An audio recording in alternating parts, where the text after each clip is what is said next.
T-minus 90 seconds and counting. All systems are go. We're about 90 seconds from the launch of Space Shuttle Discovery.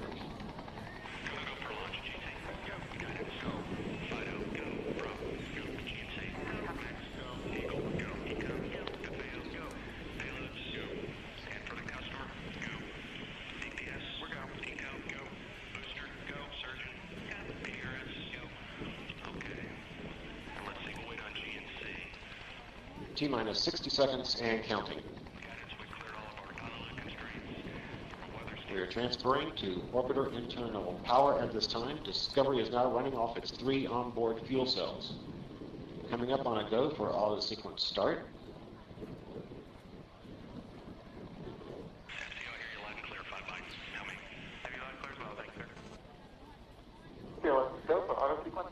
And we have a go for auto sequence start. Discovery's onboard computers have primary control of all the vehicle's critical functions. T-minus 17 seconds and counting. 15, 12, 11, 10, 9, 8, 7, 6, start, 2, 1, booster ignition, and liftoff of the Space Shuttle Discovery, returning to the space station, paving the way for future missions beyond.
Discovery's onboard computers commanding the main engine nozzles to swivel, aiming the shuttle for its precise target in space for main engine cutoff.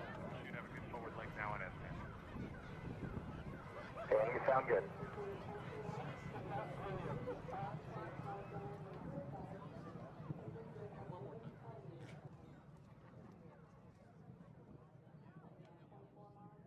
Discovery Houston, negative return.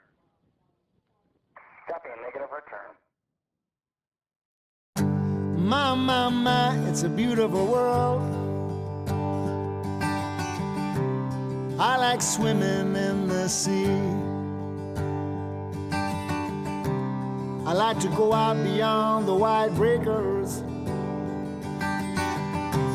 where a man can still be free, or a woman if you are one. I like swimming in the sea. My, it's a beautiful world. I like drinking Irish tea with a little bit of lapsang souchong. I like making my own tea. My, it's a beautiful world. I like driving in my car.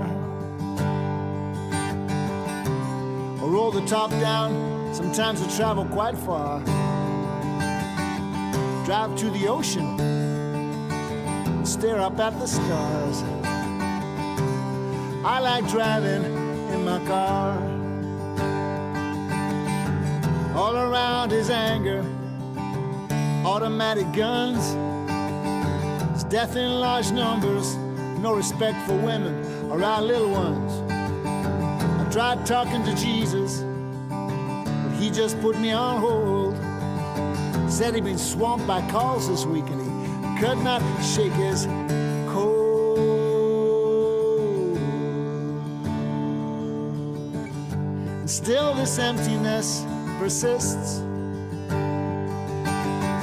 Perhaps this is as good as it gets. When you've given up the drink and those nasty cigarettes. Now leave the party early, at least with no regrets. I watch the sun as it comes up, I watch it as it sets. Yeah, this is as good as it gets. Oh my, my, my, it's a beautiful world. I like sleeping with Marie. She is one sexy girl, full of mystery. She says she doesn't love me, she likes my company.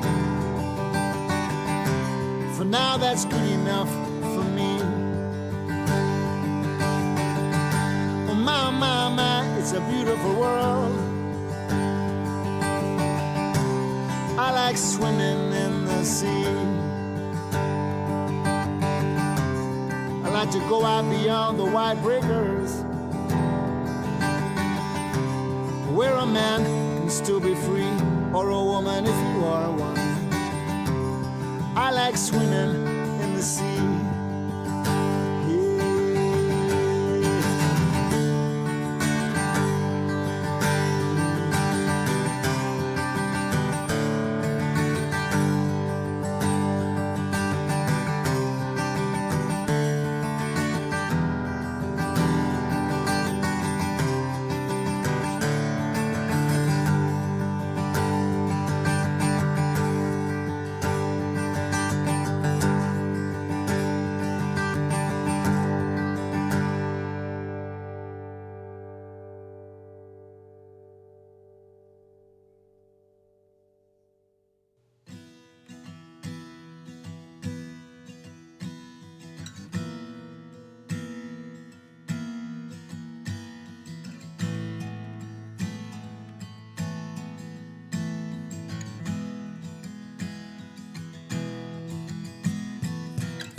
Getting cold, you're needing a shoulder. Puff out your chest and be a little bolder. All we do is we buy and hold. There will be shills who wanna steal your thrills. There will be friends who hold till the end. There will be doubt, fear and cloud, but it's all in your head. Those hedgies are dead. Panic and fear really are near, but it's not ours to own. We have shown that all we do is buy and hold. Oh, there will be shills who wanna steal your thrills, and there will be friends who hold till the end, and there will be doubt, fear and cloud, but it's all in your head. Those hedgies are dead. So when the night's getting colder, you're needing that shoulder. These apes got your back, we got each other. All we do is we buy and hold.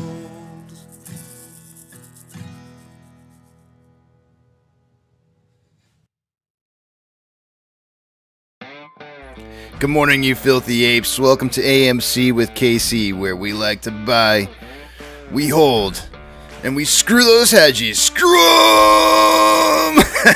That's right. That's where we like to fling poo and eat crayons for breakfast. Rock strong. Good morning, guys. The title for the day today, I struggled coming up with one because I really didn't have much to talk about today.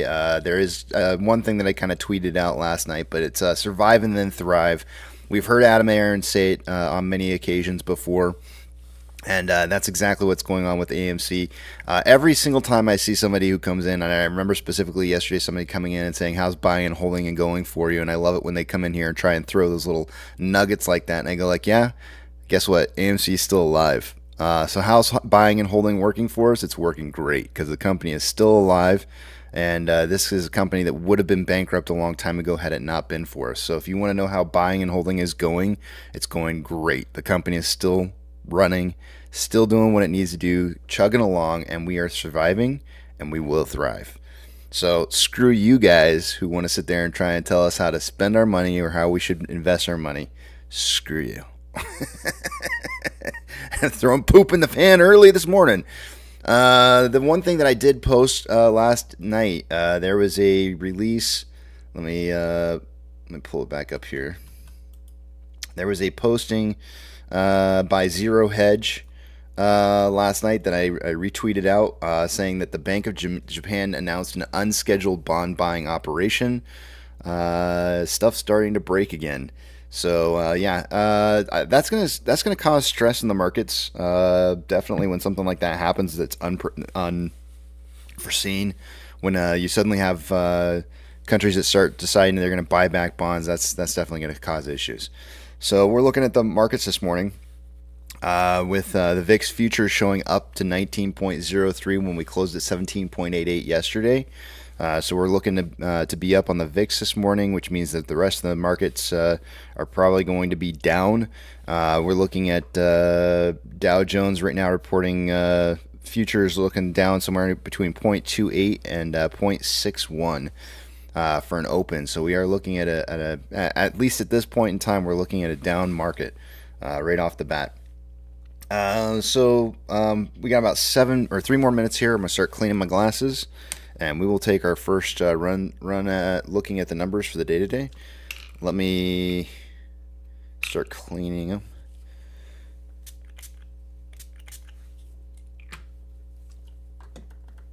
Let's see here.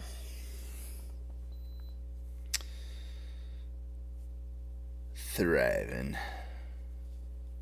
Hope you guys are doing well this morning. TB, I got your numbers down. I didn't write them down yet. I usually have to wait until I just kind of look at yesterday's numbers before I plug your new ones in. Let's see here. Yeah, clean those glasses. Gotta have clean ones. There's something satisfying about fresh, cleaned lenses. It's the OCD in me. It's a good thing Yuck is not here right now. He'd be like, "What's in you?" I know he would. Last night I was playing poker. I made life choices last night that were bad choices, but my son got on the back of the Big Tramp, and we were playing poker last night, and man, I'll tell you what, I had some good laughs with some of the guys last night. We were having a fun time. If you think that the talk during the day is bad, the back of the Big Tramp at night after hours is worse. Is way worse. Did I win? I'm gonna say I was not a huge winner. I definitely walked off the table with more money than I started with, but was struggling a little bit yesterday to pull some big hands. Hayden says I didn't sleep. Hayden popped in. Hayden popped in for like 10 seconds, and he was like, "Oh no, I can't handle this." He was just getting ready to go to sleep, and he thought, "Oh, they must be talking about something really important. I'll hop on in there." Boy, he had images painted on the back of his eyelids that probably caused him to not be able to get any sleep at all. That's funny. Good morning. I'd say good morning to you, Hayden, but I don't know if you had a good night. So probably bad morning. I know I made life choices. I went to sleep way later than I should have. I made poor life choices for sure. I'm gonna be tired today. Let me take you guys over to the other page here. I'm not gonna be able to see what it is you guys are writing. So all those personal thoughts, comments, questions, or concerns until you see the Big Tramp back up on the screen again. 2-factor authentication.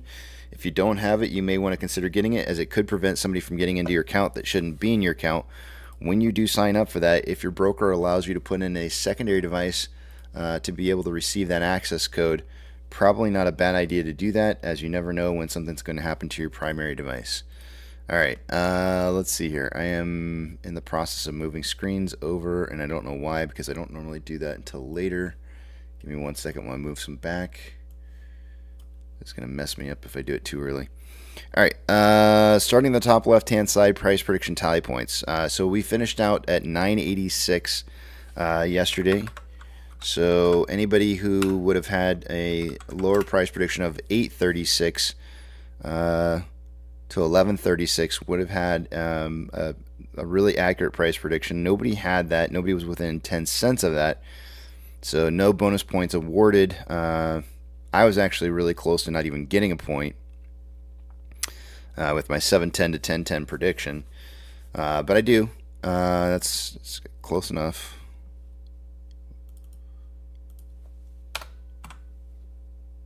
So let me award a point to everybody.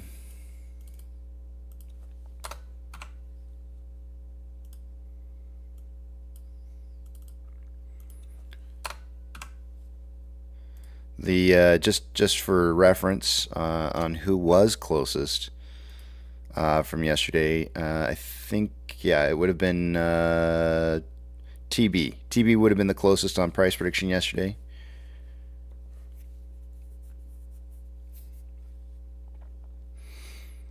All right, let me fill in TB's new numbers real quick here, since you put them in earlier this morning for me.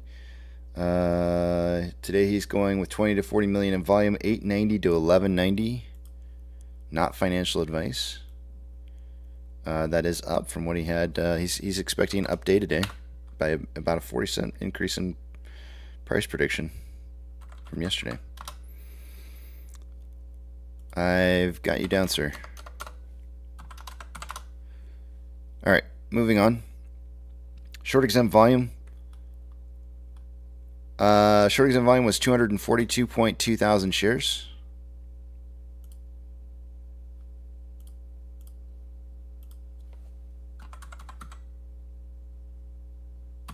Did I say 242.2? Hold on a second.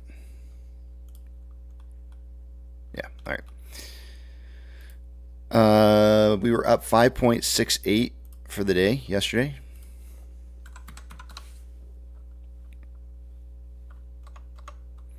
So that makes us one of three. Utilization is up this morning, 56.74, which is nearly a 10% increase on utilization day over day. Nearly. Very, very close.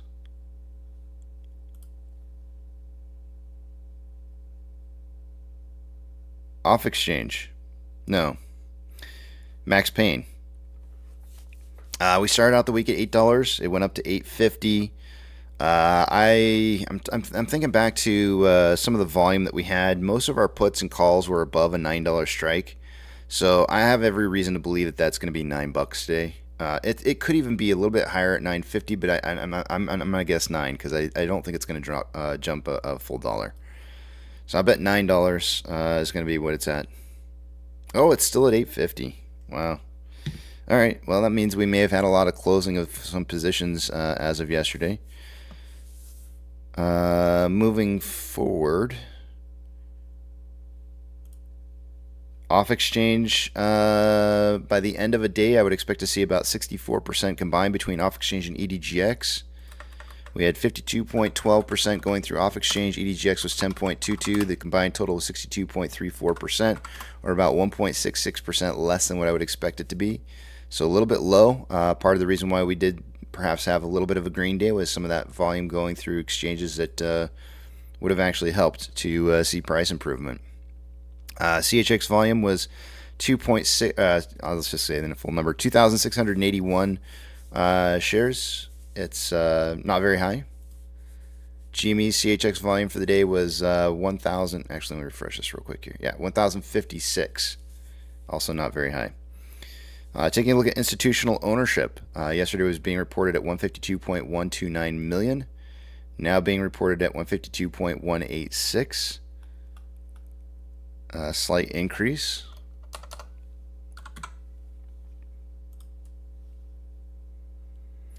And options.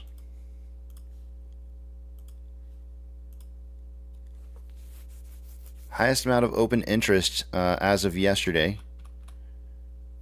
in volume was at $11 strike. That is still the case, but we did go from 15.9 thousand contracts down to 14.5. This would explain some, what I was saying earlier about, I guess we must have had some positions that were above an $8.50 strike that must have been closing out, as that number is. I just realized something. Our highest amount of open interest is not at $11. It's actually now at $10 because of some of that change there.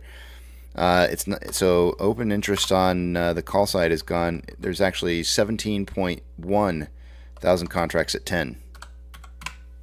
That's probably part of the good reason why that max pain is at 850 still. Let's look at puts. Highest amount of volume yesterday in puts was at a $9 strike. It looks like it's at $9 strike still. There was 19.9 thousand contracts yesterday. There's now 18.9.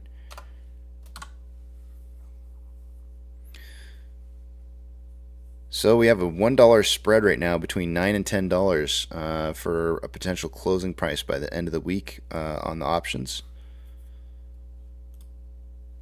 instead of a $2.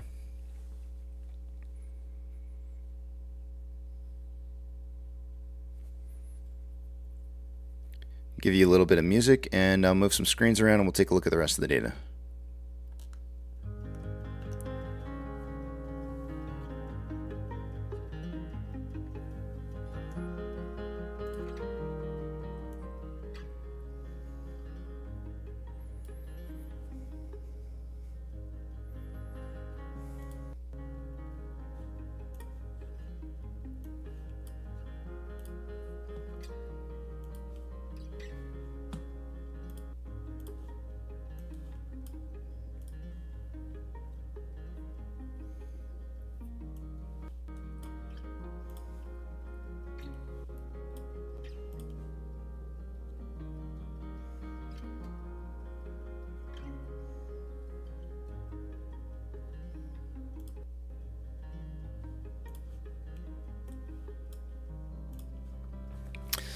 Alrighty, starting with short share interest of the free float.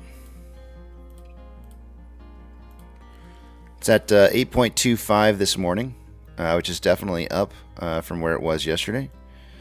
You'll see here utilization driving upwards from 47.7% to 56.74%. That's that nearly 10% increase in volume.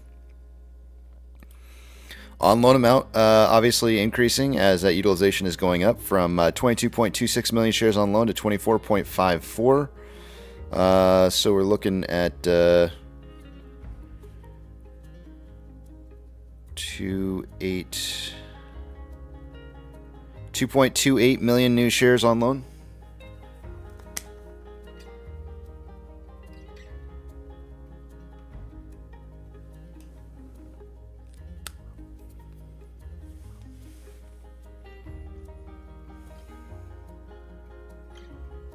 No, that's not right. That's not right at all. 4, 5, 6. 4. 2.24. Sorry, my bad. It's like that number doesn't sound right. Let's take a look at the exchange reported short interest. That should obviously, the estimated amount should be driving upwards as that's happening. And it went from 7.8 to 8.25. So we're getting a 0.45 increase on estimated short share interest of the free float.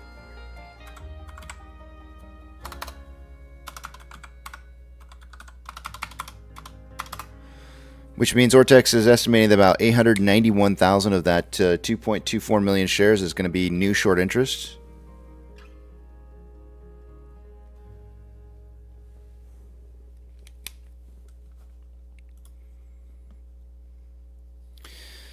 On loan average age per day. I mean, yesterday we had it was just underneath 1 million shares yesterday, and the on-loan average age per day skyrocketed. So with 2.24 million new shares being loaned, I would have a hard time not. I mean, this has got to be at least a flat line or maybe slightly up. Okay, it's down. I was gonna say there's. I mean, it was really weird. We had almost a full million shares borrowed, and then and this number rose quite a bit over a full day. Now it's dropping. We went from 15.27 million shares on loan to 13.67. So we had a pretty good drop on that. That makes sense to me. Whenever you have take on new loans, you should be seeing those numbers dropping. Security lending volume day over day was nearly the same. It went from 7.38 million to 7.43 million. At least that's looking a little bit more normal. MMRI. Yesterday when we closed out the day, the last time I looked at the numbers, it was 318.77. This morning it's at 318.10, so just a little bit down.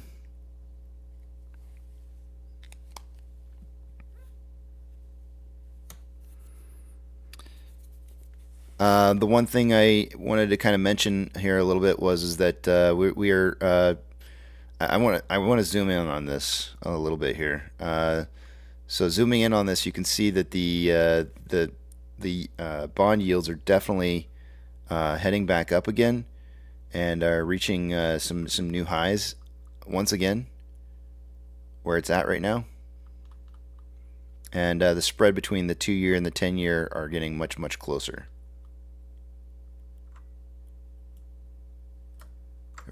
Every time I move this, it changes everything. I didn't want to move it too much, but it is what it is.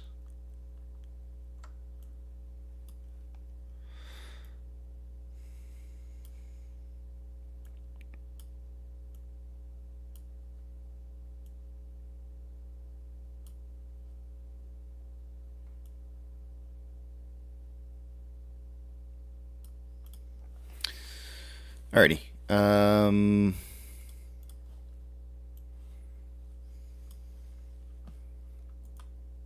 As I mentioned earlier, VIX showing up 3.22% for the futures, opening around 19.03, where we were closing at like 17.8, I think.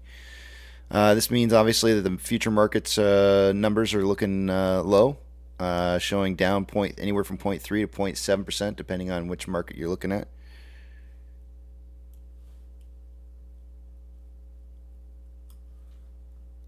Orders by Fidelity customers from orders from yesterday. These are just the numbers for the last 4 minutes of the day. As it looks like when I refreshed it this morning, that's all they decided to provide the information for. But using just the last 4 minutes of orders that went through, let's see if AMC and GME made this list here. GME certainly made the list with a 78% buy to 22% sell ratio. AMC did not make the list. We did not have a very good buy-sell ratio either yesterday. SSR trigger price for the day today is going to be at $8.87. Shares currently being reported available to borrow is at 2.3. Earlier this morning we had about 6.3 million shares. So we're looking at 4 million shares borrowed plus whatever was borrowed out of the ETFs, but I'm only going to count that 4 million. Yesterday we had about 3.3, so these numbers are getting larger and larger and larger that they're borrowing on a daily basis and returning. Fees currently at 0.8%. One of these days you're going to wake up, we're going to find these shares borrowed and they're not going to show back up again. Calls, we have 157.5 thousand contracts that are out of the money in the calls versus 41,000 contracts that are in the money. 108.7 thousand contracts are out of the money on the puts versus 17.8 thousand contracts that are in the money.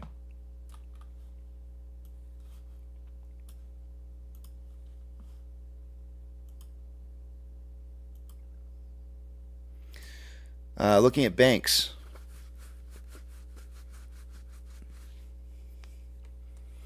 I'm only going to read off anything plus or minus 2.5% or greater of a change in the pre-market. Things are not updating very fast because I didn't reboot my computer because I was up late last night, so I got to do it today. Let's see if we have any pre-bank movers that are big movers this morning. We do. The douche bank is already down 2.54% for the day today.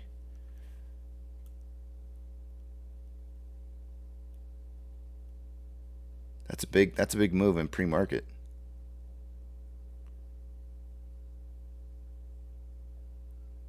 That's it. That's the only big mover in the pre-market so far. Ethereum Classic showing up 0.37%, and it looks like it wants to break a trend, but it's not quite there yet. So I'm gonna call this consolidation. The US dollar is up 0.06% this morning and trending up. Oil is up 1.93 after having traded 400 shares so far this morning. Is showing an uptrend, but I mean it's on low volume. More SPY this morning down 0.36, getting that market open down. It does look like it's kind of recovering a little bit from that initial downtrend and is consolidating at around 434.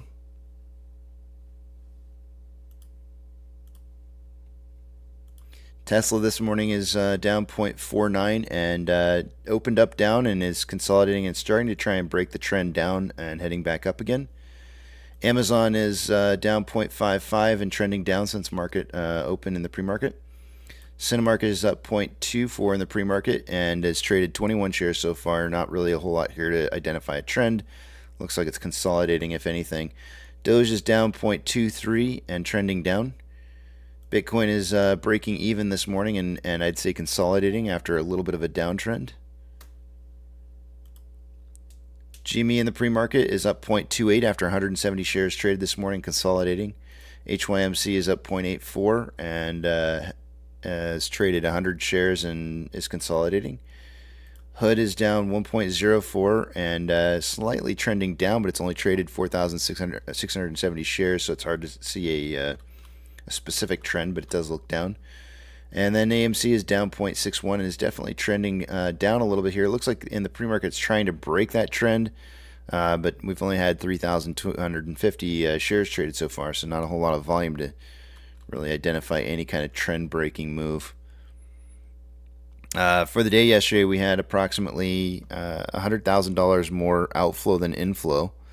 Very, very close day to inflow versus outflow. Volume is right now, like I said, at 3,250 shares traded. 4-hour time interval. We currently have more selling pressure than buying pressure with an RSI of 51.88, which is average. On a 1-hour time interval, more selling pressure than buying pressure with an RSI of 54.18, which is just slightly above average.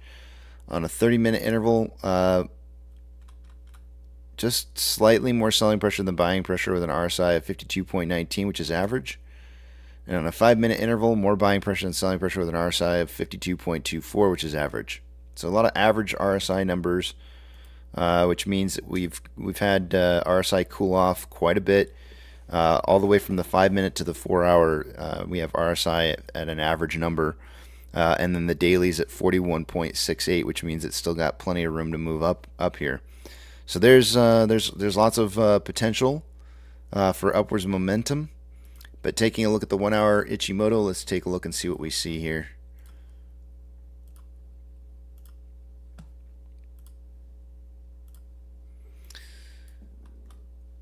We tried to get the breakout of the cloud yesterday. Didn't quite happen, and price started trading inside the cloud by the end of the day, or actually for the most portion of the later half of the day, and into the pre-market this morning. If we can get enough momentum to push us up above $10.07 or greater, so I'm going to write down 10.10. This turns into a very strong buy signal for short-term investors. Lagging line is above price line. Conversion is above base. 10.10 is going to be that targeted number that we're going to want to see at market open. If we take a look at TTM squeeze on a 1-hour does not show strength. It's actually showing a little bit of weakness right now, and also in the vortex indicator, it looks like there's a little bit more weakness than strength on this indicator, but there is still plenty of room to move upwards in RSI. On a 4-hour chart, it's saying the exact opposite. It's showing signs of strength in TTM squeeze. Our vortex indicator, not so much showing that, but it's not showing signs of weakness, I would say, either. And RSI's got plenty of room to move up on this. The really bullish thing is that we didn't break down through the green cloud yesterday, and the closer we get to seeing more green cloud ahead of us that's thicker, the chances are less likely that we're going to be moving down through that, and more likely down through the backside of this cloud. So as it stands right now, this is not necessarily a bullish indicator on the 4-hour that I'm seeing right now, because lagging line is still underneath price line and conversions below base. In order to get this to turn into a big buy signal on a 4-hour chart, we're going to need to see price moving up above $10.50 before the day. So I'm going to put $10.55 for the other push point. And before the end of the week is out, we will need to be, actually by tomorrow, we would have to be above $11.15 to keep this a buy signal. So a 50-cent move today would be very similar to what we saw yesterday, a 5 to 6% increase in price. And that would actually be underneath the 10.55 that we would need by the end of the day. So we'd actually need to see a little bit larger of a day and a move than what we had from yesterday.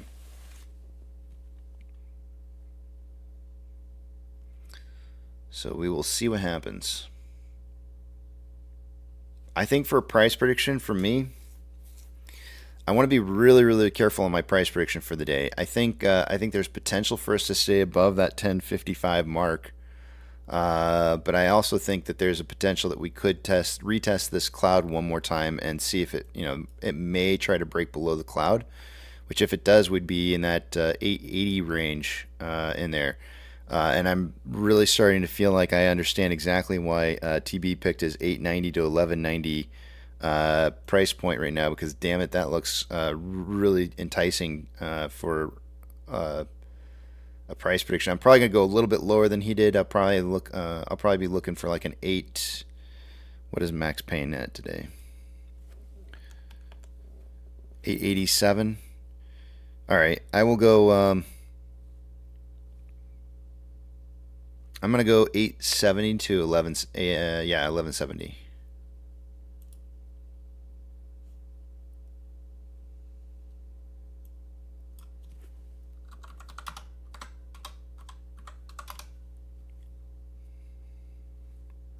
Putting in the price prediction early this morning.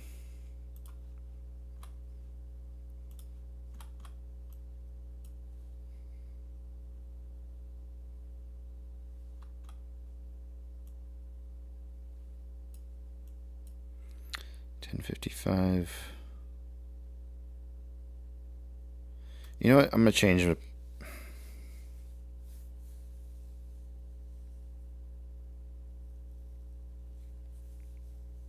Yeah, I'm going to change my price prediction.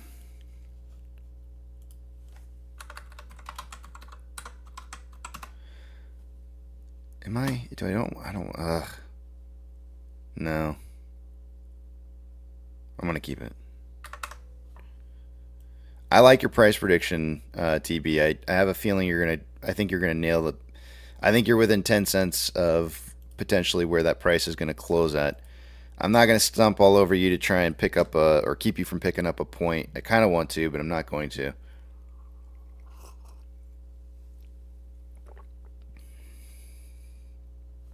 We'll see what Apex puts in for a price prediction. Alrighty, I can see what it is you guys are writing again.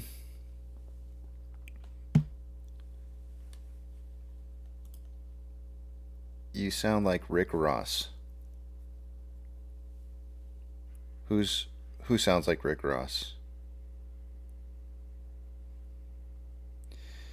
Twisty says rise in utilization equals more shares on loan, more shorting very soon. Is this correct? Yes.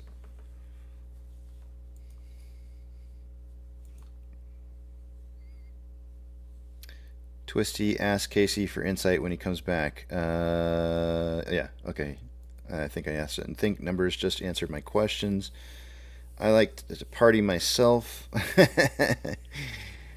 That's good. I'm going to hit back to the back of the big tramp here, just in case.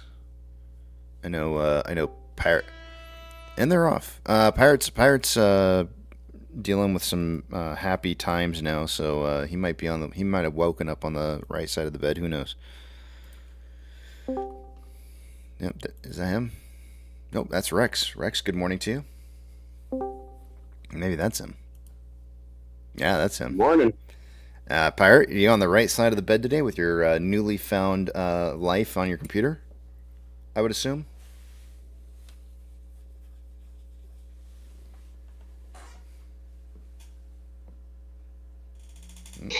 Now his computer sucks today. We can't hear you. There he is. Oh, it took me a minute there to get my microphone turned on. I'm excited this morning. It's like I was awarded a brand new set of sails for my ship from the fleet, so I am ready for the day. Very good, very good. Did Discord update? If it did, I didn't update, so it's possible. It's way different. I'm not seeing any differences, so it probably did update, and I haven't updated it.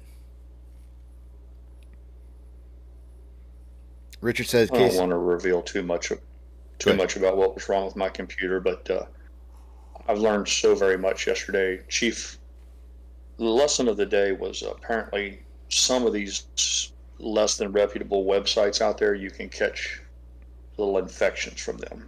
I'm not saying I go to all those places.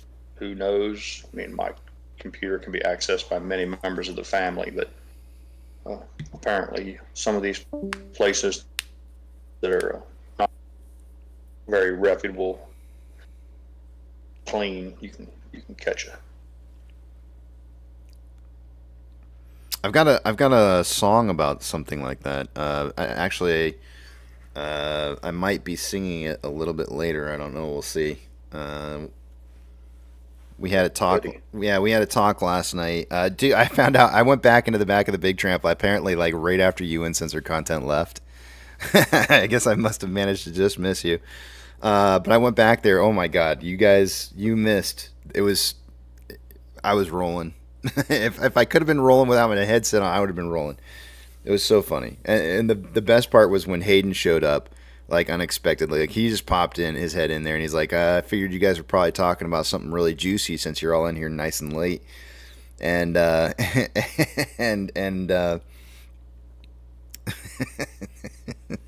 just read Frank Lehman's comment. It never fails. The best parties always start after I leave. It's always a school night or a work night, and you guys don't even get fired up until way after bedtime. So yeah, and Yucca came in there, and so I may be singing. I may serenade Yucca later this morning. We'll see. I don't know. It depends.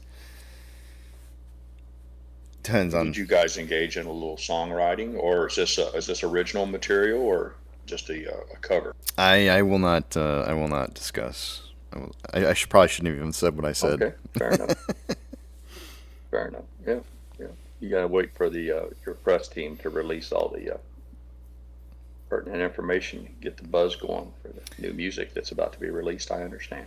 Ivan, I didn't have time yesterday. So Tuesday nights, Ivan, are soccer nights for my kids. I did see the information that you sent to me, but I have not had a chance to take a look at it yet.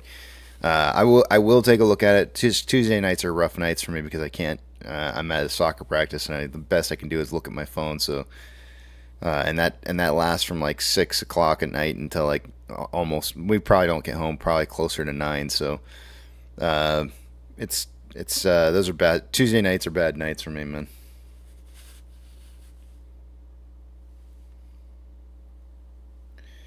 Pirate Patriot wants to know if you were awarded a brand new man card yet.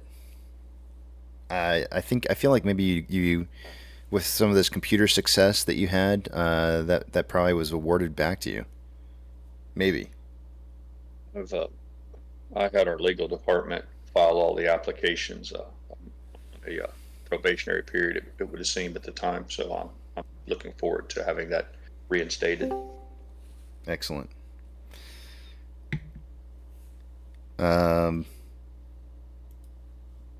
Ivan, yeah, I'll take a look at it tonight, and but when I briefly was looking at the numbers, I was like, yep. But I'll take a look at them again, and then I might even do a little presentation with them as well. I don't like somebody's hard work going unnoticed. Frank says it takes 2 weeks to get a man card back. And also, I let him know. I kind of let the cat out of the bag a little bit, Pirate. I did let Frank know that you were shouting out answers to questions yesterday that you could have gotten but didn't get because you were unable to type them into the chat. He seemed quite giddy about the idea that you were unable to. I'm going to go to my grave convinced that I was superior. Yes, I was going to dominate yesterday. It was quite unnerving to know that I didn't have to cheat. No help from Mrs. Pirate. I had all the answers except for one, and I would have been furious. I'll just it'll haunt me for the rest. Yeah. Yeah, I hear you, man. What could have been? Yep. What could have been? What could have, should have. You really couldn't, but.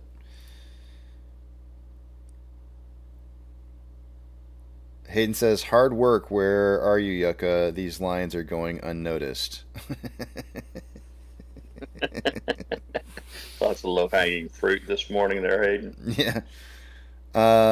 Apex says, okay, Casey and crew, fingers crossed for a bullish print today, going with a close of 10.07, 8.57 to 11.57. Damn you. Okay, never mind, not damn you. I thought you were jumping 10 cents in front of me there. I was like, damn. No, but you're good. You're good right there. Don't move your numbers. 8.57 to 11.57. I got you down. $10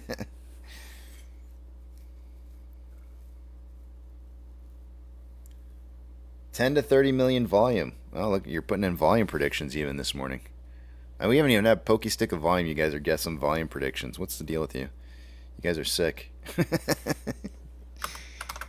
By the way, can't help but ask, Casey, was Manjeet still there?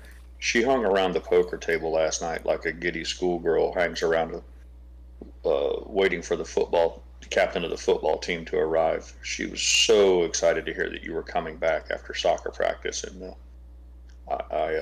I think she felt like she was misled because your last communication was that you might come back and play cards, and she had so much hopes.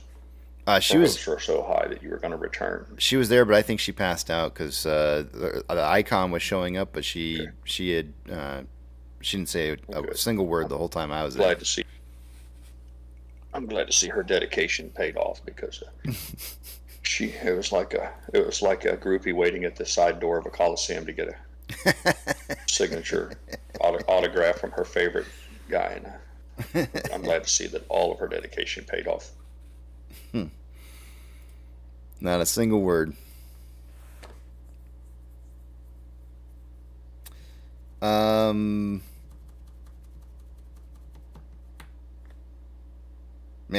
that was a lot of fun though.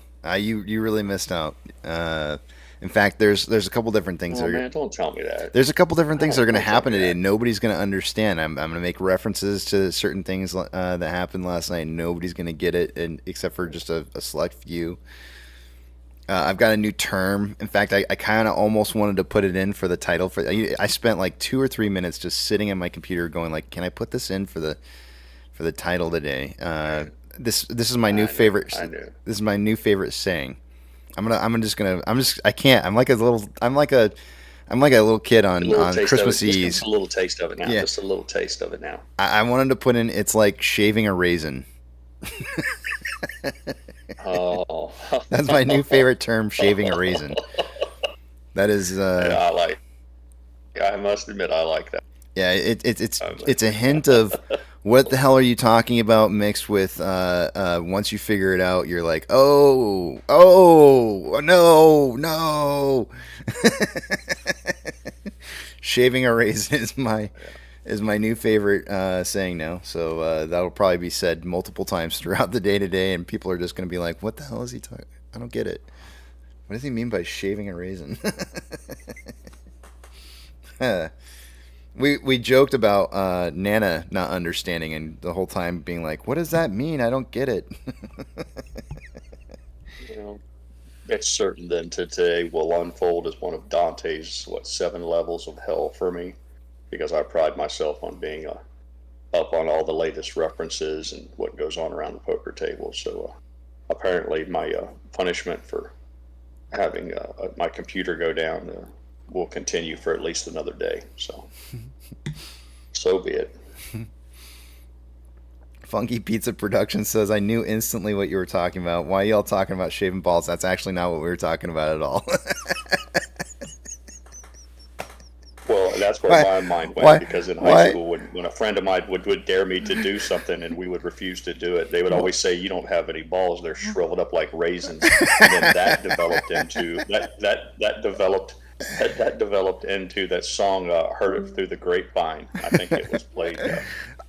You don't understand. I sat here for like 5 minutes just wanting to put in "Shaving Like a Raisin" and then play the Grapevine song. And unfortunately, it was Pro Jeweler's choice to put in a birthday song, and I had to play the Wonderful World song. But I so badly wanted to do "Heard It Through the Grapevine."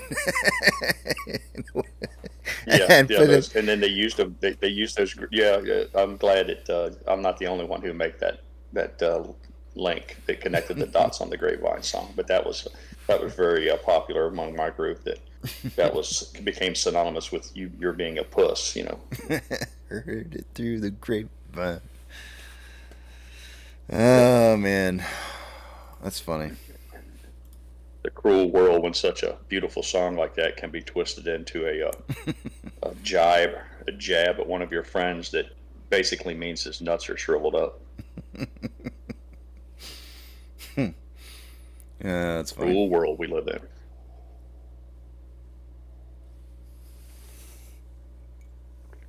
Don't shave when you can just use Nair.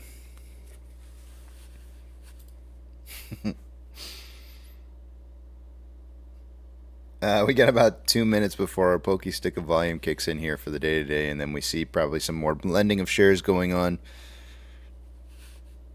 D's raisins. Ah, man. If only you were like there. That, Frank.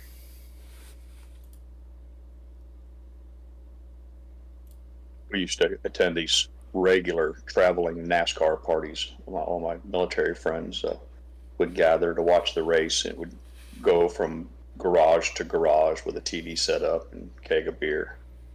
And the parties would start at noon. The race would start at 4. The drinking would continue long into the night. Mrs. Pirate and I would take our leave of the debauchery sometime around midnight or 1 in the morning, well lubricated. And without exception, the next day, the chatter would be, "Oh, you missed it. After you left last night, so-and-so drug her husband's recliner out in the yard and set it on fire. They got in a big fight." and your story, it was reminded me of that. I thought to myself, how late do we have to stay to see the quote-unquote good stuff? I mean, we spent 14 hours with you people, drank our body weight in beer, and it never fails. We leave, and it's, "Oh, my God, you missed it." You know, the bad stuff is happening when the recliners are getting drug out and lit on fire. Yeah, that's a true story. That's a true story, by the way. One of my closest friends, he got in a real bad fight, and she was so pissed she drug his recliner out in the house and set it on fire right in the driveway. They're still married, by the way. We would have lost money on that. Of all my military friends who got married and divorced, theirs stood the test of time, and I promise you, the odds makers didn't see that one coming. Maybe that's why their marriage survived. They went ahead and just got that shit right out of the way as it came along instead of letting it all build up. Maybe there was something to that burning of the chair thing. There might be. Here's our pokey stick. Where's it at? Pop on up.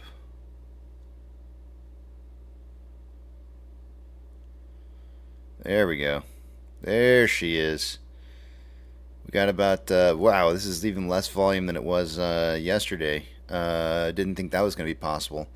All right, we had the PokeStick itself is about 10,000 shares so far, which means we had about 13.3 thousand or 3.3 thousand shares going into this because there's 13.46 now. Wow. All right, so 5 to 25 again is going to be my volume prediction. I didn't think there was any way the way our volume started off yesterday that I was going to get volume prediction correct yesterday because I had 5 to 25 yesterday. And by the end of the day, when it was all said and done, we had about 23.4 million in volume. So it pays to watch the morning volume, apparently, but it is still very, very difficult to accurately predict. It seems like what volume's going to do based off these numbers. So we'll see. I'm going to stick with that 5 to 25 prediction. Extremely low volume.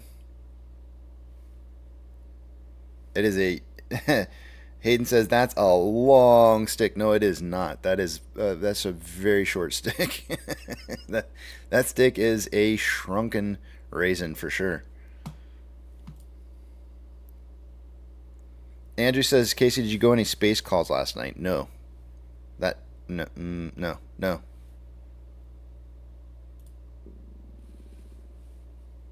Why? Did something good happen?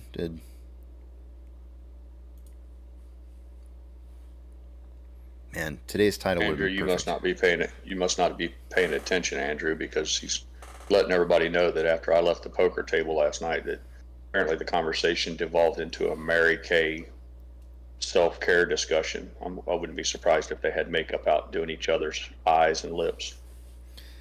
He said Security James had a great space last night. Security James. I don't recognize that name. Yeah, I haven't heard of him either.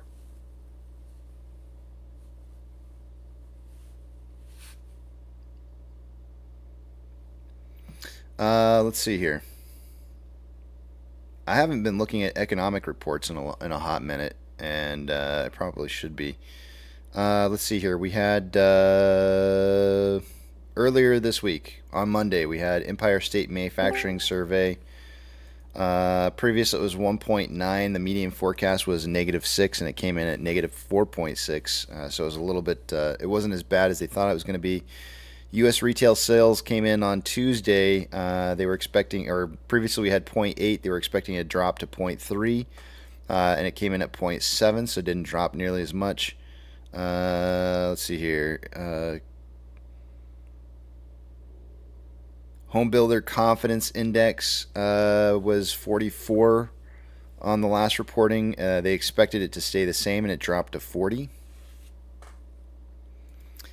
Housing starts, 1.28 million is what we previously had. They're expecting an increase to 1.37 million for housing starts, and building permits was 1.54 previously. They're expecting a drop to 1.45 million, but those numbers don't come out until later this morning around 8:30 Eastern Standard Time, so another half hour or so from now.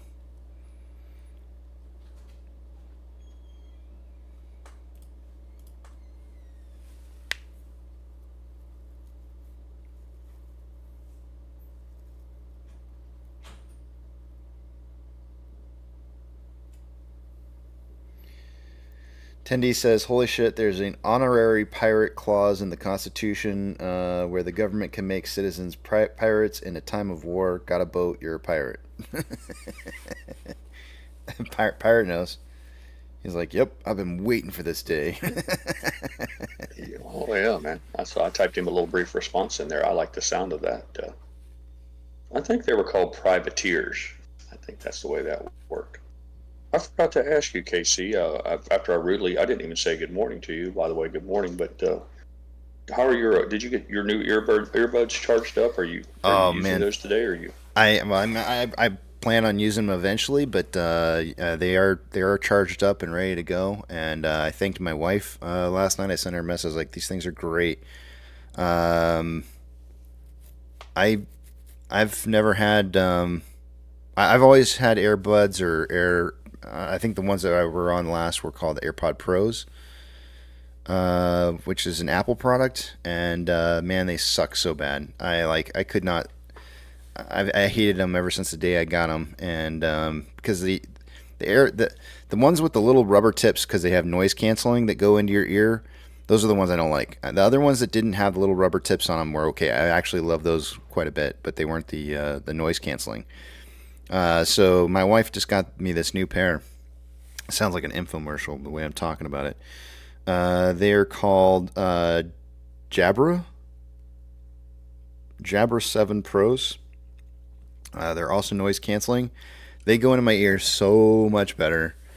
And I was talking to you a little bit last night on them. I needed to get them all charged up so they didn't keep sounding like I was talking under a pillow. But I love those things, man. They're pretty good. I'm hoping that issue that I was having with it sounding like I was talking from underneath a pillow was really just a charging issue, but we'll find out. Because so far, everything else I love about them. Well, your behavior as a husband, father, all that, you must be exemplary lately. New earbuds and new microphone recently. I mean, this microphone's being showered no. Gifts, so whatever. This microphone's it's old. It's super old. It's not a new microphone. But that's, don't get me wrong though. My wife does love me very much, and she's always making sure that I've got good equipment. So there you go. Andrew says, "Hello, Kitty earbuds."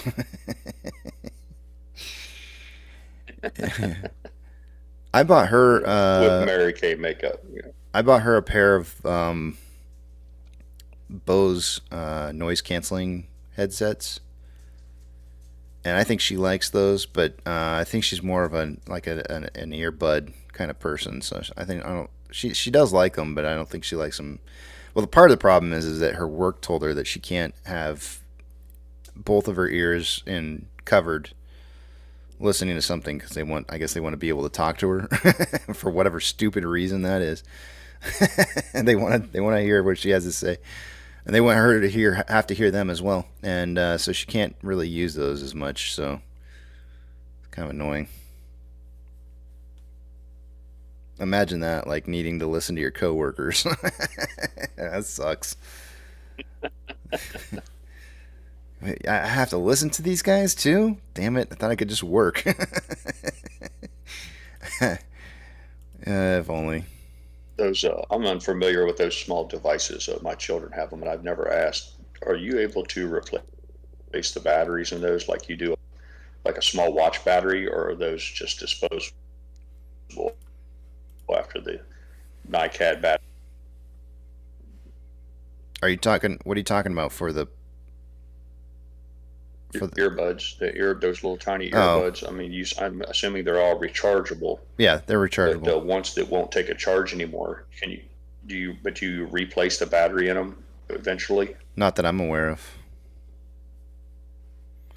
So you throw them out. And that's one of the problems I didn't like about those Apple Pros that I had either, because it seemed to me like in a very short period of time the longevity of the life of each earbud would go down. So I was always constantly like finding that I was like switching from one. I was only using one at a time, and I'd switch between one or the other because I wanted it to last longer. One would always be charging while the other one was in my ear. It's quite annoying. But, I think you bring up an interesting point. We have, I feel like we have a lot of waste, battery waste in this country. It's not a good thing. There should be a similar thing with like hand tools, DeWalt drills, cordless drills, and all that. You buy the drill, and they're very convenient because you don't have to take a cord out of your truck. But what happens is eventually the battery becomes weaker and weaker and weaker, and then by the time you try to find a replacement battery, surprise, the company sells a new drill with a different size battery, so it becomes more cost effective just to buy an entire kit. Wow. The whole time you could have just had a corded drill and a cord, which I have, that's over 30 years old. So you question how much waste and money is being thrown into trash over somebody's reticence to drag an electric cord out. I refuse to buy any kind of power tools that are battery operated. I just refuse to. I don't mind plugging stuff in. I just don't. I don't want to have to worry about whether or not I got to charge up a battery, or if I pull it out, I know it's got a cable and it's going to plug into the wall somewhere and it's going to work right then and there, and I don't have to worry about any kind of battery shit. If you're in a position to have a cordless for the occasional use as a backup, that's fine. But if you're forced to choose between a primary and a backup, I would go with the cordless the corded every single time. Yeah. Mega Johnny says, wait till the electric car batteries start going bad. I know, dude. I know. Nobody's talking about that shit at all. And I keep trying to, tell people this. It doesn't fit. It literally, those car batteries start going bad, and then what ends up happening is it's all going to be huge amounts of waste. It's going to be a problem in the future. Nobody's thinking forward about what that's going to look like. Old Mrs. Pirate, that the cars will become disposable. It's the same fashion that the earbuds do. When they tell you that you can either buy a brand new Tesla, or you can pay 60% of the price of a Tesla to have your battery swapped, nobody's going to take that bet. They'll take the new car every time. Mm-hmm. Well, Twisty, I actually had problems with my AirPod Pros because they were making this like awful, horrific sound when I put both in the same time. So I went to Apple, and I don't know if I told this story or not. I went to Apple, and Apple told me, like, oh, you're just outside your 2-year warranty for this known problem that we've had with these things. But we'll tell you what, we'll go ahead and repair those for you. It's going to cost $175 for the repair plus tax. And I'm like, wait a minute, I can buy these brand spanking new for $200 at Costco. So you're telling me I can save $25 for what you're probably going to do is just give me a refurb pair? I'm like, no, I'll pass. Thanks a lot. Thanks for the repairs, but no thanks.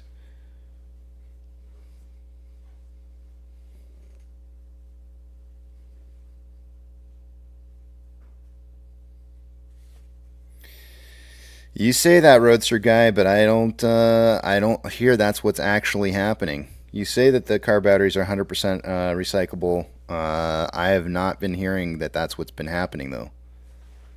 And here's the other part. The reason being is it's not cost efficient. It's still more cost. It's still cheaper to build a brand new battery from raw materials than it is to bust down and separate the old one and then start over again. The other part to that is that replacing the battery is almost less efficient than just buying a brand new car. So now you're wasting the entire car parts as well. In fact, there was a guy on YouTube where he like lit his car. He had to go replace the battery on the car, and then found out all this stuff that he had to find out. And he's like, screw this, and he took everything out of the car and he just blew up the car for a YouTube video. And I was just like, I'm just buying a brand new one because it's not worth it to replace the battery.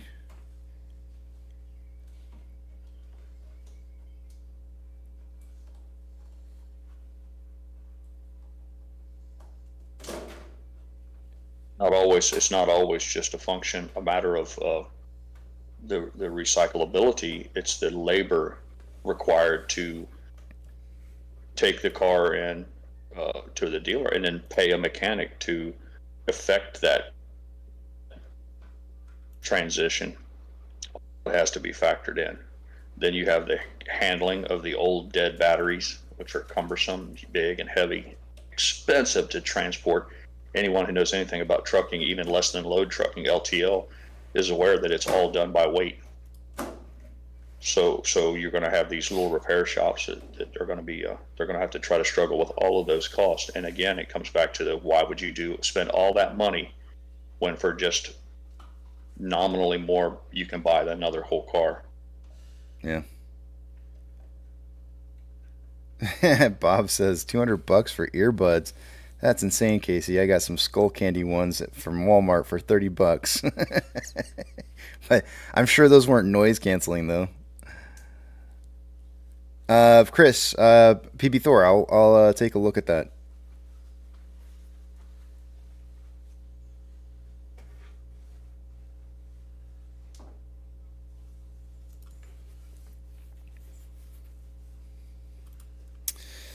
$7.15. We've got nothing but sidewards trading right now on AMC. It's just trending sideways the whole way. Let's take a look and see if we've got any kind of movement whatsoever on the SPY. Not really. It's a little bit of an uptrend right now.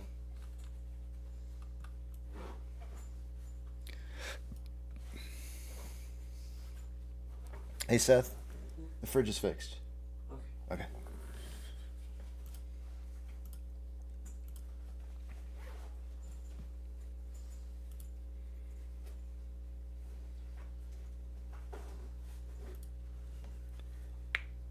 Let's see here.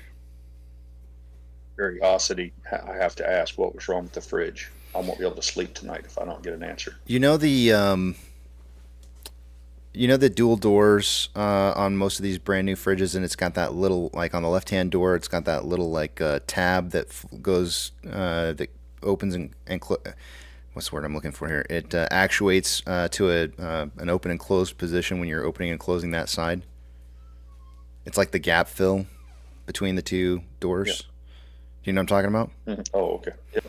Yep. Yeah. The top portion of it got separated from the hinge that was attached to, and so when you tried to open up the door, it was the top portion of it where it turns it so it makes it flat instead of like open versus closed. Wasn't wanting to open, so you had to like put your hand there and push it to. So basically, all I had to do is just unscrew a couple bolts on it, take it off, and then completely, and then remount it back on correctly, and then screw the bolts back in, and it's good to go now. So I think somebody just probably opened up the fridge too fast at one time and just yanked it out.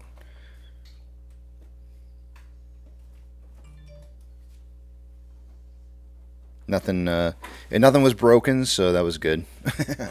I was sitting there looking at it. I was like, I hope this isn't broken. It's like I've had more fridge problems than I can. Mighty parts, just had to put a little time into it. Yeah, it's just a little time. Not a big deal.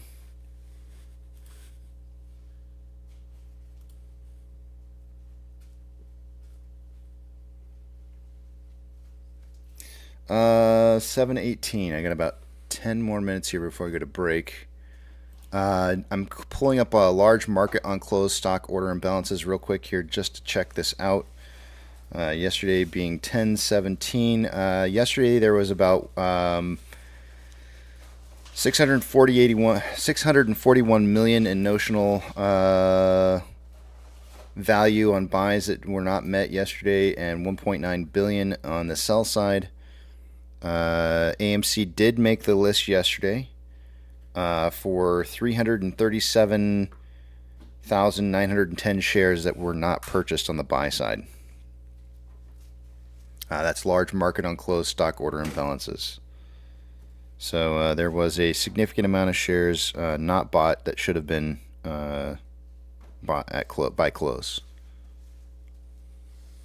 I've been kind of watching this off and on to see if there's any correlation to which direction we start moving in price based on these numbers. I haven't seen anything as of yet, but I can imagine that if they've got 337,000 shares that they got to buy at market open this morning, then they're probably going to want to move the price down a little bit to try and fill those orders.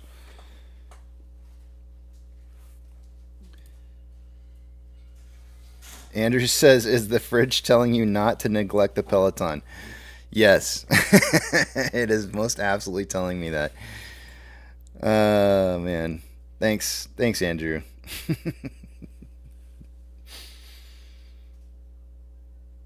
Also, I want to apologize but not apologize. I try to keep my Twitter account away from politics as much as I possibly can, because I just don't feel like it's needed.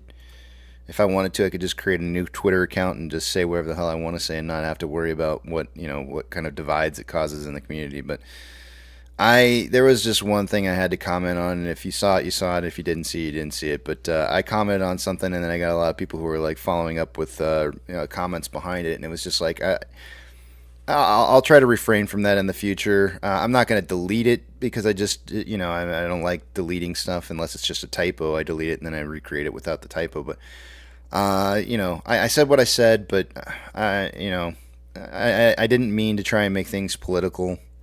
So I apologize for that. I'll try to refrain from it from the future.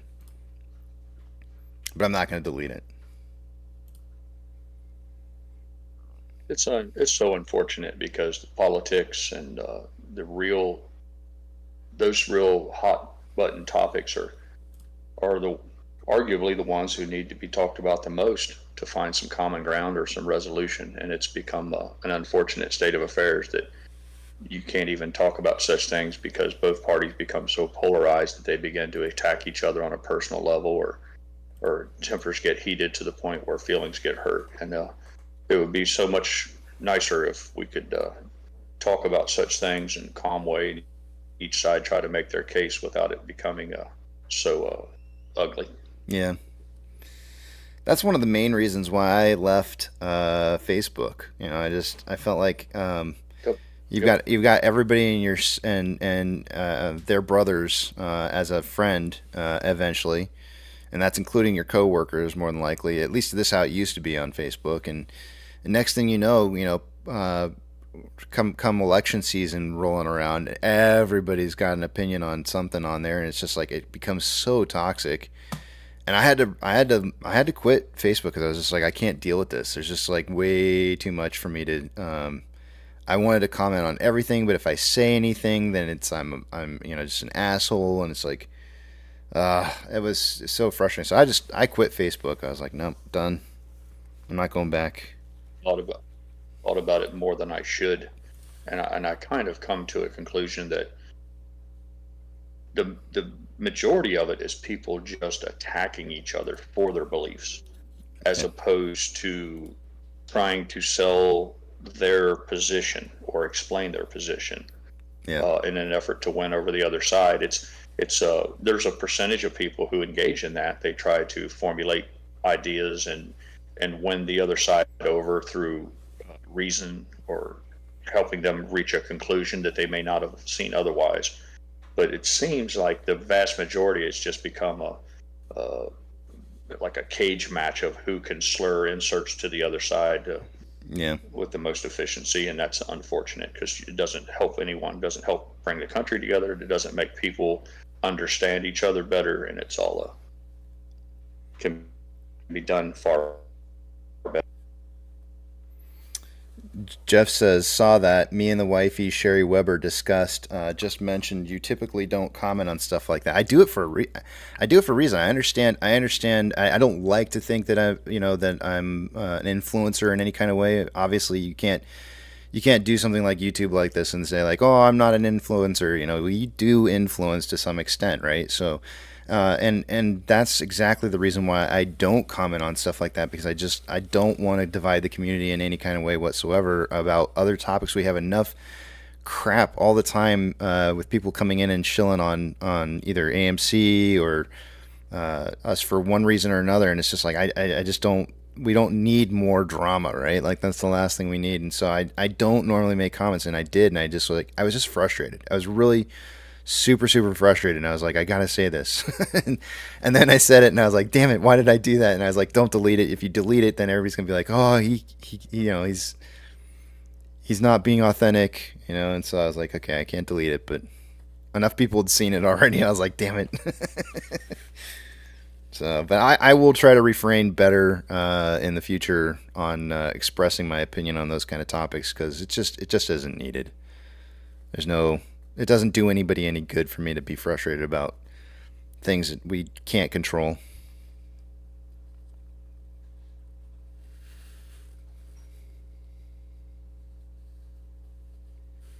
Yeah, it's unfortunate that if someone discovers that you hold certain views on a otherwise divisive topic, and it's in opposition to what they hold true, that automatically discounts all of your other beliefs. Yeah. And I think there's a failure in there as well. Just because Yucca believes the Earth is flat doesn't mean that I can't value his opinion on how to make good trophies. Yep. Or whether or not shrooms are fun Beneficial. to do. Beneficial. Yeah, there you go.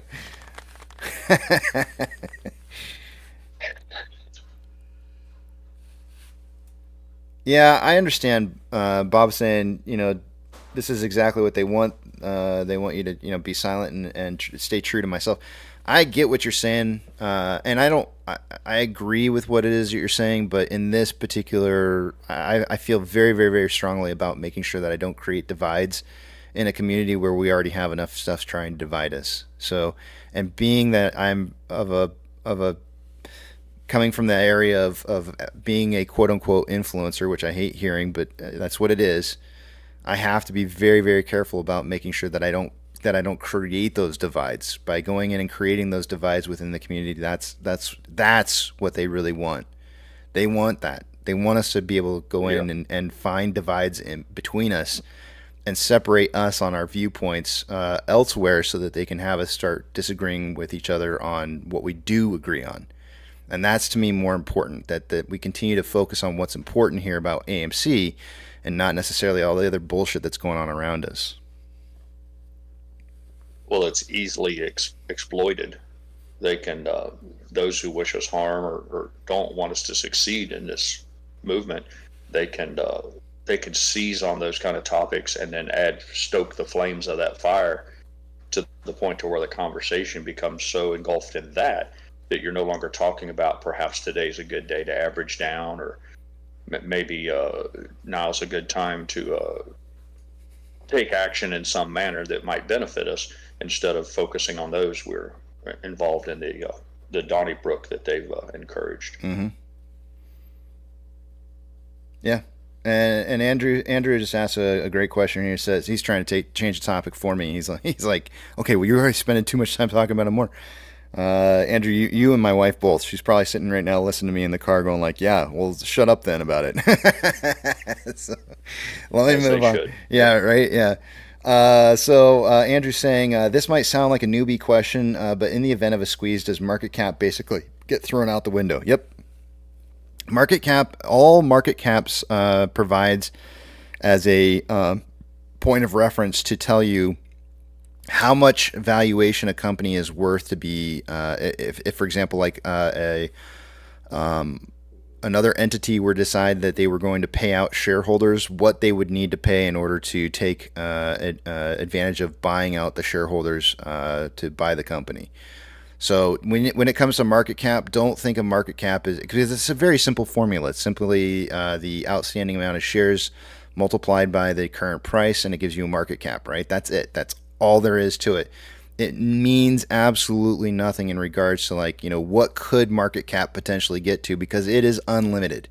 There's absolutely no ceiling on how high market cap could go on any security whatsoever. Because I guarantee you, if you go back and you look at, you could probably go back and look at GME's market cap when they got up to, well, what did they get up to here? I always forget the number. Hold on a second. I got it in my notes. When country boys, hillbillies like me, think of it in terms of, at any moment in time, if everyone was to sell all the stock in the company at whatever price it trades at that moment, that's your market cap. So if we're in the middle of a squeeze and we're at $10,000 a share, at that very moment, if every entire share was sold, that's what the market cap would be. So it ebbs and flows with the tide. I remember that GME had very close to around 69 million shares outstanding at the time of their squeeze, and you probably going like, what the F? Yeah, no kidding, right? No wonder it was had great squeeze potential. There were so few shares, 69 million shares in total outstanding, and they got up to a price of about 514.5 was the highest price that I've got written down in my notes here. That it got up. What the heck? That it got up to. So let's do that. 514.5. They had a market cap of 35.5 trillion. If I pull up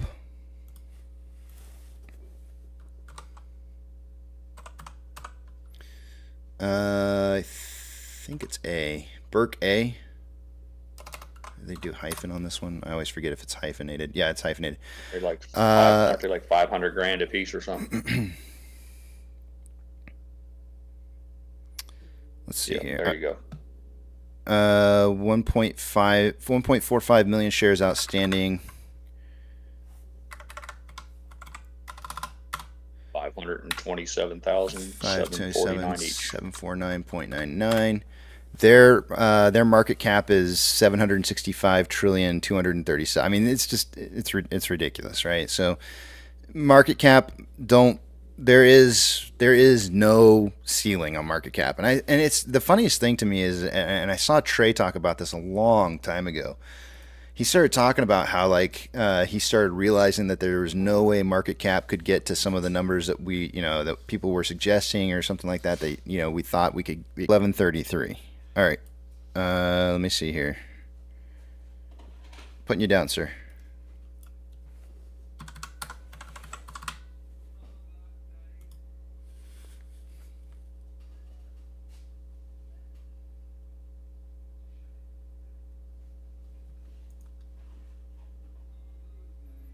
Daxter says, how about we talk about this weekend's box office numbers? I'm still not convinced. Now, I know there are people out there that are convinced that the final numbers are in.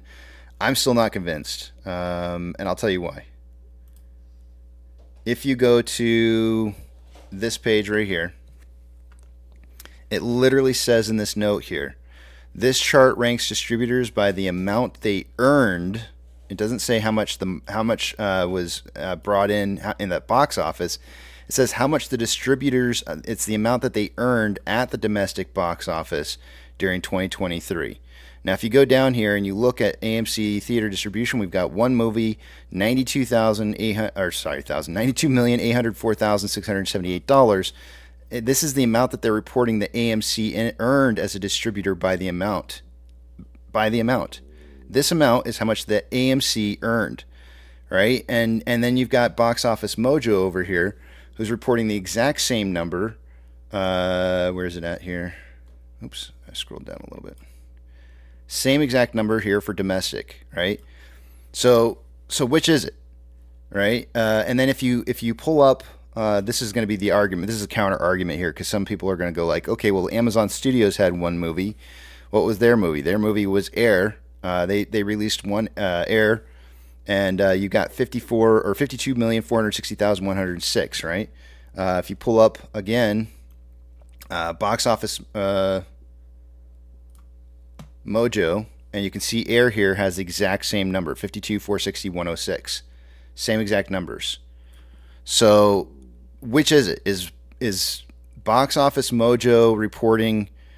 Are they reporting what's being made by the distributor? So is that, and if that's the case, then the distributor is saying how much they made, right? They're going like, this is how much was made. If not, if that's not the case, and this is truly exactly what the distributor made, and Box Office Mojo is simply representing what the distributor made versus what the entire box office numbers were, around. I guess since they are saying domestically, then these numbers are off a little bit. There's got to be something off here. Because I mean, it literally says distributors by the amount they earned at the domestic box office during 2023. So I don't see. I'm having a difficult time understanding how you could get. Because if this is how much AMC earned, was 92,804,000 domestically, then that means way more than that in box office sales occurred, because that's how much they earned, and they're only pulling in 40 something percent as a distributor. So something's not right. I'm not sure what it is, but something is weird on the reporting.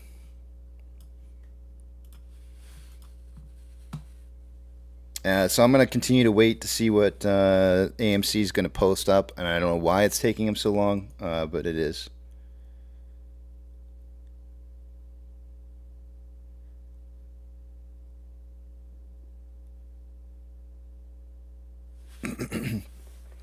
Patriot says history will refer to you as Casey the influencer.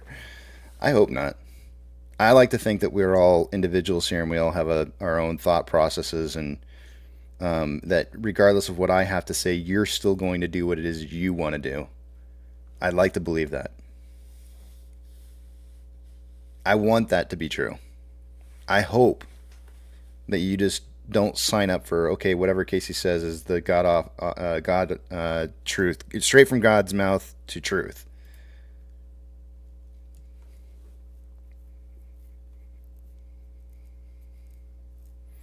Mega Johnny says, look at the number seems low. Look at the Disney. Yeah, I mean, we did that yesterday, I think.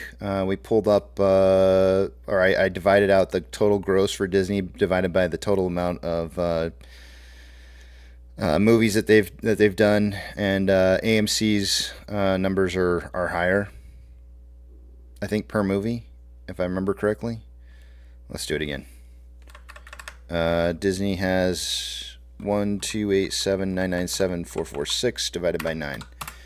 Okay, yeah, our numbers are a little low then. Never mind. Because Disney's making about 143 domestically per movie, and AMC's showing 92.8. So it's a little bit on the low side. But then if you had the total the highest grosser is Universal. Universal made 1.5 million. Oops. And they had 17 movie releases. So they're averaging about 88.2 per movie. 88.2 million.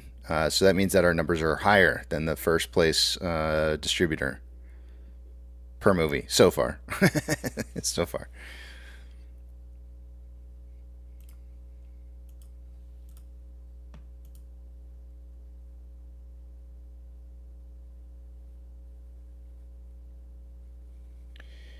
Where do we normally see the weekend's box office take, excluding the distributor part? No, I would normally look at Box Office Mojo. I think that's where a lot of people get their numbers from.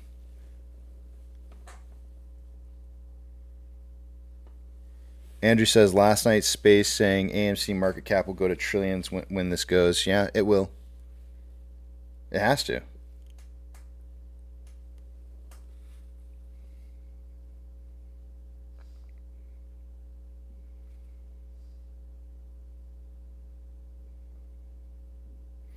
Mega Johnny says, so I wasn't supposed to buy those earbuds. Yeah, no, I'm not advertising anything here, I promise. Casey the influencer. Oh, man. All right, I got to go to break.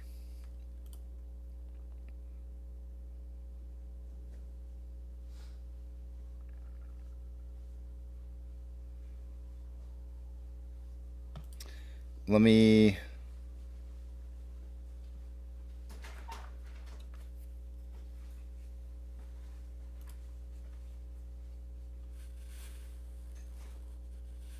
Yeah, Mega Johnny said, so wait, did AMC take both a distributor's cut and a ticket sale cut? I mean, based on the way the numbers that Box Office Mojo is putting out the numbers, and the way that the numbers.com are putting them out, the numbers.com is saying that it's how much the distributor earned at the box office. So that's literally what they say in the heading of this as a note for how they're coming up with their numbers. Box Office Mojo's repeating the same exact number that they are, and I'm not saying that they're copying and pasting, but they're producing the same exact number for domestic made money. So the problem that I have with that is that, I mean, this makes me look at Box Office Mojo in a brand new light, because it's supposed to be accumulation of box office sales across the board, not just this is the interesting thing, because we always look at, like, say for example, we'll look at Barbie, right? Every single time we've gone to Barbie and we've looked at Barbie, we go, oh look, $1.439 billion dollars made on Barbie, but AMC only got 35% of it, right, in ticket sales. So they only really technically made, you know, a third, or, you know, maybe a little bit more than a third of everything that was made. But now we're seeing these numbers popping up, and if you were to say that that same statement about this, you would look at this and say, like, okay, well, the box office numbers are being reported at 80 or 92.8 million. That means AMC only made, you know, $30 million. No, that's not the case. Because it literally says the distributor on that other website, it's literally saying the distributor made 82 or 92. So I don't know. There's something funky going on. I know you're eager to go to break, but I need to share this with you before you leave. I keep a TV on one of the CNBC Squawk Box. It's always on mute, but rarely do I ever unmute that to listen. But Thomas Petterfy from Interactive Brokers, he's the founder and chairman. He just was speaking so briefly. I put you on mute to hear what this fuckstick had to say, and you're gonna. He was touting the excitement that retail is, how retail has embraced options trading, much in the way you described with your presentation. And he quite literally said that it's become the new trend. It sounded like a sales pitch to me, but it's become the new trend. You're cutting. It read like get on the bandwagon, jump in with the rest of the cool kids. Pirate, you're cutting in and out. I can barely tell what you're saying. He said. I'm sorry about that, buddy. There you go. Okay, perfect. He said that it's turning into the new trend. Yeah, the new thing for the cool kids. But the money shot was that he said that it's more profitable for them to sell options than it is to sell shares, and he said they make 60 cents per contract. He just said it right on live TV. So in the same breath that he's saying that it's the new trend, it's the new thing, retail's excited about it, he couldn't help but brag that it's vastly more profitable for them than selling shares. I bet it is, because they're willing to take the other side of that bet, and they win right off the bat. Yeah, I just thought it was interesting, in so much that you gave that presentation, and now he's on there doing exactly the same sales pitch. Sorry about the bad comms. No worries. I just wanted to. You were like cutting in and out. I could barely tell what you were saying. All right. I'm gonna head to break. Thank you for the update. I'll see you guys back at 8:15. Let me put up the message for you guys.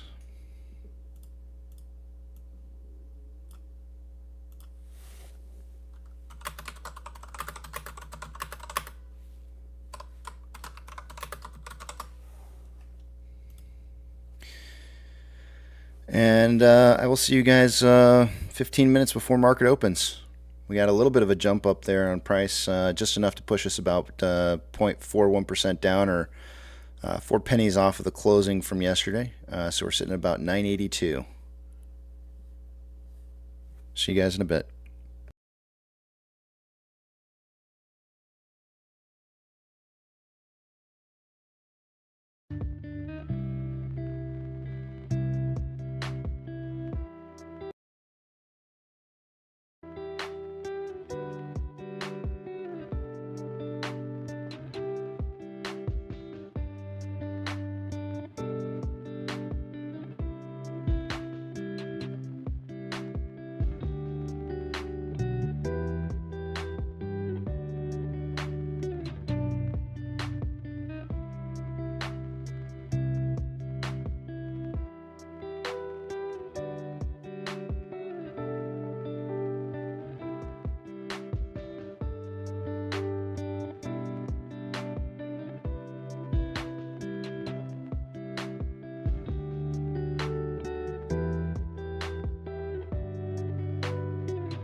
All right, guys, I'm back. Let's take a look at some of what's going on here before market opens. I already gave a price prediction earlier this morning for those of you who weren't here to hear it. I'm going 870 to 1170. Apex has 857 to 1157, and TB has 890 to 1190. I usually send Eric out a message, and he usually gets back to me right before market opens. So I'll get him an update on what he's going with. If he doesn't change his numbers, he'll be 8 to 11. Taking a look at futures in the market as of right now, we have VIX showing a future open around 1888, which is a little bit lower than where it was before. It's currently showing 1846, so it is heading upwards. And SPY is currently down 0.42 and still trending downwards.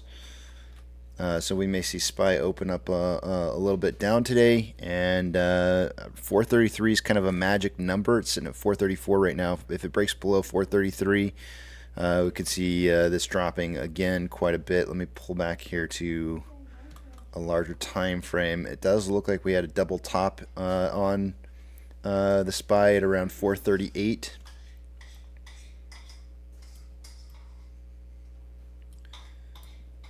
Delete some of this crap in here.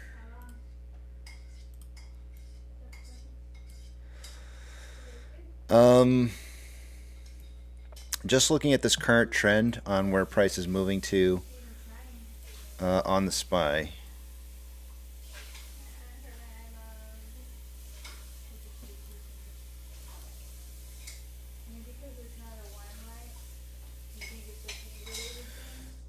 It looks to me like a break of 433 and this level of support here would tend to see the market falling and retesting something like 430 once again, in which case if it were to retest 430, could potentially see some fireworks to the bottom side.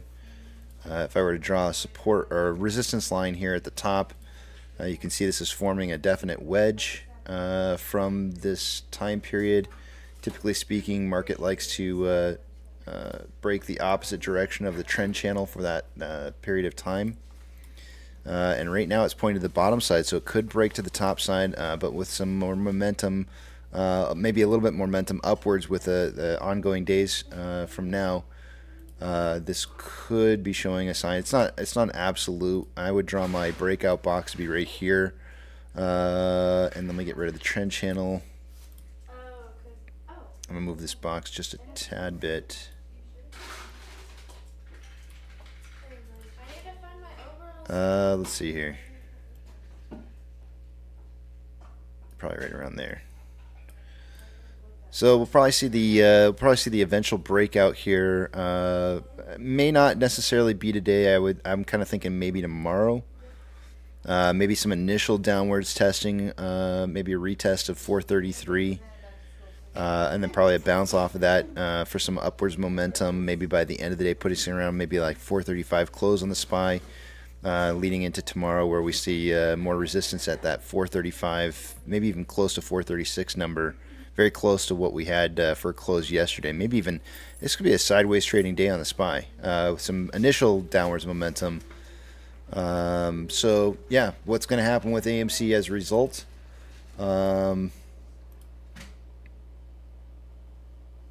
It's difficult to say for sure. I think there's some more upwards potential for today than due to the fact that we closed at around 980. Seeing a move upwards of $10.10 should give us more buying pressure. So and then we still need to break past 1030. 1030 is really kind of like a key significant point that we got to get past here to see more upwards momentum. So we're not out of the clear from seeing more lower bottoms than that 896 that we hit until we get past 1030. So we need to see that break. A good clean break past 1030 would be ideal.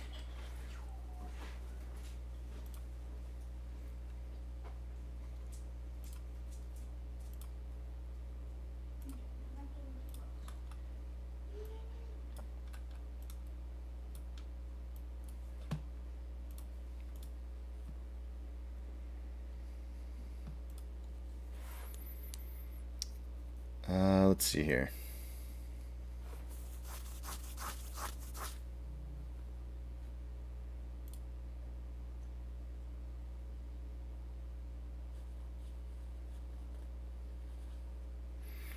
We got about 5 more minutes before I start the intro.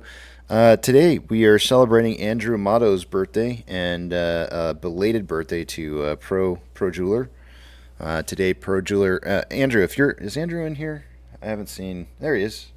Did I say Andrew? I meant Albert. Did I write the wrong name down? I think I wrote the wrong name down on my screen here. Albert, is it your birthday today?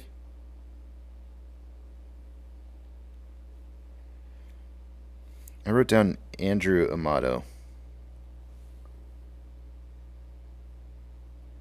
Okay. I don't know why I wrote down Andrew.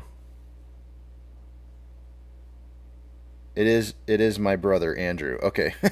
I was like, wait a minute. You know what? This is literally probably the first time I've ever actually even realized that there were 2 Amatos. Okay. Well, that's news to me. I guess because both you guys start with an A, I guess I just never really put 2 and 2 together that there is a difference. So I always thought you were one and the same, I guess. Andrew Amato is what I wrote down. So happy birthday to your brother. Let him know for me if you. I don't expect him to be here today since it's his birthday and all. Let him know he gets a song choice, man. Tell him to submit a song choice to me somewhere.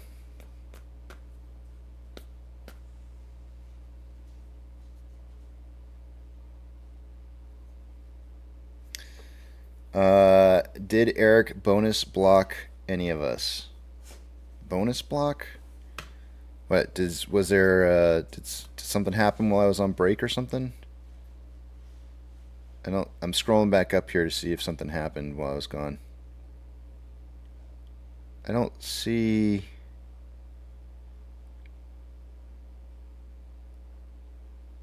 I'm not seeing anything.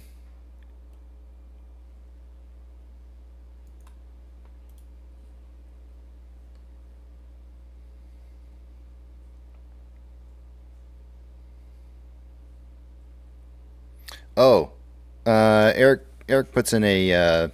He usually gives me. I'll send him a text message right now, but he usually sends me a text message right as market's getting ready to open. But I'll send him a message every once in a while. I'll send him a message first, just preemptively.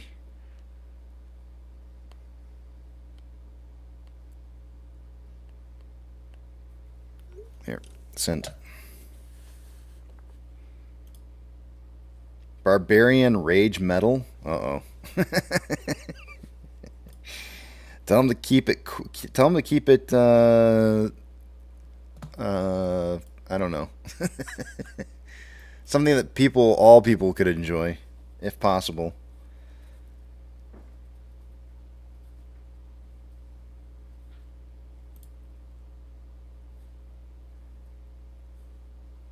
Yeah, he hasn't chimed in yet with a price prediction. I just sent him a text just now.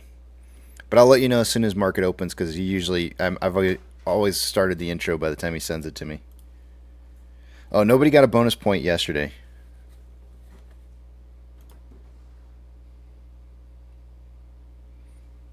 He had 8 to 11, and I think TV was the closest to price prediction getting it correct yesterday.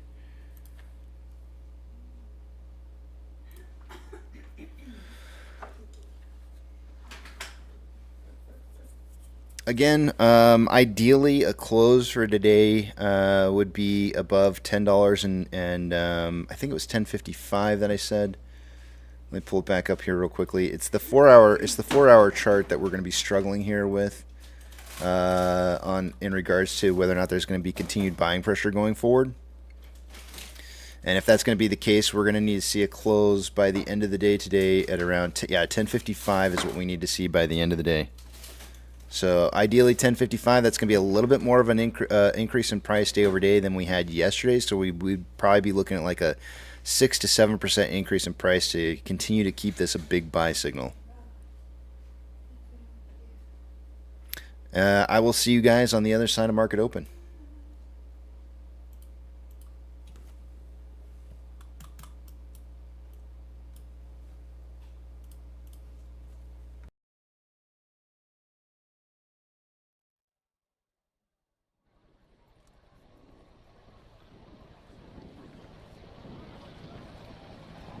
T-minus 90 seconds and counting. All systems are go. We're about 90 seconds from the launch of Space Shuttle Discovery.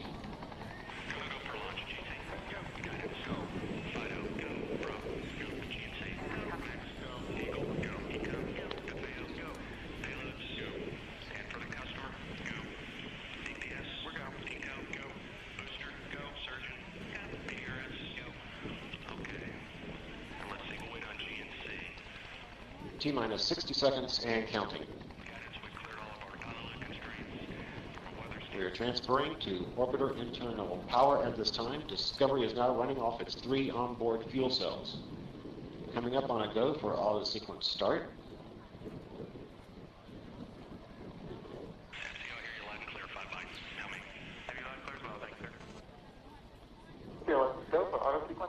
And we have a go for auto sequence start. Discovery's onboard computers have primary control of all the vehicle's critical functions. T-minus 17 seconds and counting. 15, 12, 11, 10, 9, 8, 7, 6, start, 2, 1, booster ignition, and liftoff of the Space Shuttle Discovery, returning to the space station, paving the way for future missions beyond.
Discovery's onboard computers commanding the main engine nozzles to swivel, aiming the shuttle for its precise target in space for main engine cutoff.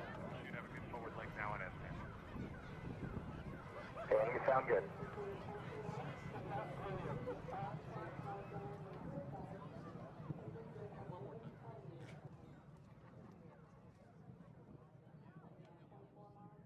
Discovery Houston, negative return. Copy, a negative return. My, it's a beautiful world. I like swimming in the sea. I like to go out beyond the wide breakers, where a man can still be free, or a woman if you are one. I like swimming in the sea. My, it's a beautiful world. I like drinking Irish tea with a little bit of lapsang souchong. I like making my own tea. My, it's a beautiful world. I like driving in my car. I roll the top down, sometimes I travel quite far. Drive to the ocean, stare up at the stars. I like driving in my car. All around is anger, automatic guns, There's death in large numbers, no respect for women or our little ones. I tried talking to Jesus, but he just put me on hold. He said he'd been swamped by calls this week and he could not shake his cold.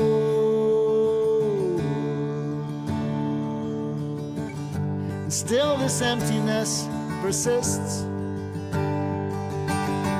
Perhaps this is as good as it gets. When you've given up the drink and those nasty cigarettes. Now leave the party early, at least with no regrets. I watch the sun as it comes up, I watch it as it sets. Yeah, this is as good as it gets. Oh my, my, my, it's a beautiful world. I like sleeping with Marie. She is one sexy girl, full of mystery. She says she doesn't love me, she likes my company. For now that's good enough for me. Oh my, my, my, it's a beautiful world. I like swimming in the sea.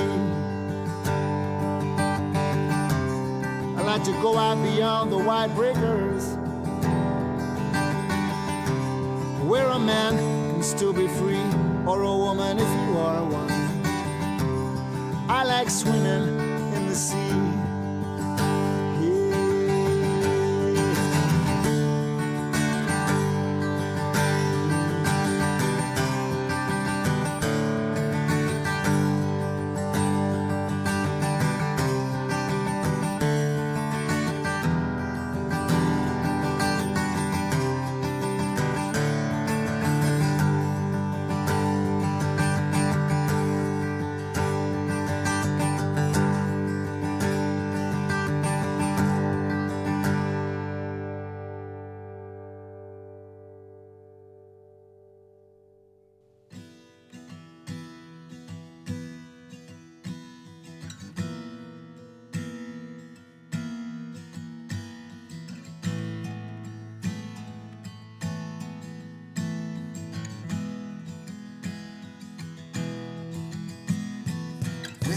Getting cold, you're needing a shoulder. Puff out your chest and be a little bolder. All we do is we buy and hold. There will be shills who wanna steal your thrills. There will be friends who hold till the end. There will be doubt, fear and cloud, but it's all in your head. Those hedgies are dead. Panic and fear really are near, but it's not ours to own. We have shown that all we do is buy and hold. Oh, there will be shills who wanna steal your thrills, and there will be friends who hold till the end, and there will be doubt, fear and cloud, but it's all in your head. Those hedgies are dead. So when the night's getting colder and you're needing that shoulder, these apes got your back, we got each other. All we do is we buy and hold.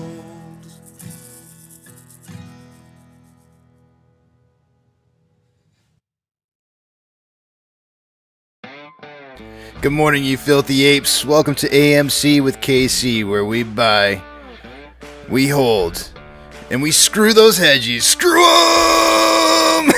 That's right. This is where we like to fling poo and eat crayons for breakfast. Rock strong. Good morning, guys. The title for the day today is Survive and Then Thrive. Adam Aaron has said that on multiple times before. Yesterday, I thought back to something that the shill came in and decided to put in there, and I love it when they do this because it's that you couldn't see further from the truth as to what is impacting and how we're impacting the entire market by doing what it is that we're doing. But when they come in and they say things like, how's buy and hold working for you now? And I say, is AMC still a company? Yeah. Guess what? It's working. Because AMC would have been dead trash to all of us had it not been for us coming in and doing what it is that we've been doing. So it's working great. You may not think that it's looking like it's working well because price is going down. But this company has certainly stayed alive a lot longer than it would have been able to if it hadn't been for us coming in and being investors and holding what it is that we cherish.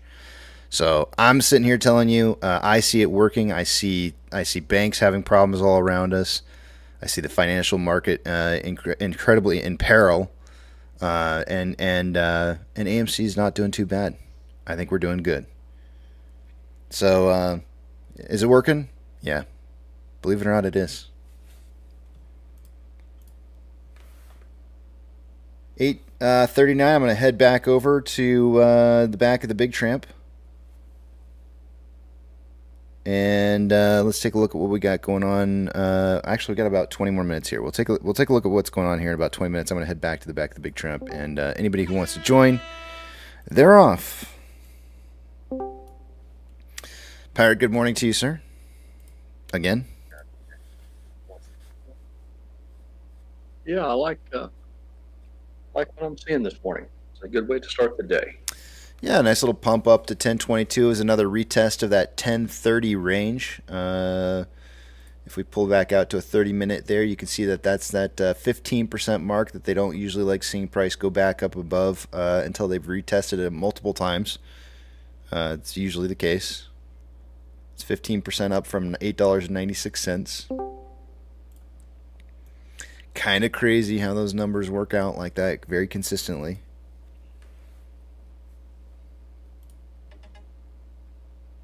Well, we've seen our fair share of opening bells where it immediately gets tanked, it's stuffed down. So I think it's only fair that we get to celebrate when we open up to some nice candles like that. It sets a much better tone for the morning. Yeah, I think so. We're only up right now. We're up 0.05%, breaking even, breaking down. We're getting really close to retesting that simple moving average, which is typically what happens when you see the Bollinger Bands getting tested to the top or bottom side. It doesn't really tend to matter either direction. And most everything else is red right now except for HYMC. HYMC is actually in the green, up 1.82%. Now AMC breaking down below the simple moving average, which gives us that break to a red status as well. But the rest of the market is also moving down, so I don't see why we wouldn't move with it. That will more than likely continue to be the case. Not always, but usually it's the case. Bezos acquires then destroys, i.e. Dish Network, Lord of the Rings, Warrior Guy. Frank says Algo Computer was slow to move it back down this morning. Maybe it does double duty as poker AI at night. Yeah, man, we were actually getting our butts handed to us a little bit last night by some of the computer players in poker. Even the cryptocurrencies are down right now. Those aren't faring so well. Bitcoin still has not managed to break above 28.7 yet. Still finding resistance there.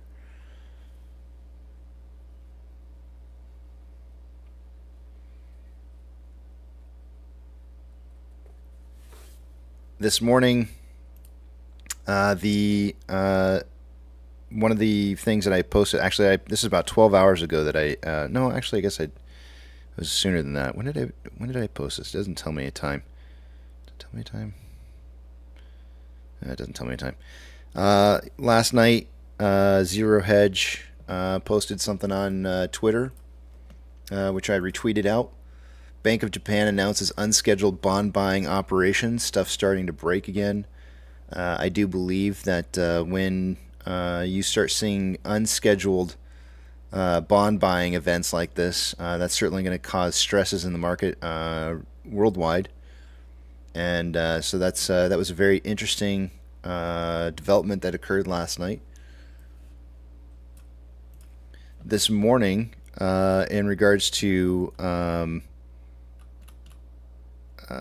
this week's economic reports, today is supposed to be housing starts. We got the date. It looks like the date is in here. Housing starts, 1.27 million was the last reported amount. They were expecting 1.37. It came in at 1.36, so just a little bit underneath the estimate. Then they have building permits. 1.54 million was what was previously estimated. They were expecting 1.45, and it dropped to 1.47, so it didn't drop nearly as much as they thought. But those are the numbers currently.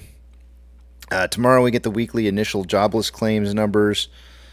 Existing home sales, which they are expecting to go down, and also the U.S. leading economic indicators was for tomorrow. Looks like we have Chairman Powell speaking tomorrow. That sounds like some fun. Powell's Bells. I'm gonna have to take a listen. We always managed to get a few laughs out of his performance. Yeah. He's showing up at 12 p.m. Eastern Standard Time, so that'll be 11 my time tomorrow.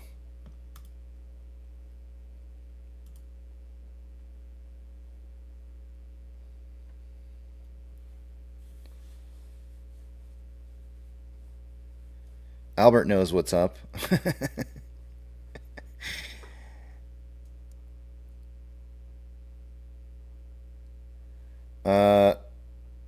Pranav says, ever since you revealed the truth about how you see music, I can't see the intro the same. I apologize, man. I apologize. Sorry about that.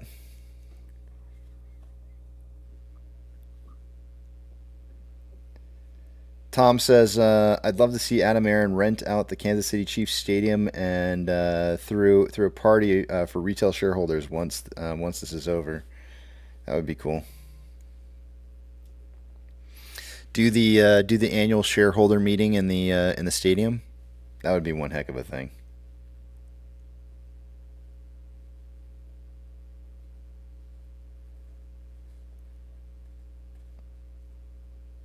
Albert's saying, Powell, those darn normies keep getting second jobs and buying stuff and moving in with their parents. Can't see I'm trying to destroy their buying power to help them.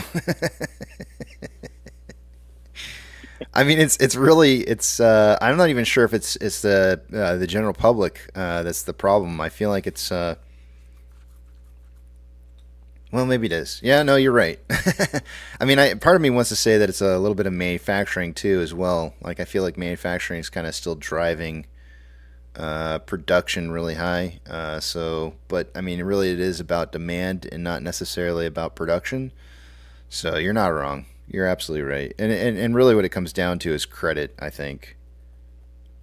But that'll eventually run out at some point, and that's when things really start blowing up.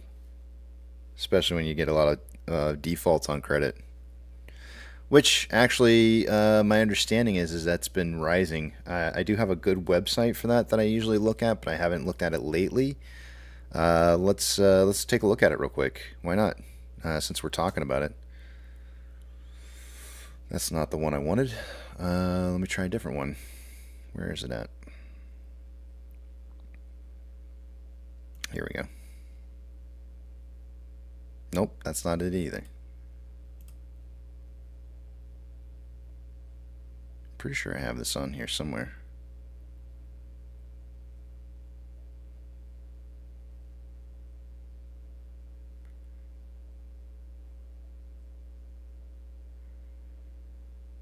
Huh. I used to have a screen that I would look at credit. Oh, here it is. I found it.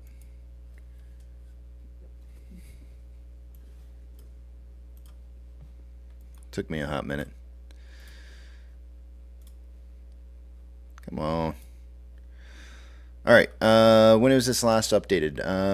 Let's see here. Aggregate delinquency rates were roughly flat in the second quarter of 2023 and remained low after declining sharply through the beginning of the pandemic. As of June, 2.7% of outstanding debt was in some stage of delinquency, 2 percentage points lower than the last quarter of 2019, just before the COVID-19 pandemic hit the United States. You can see here, this is the percent of balance 90 plus days delinquent on some of this, and the numbers are heading down on some of this, which is actually it's actually a really good thing to see that that's not the case.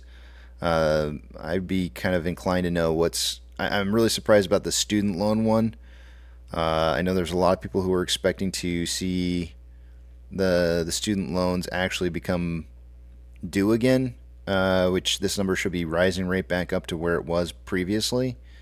As of yet, it has not been reported. So maybe on the next quarter when we see these numbers reported next, which is going to be... When is the next release date on this? I don't think it says.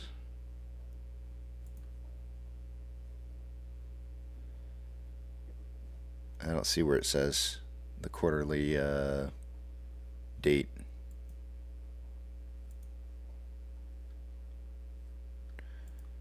Yeah, this is just up to Q2 for this year, so this is not including Q3.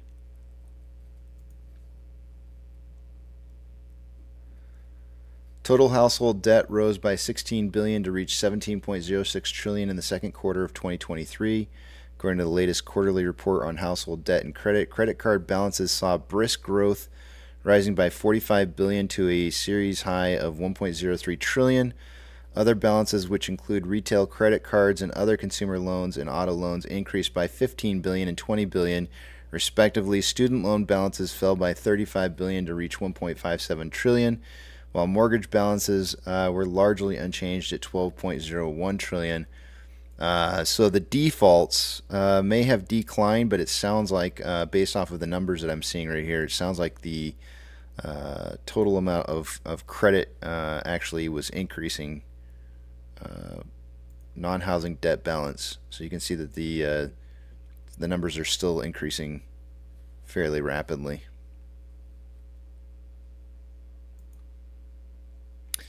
Credit card balances increased by $45 billion, a 4.6% quarterly increase. When you consider that it's increasing by 4.6% in a quarter, and most people don't get much more than, I would say, probably a 3 to 4% increase on average on their yearly increase in pay, cost of living pay, this number is pretty drastic.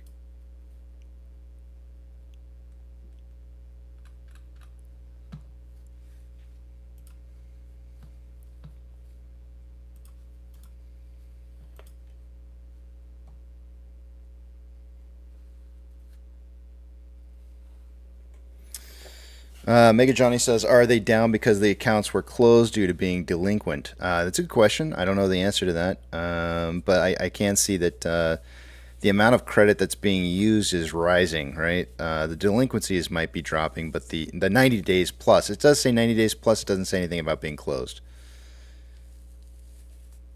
It's a good point.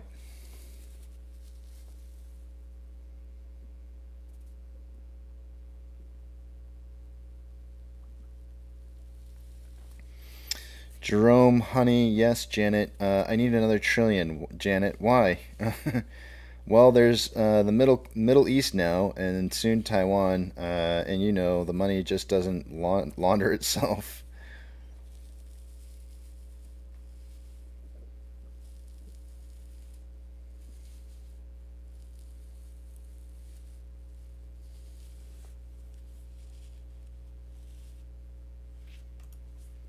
Currently, we're down 0.81% at 978.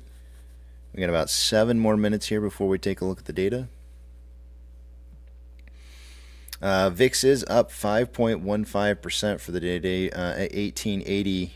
Breaking 19 is the significant breaking point where we may see this launch a little bit here, kind of zooming out just a tad bit. You can see there's been multiple occasions where we've broken past 19 recently. This is on a 1 hour. Let me put it to a daily so you can see it more from a daily perspective. We've seen multiple retests of that 19 level, but never an actual candle that's broken through, like a full candle for a daily. Yeah. So, and you can see here on the vortex indicator, it's showing signs of more strength and of rising on the VIX. As there's been a crossover on the vortex indicator. Do note that TTM squeeze is saying that's not necessarily the case, that there's some more weakness here to be seen. But I don't think that the vortex indicator, in my opinion, doesn't typically lie when you start seeing crossovers, especially on a daily like this. It usually does tend to trend and crossover. I'm gonna go back here just a little bit and find a spot where that may not be the case. I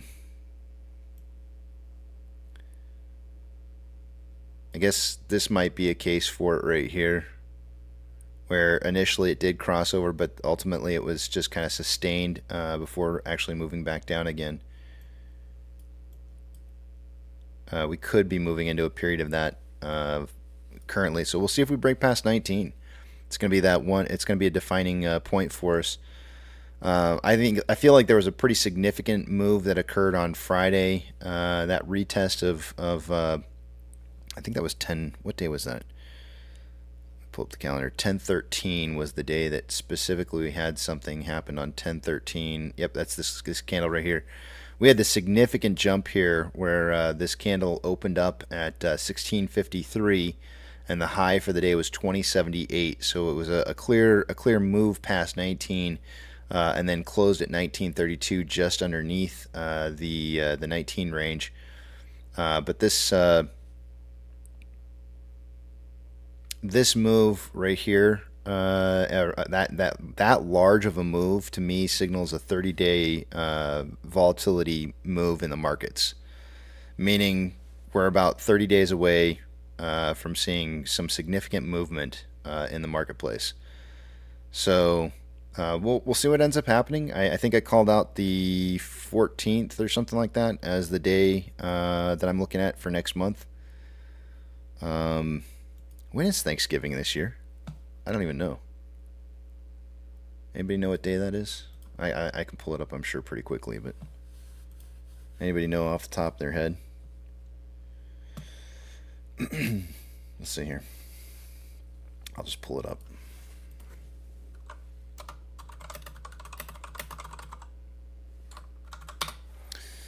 The 23rd. That's a good number. So we're looking at Thanksgiving Day on the 23rd, which is going to actually be the second to last Thursday of the month.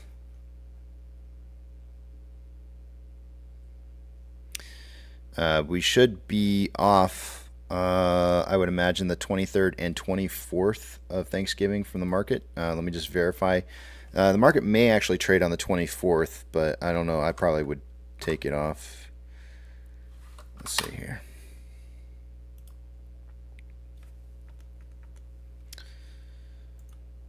We have Thanksgiving. Yeah, the 23rd. The 23rd is a day that we have off. We don't have off the 24th. I'll probably take that day off because I would hope that you guys would too.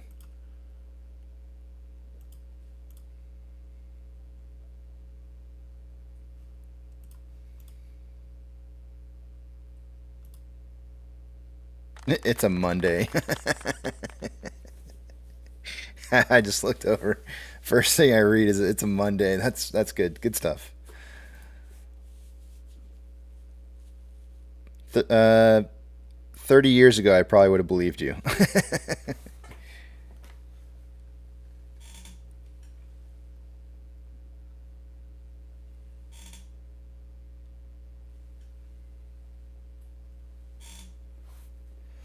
Albert says it's the third Thursday of November. I don't think that's always the case, though. Is it? Third. No, that's not true this year. This year it's actually the fourth Thursday. I think this is why I never can remember when Thanksgiving is, because people always say it's oh, it's always this, and then I find out nope, that's not always the truth. This year it's on the 23rd, and November falls. That is the fourth Thursday of the month, not the third.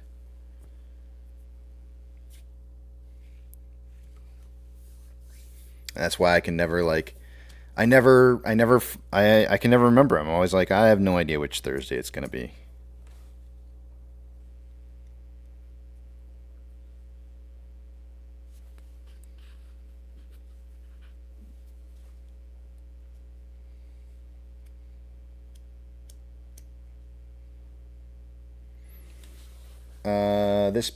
This Black Friday will be interesting. Why is that? Oh, to see what sales are like across the board? Yeah, probably.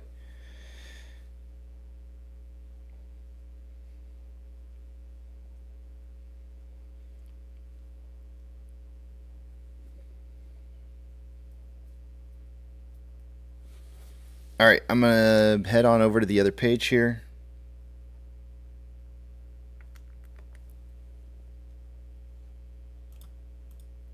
Remember, I'm not going to be able to see what it is you guys are writing, so hold those personal thoughts, comments, questions, concerns until you see the big tramp back up on the screen again. It's time to do numbers. Two-factor authentication. If you don't have it, you may want to consider getting it, as it could prevent somebody from getting into your account that shouldn't be in your account.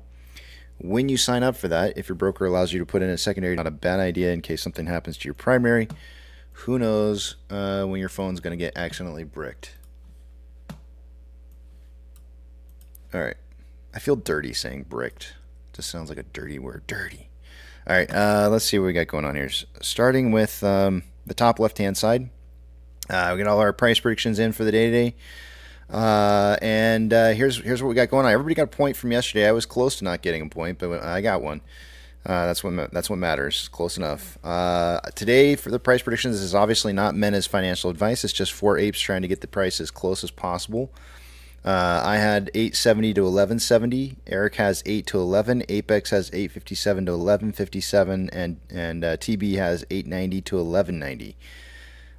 Short exempt volume day over day was at 242.2 thousand shares. Utilization drove up almost 10% to 56.74%, and then day over day price increase was a 5.68% increase yesterday. Max Pain I expected to go up to 9 today, and it didn't. We started out the week at 8. It stayed at 850. What does that mean? It means that we more than likely had a lot of call positions that were being closed out at strike prices that were higher. Perhaps maybe whoever owned the buying side of those contracts to potentially decide that they wanted to collect on their closing to market values that were probably in the money. So that did not go up. Max Pain stayed at 850. Taking a look at off exchange.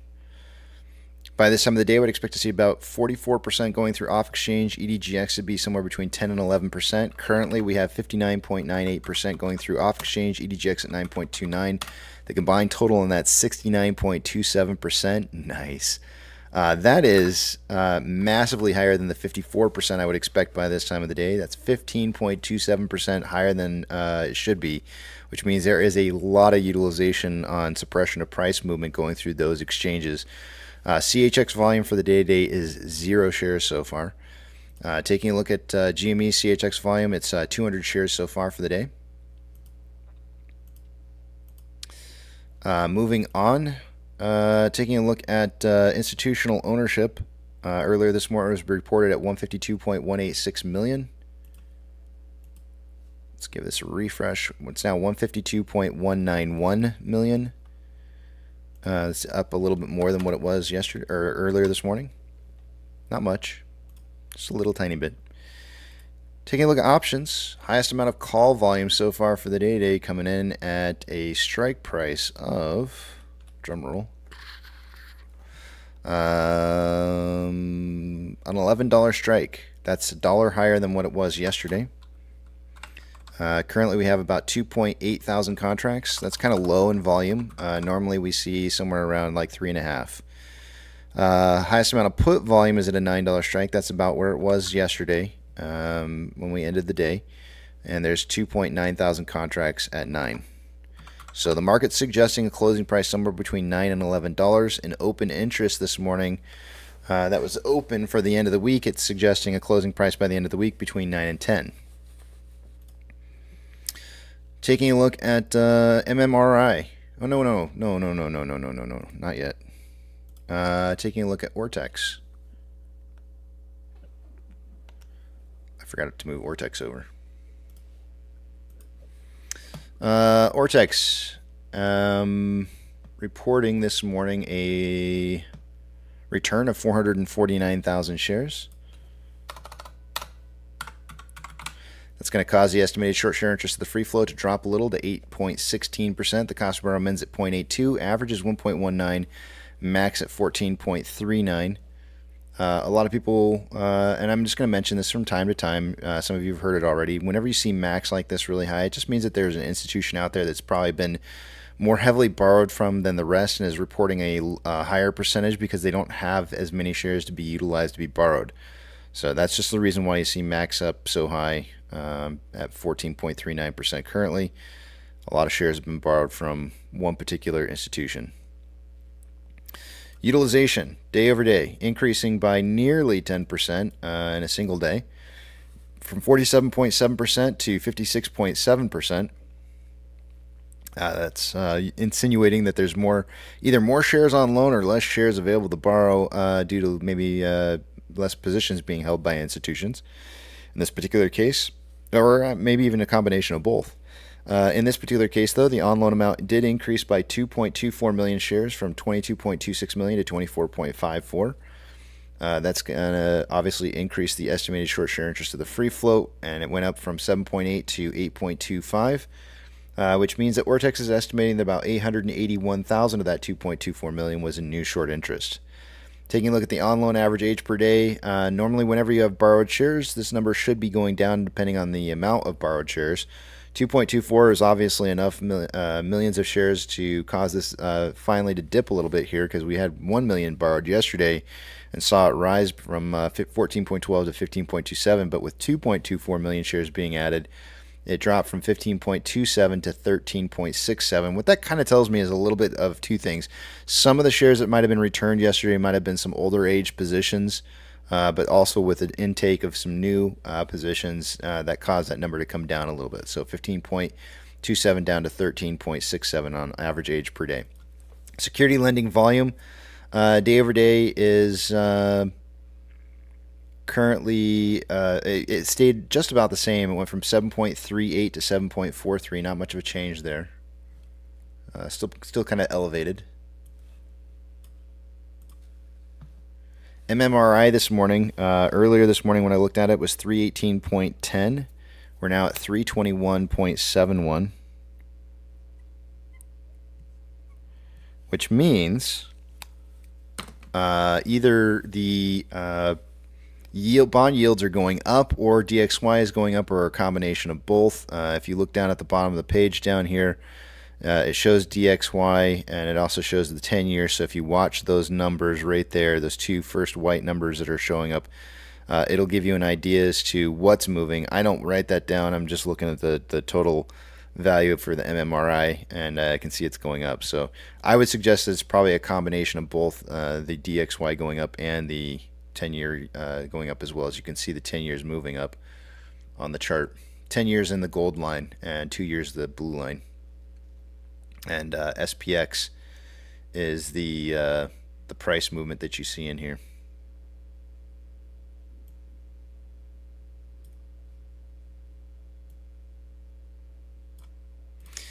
All right, moving forward. Onwards. Uh-oh. Well, this page didn't have a good time. Refresh.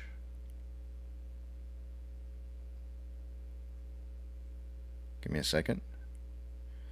Just want to make sure this isn't going to like put up something on the page here that I don't information I don't want to give away.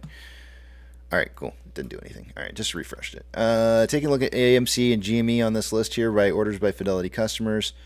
Let's see if either are on this list. GME definitely on this list here. Look at this buy-sell ratio for GME right now. 90.34% buys and 9.66% sells. AMC did not make the list, and that's likely due to the fact that we have lower volume. If you were here earlier this morning during pre-market, the volume was absolutely super low this morning. Shares available to borrow is sitting at 4 million shares as of right now available. Trigger price for SSR for the day today is at $8.87. You can see earlier this morning they did borrow a total of about what did I write down before? 4 million shares borrowed. We had 6.3 million shares available. It went down to 2.3. They did return some shares back here, borrowed another 200,000. So let me add that to that 4 million. We're at 4.2 million shares borrowed so far for the day today. This number keeps increasing every day. They're needing larger and larger amounts. You can see the ETFs have been returned. There was some ETFs that were borrowed out earlier this morning. Fees are currently sitting at 0.7%. The borrows amounts per day are getting larger and larger and larger. One day we'll wake up that 4 to 6 million shares will just be gone and it won't come back.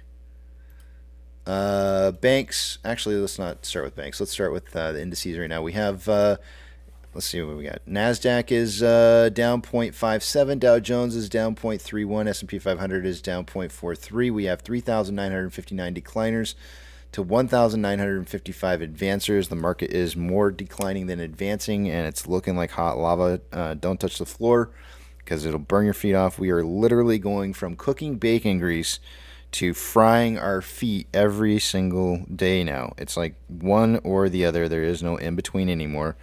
It's either you suck today or you're absolutely amazing. One or the other. There is no in betweens. That's signs of large volatility in the market. Definitely stressed, I would suggest. Taking a look at some of our big bank movers for the day today. I'm only going to read off anything 2.5% or greater of a change for the day, and I'm trying to stall here for a second as I wait for this one to show 2.5 because it's right there. It's not going to show. All right, not reading that one. First Horizon up 4.37% for the day. Let's see what else. U.S. Bank Core down 3.01 and dropping like a brick right now. Let's see. Continuing on down the page. Those are the... Oh, wait. We got Morgan Stanley down 6.35%. And Northwestern Trust is down 6.57%. We now have PacWest down 2.67%. And if I wait a little bit longer, I might... Yep, here we go. Bank of California is down 2.53%. If I wait any longer, I'll probably start being able to read off more banks heading down. How long do you want to wait here? We'll wait for we can wait. We can just start naming them all. Ethereum Classic is up 0.22% for the day and kind of consolidating as of right now. The U.S. dollar is currently up 0.14 and retesting, heading up towards retesting that 106.53. It's currently at 106.4 and trending upwards. Oil is up 1.45% and trending up. Looks like it's starting to kind of cool off a little bit. It looks like it might want to start trending down. You can see Vortex indicator down here suggesting that it might be turning the other direction. Mortgage-backed securities are down anywhere from 0.12 to 0.14 and starting to consolidate. SPY is down 0.5 and trending down.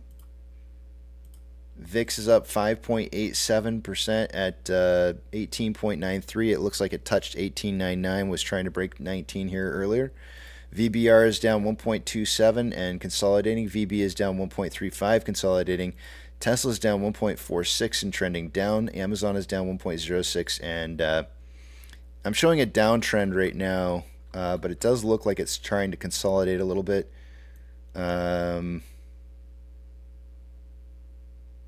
Let's go with consolidation.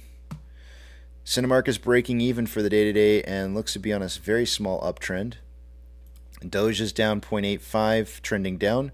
Bitcoin is down 0.41, slight trend down. GME is down 0.92 and trending down. HYMC is up 1.32 and a slight trend up, but it looks more like consolidation to me than anything. NCMI is down 2.08, trending down. Hood is down 2.45, trending down, and AMC is down 0.86. And for the most part, kind of consolidating with maybe a slight downtrend. Inflow versus outflow so far for the day today. Holy crap. We've got 11.27 million inflow to 7.59 outflow. We're looking at, let's see, 3.6, almost $3.7 million more inflow than outflow. Seems like a lot more than usual.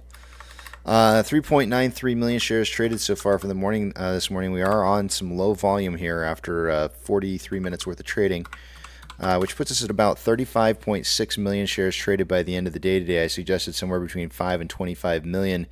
It's very, very easily. I think I could suggest at this point in time that we might even see as low as 10 million shares traded today. On a 4-hour time interval, there is currently more buying pressure than selling pressure with an RSI of 51.16. There's been a drastic drop-off in selling pressure in the market, and as a result, a divergence in the vortex indicator within the last 4 hours. RSI is at 50.95, which is average. 1-hour time interval, we have currently more buying pressure than selling pressure with an RSI of 52.24, which is average. On a 30-minute interval, more selling pressure than buying pressure with an RSI of 48.65, which is average.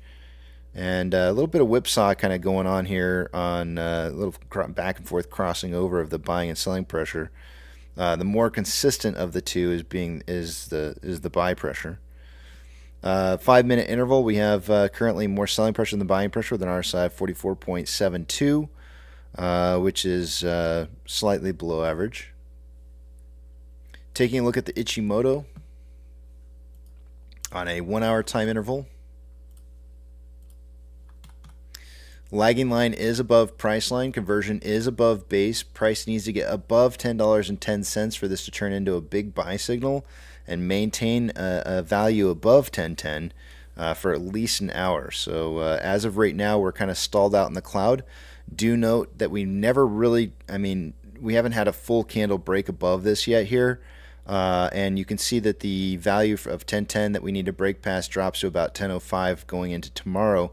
So if we don't get that break and we continue to trade sideways throughout the day today, then it's possible we could get the breakout tomorrow.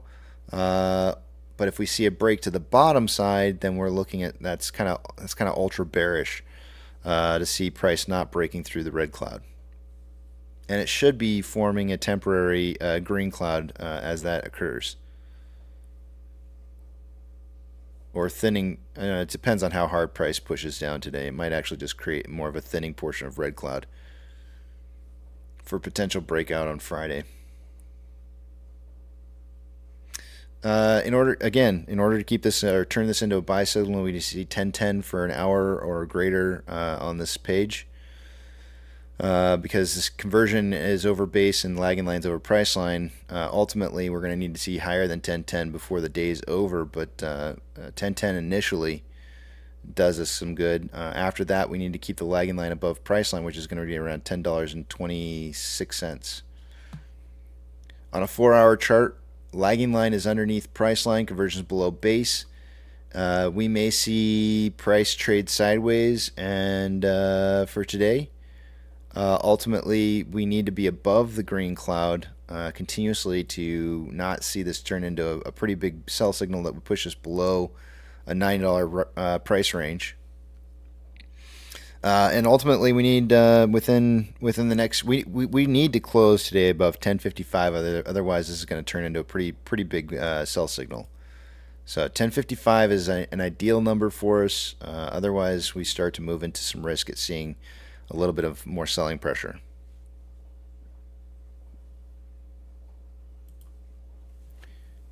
All right. With that,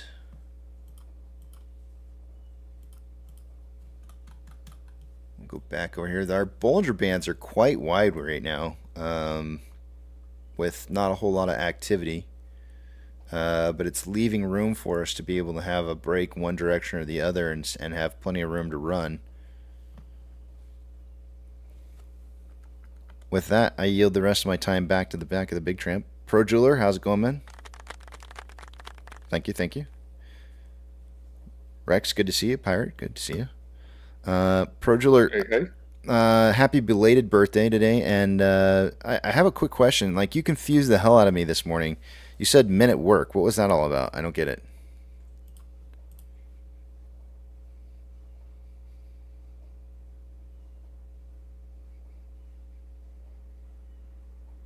Is it a reference to the band?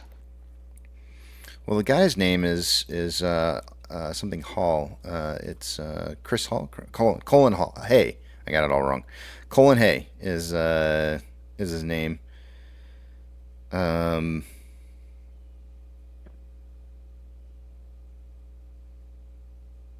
I don't know.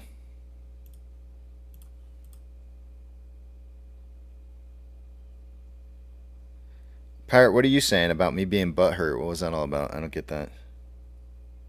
Not you. I've been engaged in a little combat this morning with Teddy Fuckspin. He's changed his name to over-explaining pirate, and I'm quite certain he wasn't trying to be funny. He's just trying to be mean-spirited. I spoke to him privately in an effort to be respectful and keep it out of the out of the conversation. Perfect. And then it didn't. Apparently, he got a little bit hurt, and he's decided to pick a little fight with me, and that's fine. I like to, you know me. I like more than fight.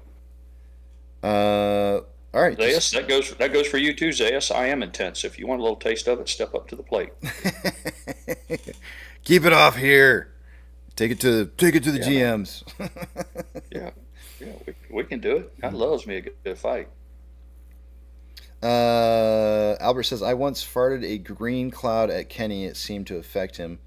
Gary said, does the cloud affect hedges? No, it's more about buying and selling sentiment from a investor sentiment, and it's an indicator of where you may see buying and selling pressure coming and going, entering into the market and exiting. It's just a trading indicator like anything else is. Whether it be a moving average that you're looking at, or RSI, vortex indicator, MACD, you name it. But it's more of an all-encompassing. It involves taking a lot of different aspects of indicators and wrapping them all into one. That gives you a little bit more of a robust indicator that's shouldn't be an only indicator, but takes away from the amount of indicators that you need to look at.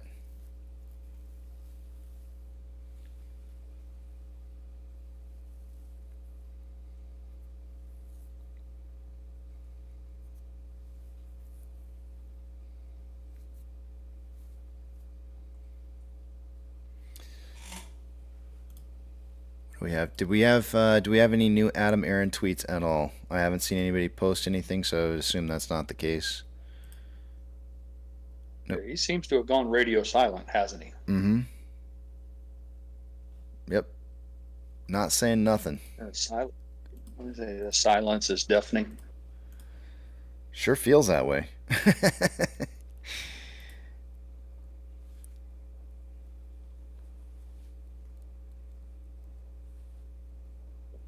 Well, he has gone on record in the past to say don't take silence for inaction.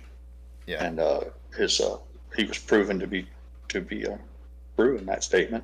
So maybe that's what we're up against here.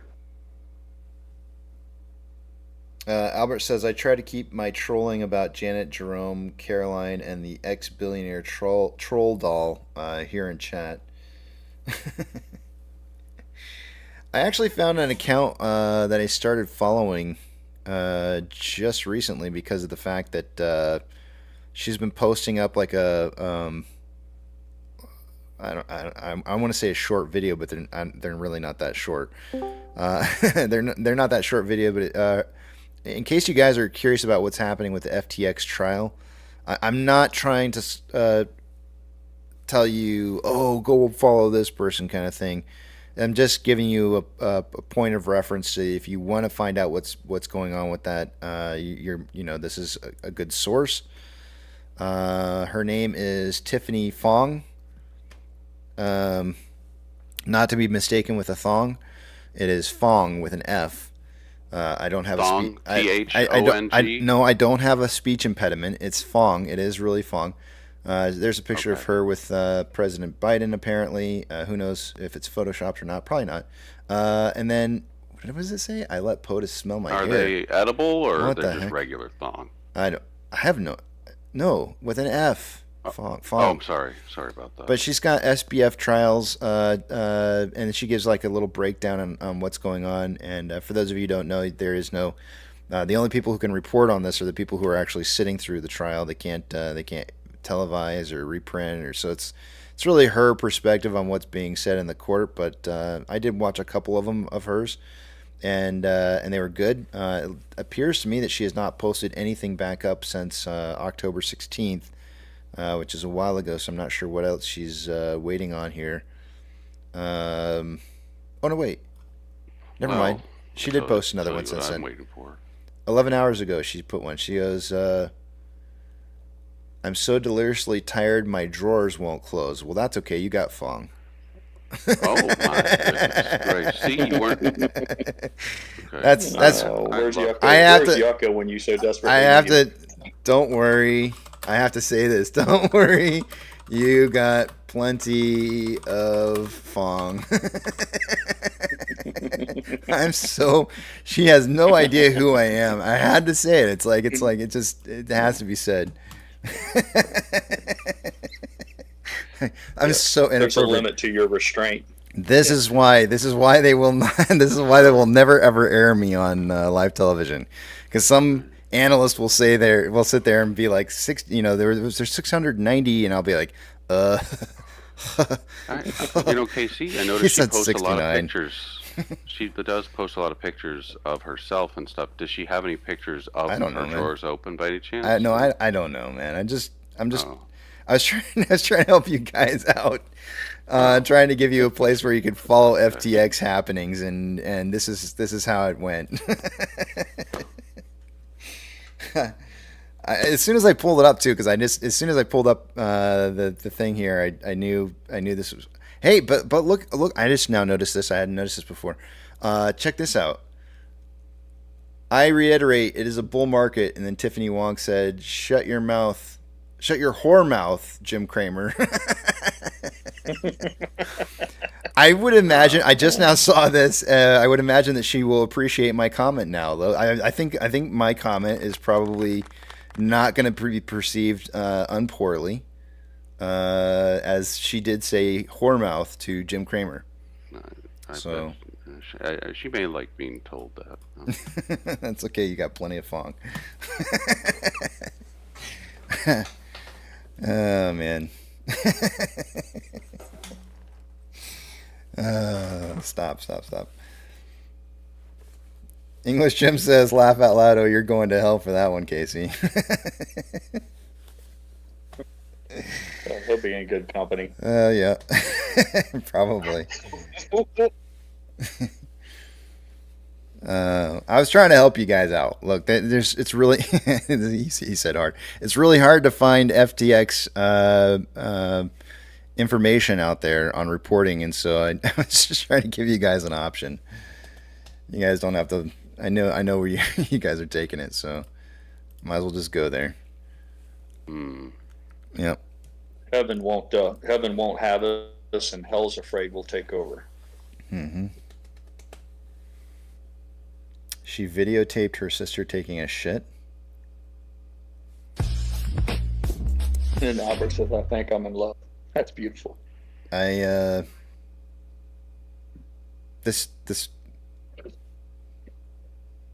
Never mind. I'm just gonna stop right now. The new generation. I'm just move on. Everything's Hayden, a little too far. Hayden knows. Yeah. Hayden knows where I'm going to go with this.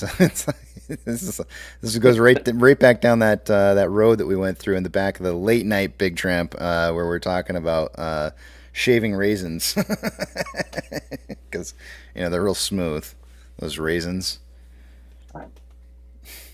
Oh, they're actually almost like grapes. Invite her to the back of the Big Tramp. She's got some Nair stories guaranteed.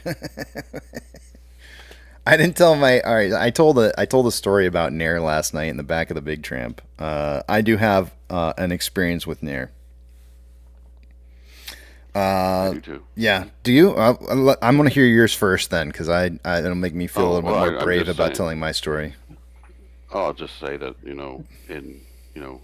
late '90s and stuff like that in high school and stuff. The boys and I, we'd experiment with hair removal, different things to show off our bodies a little better and stuff. To attract the other species and whatnot. Or gender, rather. We don't want any goats. Species. No, you said species. Yeah, I did. We're going to get a clip of that. You clearly said species. Yeah, I'm certain that Preacher's got his clip already started.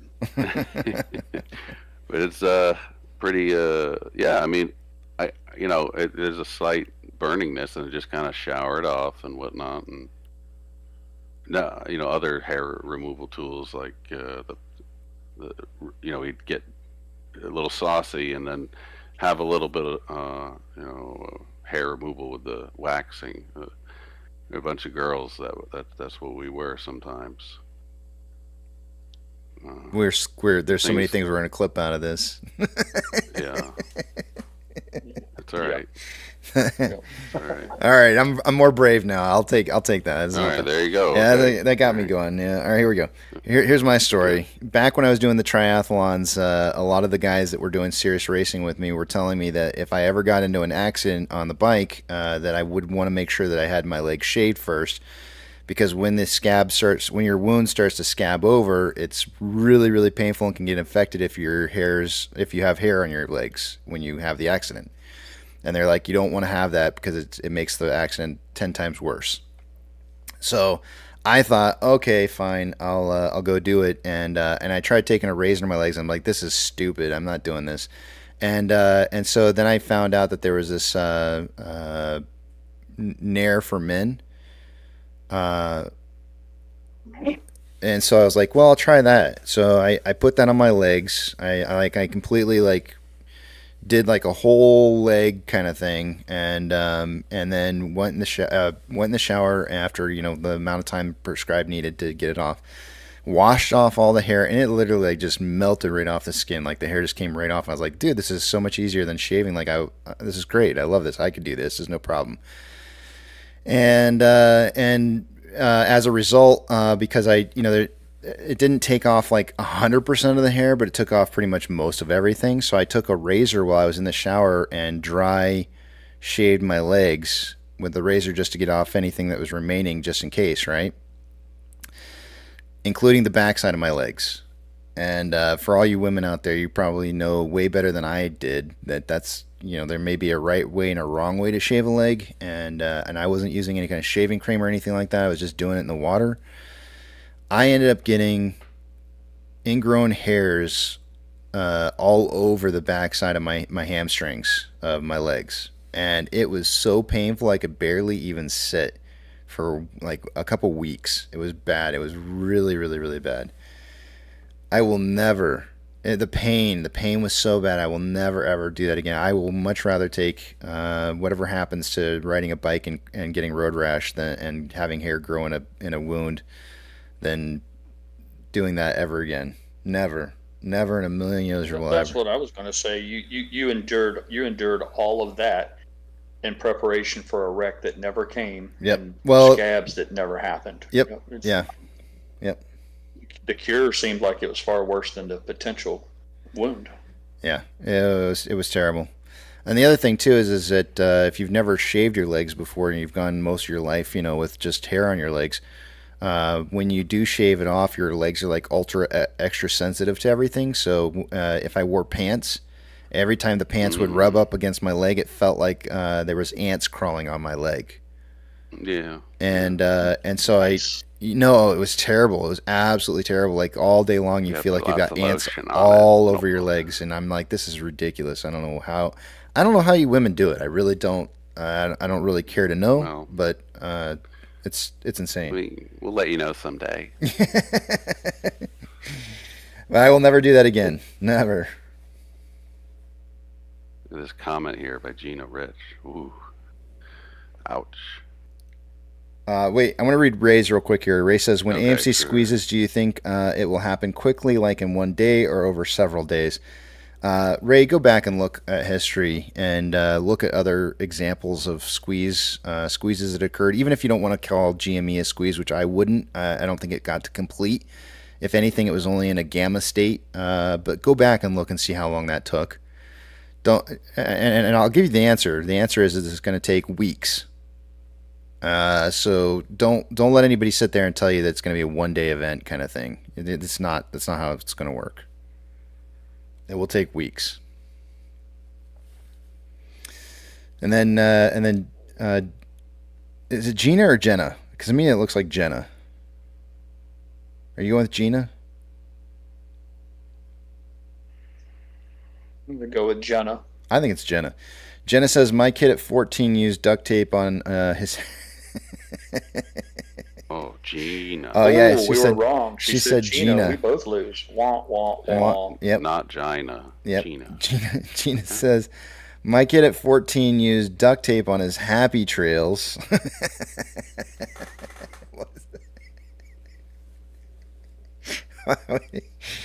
And he couldn't rip it off. Casey? Yeah, he couldn't rip it off. It was on for a few days. When I ripped it off, it took skin with it. He learned his lesson about waxing. Oh my gosh, that's terrible. Yeah, that's rough. That's terrible. Why did you rip it off? I'd use some Goo Gone or some kind of removal stuff. Oh my gosh, I can't even imagine.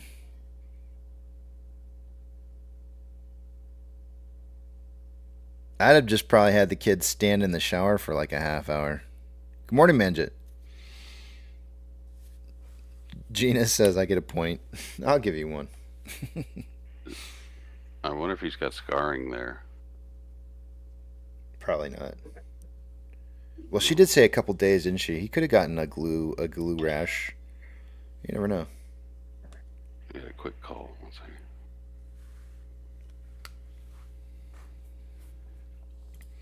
She says, I still laugh about it, and he's 35 now. It's probably a good Thanksgiving story.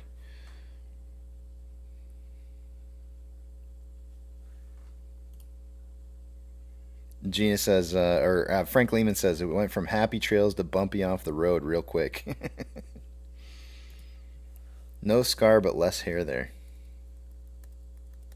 Reacher's, he's taking issue with the fact that you said it could last weeks on the squeeze. He's going with 15 minutes tops. From beginning to end, it'll be over with in a quarter of an hour.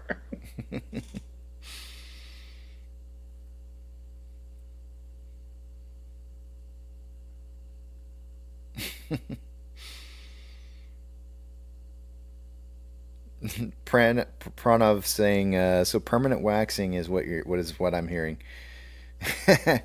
I wouldn't subscribe to it, but I mean, it does kind of sound like it could be a little bit, yeah. But that definitely sounds like a good Thanksgiving story.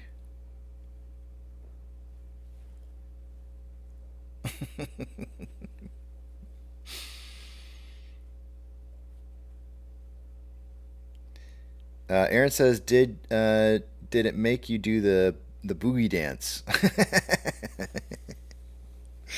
I'm assuming you're saying that to me, Aaron. I don't know. I don't remember doing any boogie dance, but just severe uncomfort.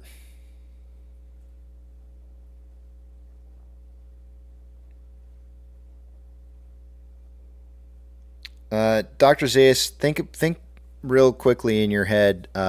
What you say days to cover is 1 day with short percentage float of 8.68%. I want you to think in your head for a minute about, first off, if there is a squeeze, it's not going to happen at 8%. I guarantee you that. It's going to be at a much higher percentage. So that number is going to be going up. But the other thing that I want you to remember is that what is the function of days to cover? How is days to cover calculated? And then you can come up with a hypothetical as to what days to cover would actually be with some of these numbers that are different than what they are currently. What you can do is, for example, if you look at our average 3-month volume right now is 19.13, and that is part of the how that's calculated days to cover is using that value. If we were to suddenly see our entire float traded in a single day, that number is going to massively jump up and change that days to cover value, right? For example, if you were to crunch the numbers, I would guess that if we saw in a single day 200 million shares traded, we would probably see that number jump up to like probably somewhere in the range of like 60 to 70 million shares average 3-month volume. That's just off of one day like that. Now, if you had multiple days where volume was trading those kind of numbers, then you're going to be seeing obviously the numbers jettisoning up upwards of over 100 million per day average. And I guarantee you that that's going to happen, because when you look back in history and you see what happened and occurred with volume when we ran up in June of 2021, we were actually, you don't have to look at June. You can go back to January of 2021 and you can see that we traded over 1 billion shares in a single day, when the outstanding amount of shares at the time was like something like 200 and something odd million shares. So you're looking at like 5x times the float being traded, or maybe even 6 times the float being traded over, right? So when you're getting volumes in those kind of levels, and then you see suddenly the average 3-month volume driving up to something like 200 million shares traded on an average 3-month volume, you tell me what DTC turns into. Especially if you have something like, you could just use the current numbers at 22 million, or actually, I guess with where it's at right now, we're looking at 16.14 million shares right now in short interest estimated. You tell me how long it's going to take.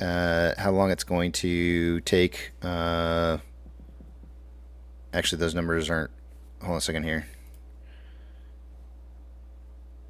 That would actually cause it to go down, DTC to go down on that, but you're going to see much higher numbers. It's not going to be that amount. Here, let me show you. It's better if I just show you. Let's go back in history.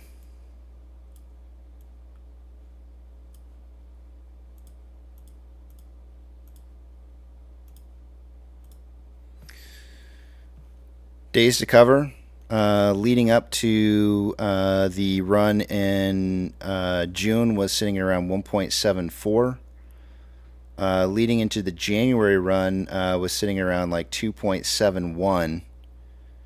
Those days are much larger than what is currently being reported. If I draw this back out here, you can see these numbers are obviously a lot lower right now. But it wasn't too long ago where we had DTC sitting at around 10.11. Now, if you take this and the same information, let's duplicate this tab, and you go over and you look at like GME when it started to squeeze. Let's just type this in here.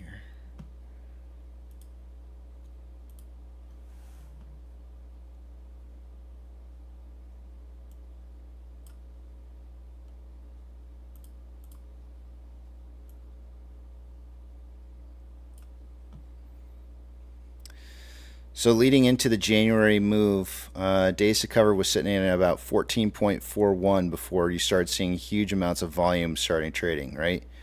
How long did it take? And I have this set up right now. Let's zoom in on this just a tad bit so that we see actual days, because it does push this into, okay, yeah, these are days now. So you have days to cover sitting at 14.31, and obviously as volume is lower and lower, as volume starts to rise, this number starts to shrink. lower and lower and lower and lower. And then just before the big run, it was sitting at around 5.05. And then as volume absolutely started spiking, that number starts dropping massively. So 5.05, I say weeks to resolve itself. You can see here when you're looking at this chart very clearly, it did not resolve itself. The beginning day of the squeeze really probably would be defined around 25th of January. This did not resolve itself until after probably around March 23rd.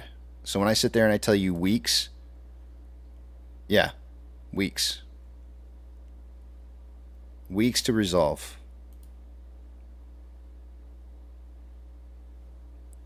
January 25th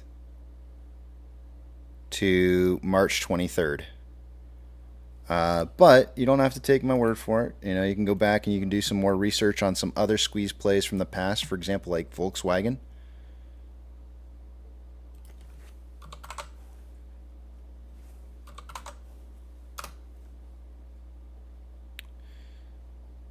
That one should be good. That's not the right one.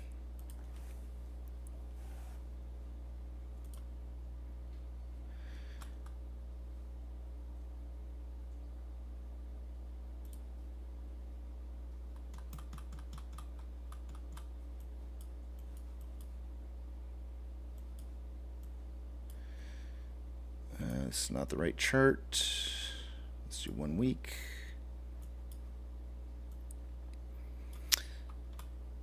This is the Volkswagen squeeze right back here.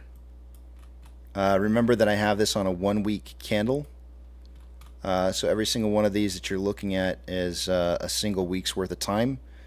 Somebody could potentially state that the squeeze started for Volkswagen somewhere around September of 08 and probably returned to the same kind of levels by February of 09.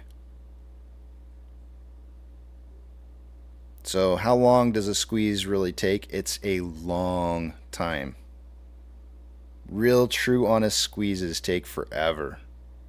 They are not single-day events. They're just not.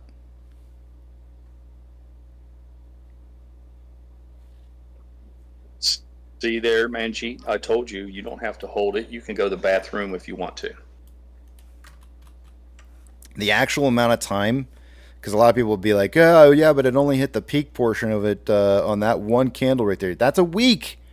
The main big chunk portion of it was a week's worth of time. It was like 5 trading days. That's a week.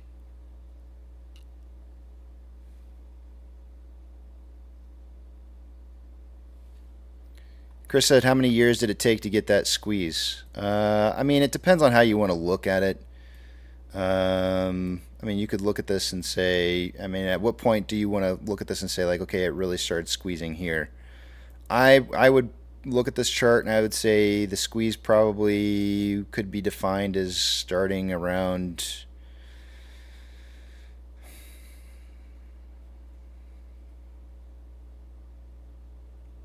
maybe 06, July of 06, and it didn't return back to the July 06 numbers really maybe until way later. Never really. I don't think it ever, did it ever really even touch back down again at the same numbers? Oops. Horizontal.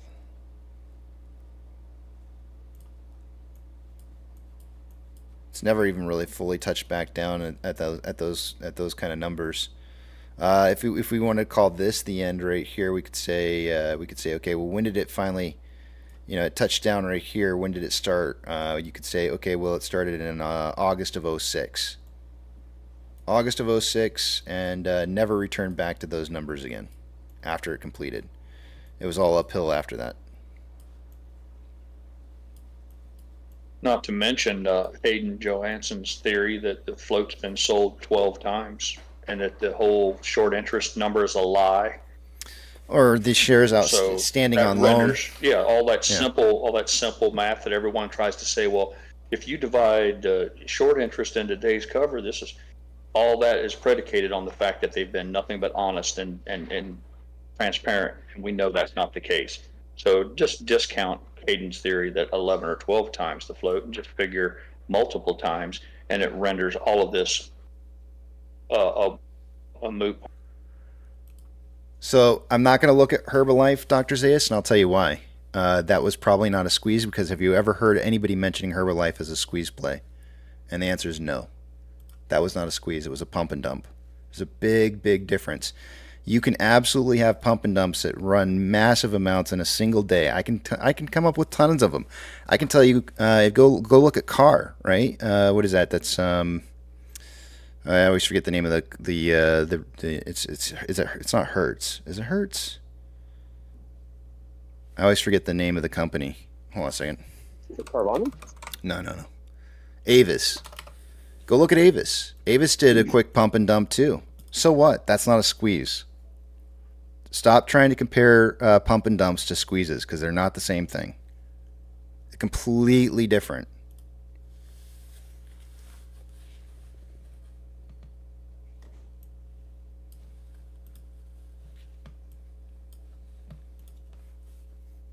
The important thing to look at is who's owner of the position.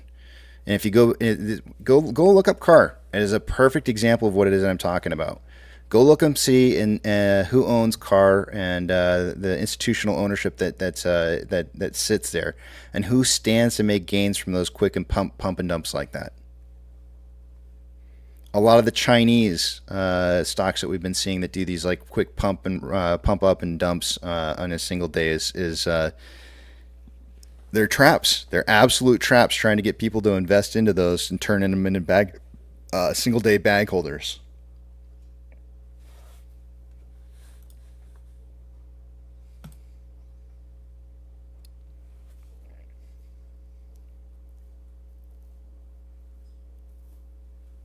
Yeah, all the Chinese companies, they're even more egregious.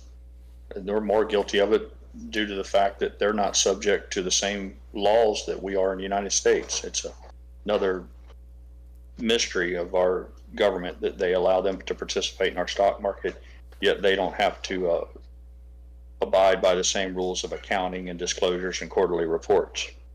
Yeah. Stop. It's amazing. Yeah, don't try to make those comparisons. When you start trying, and who said it?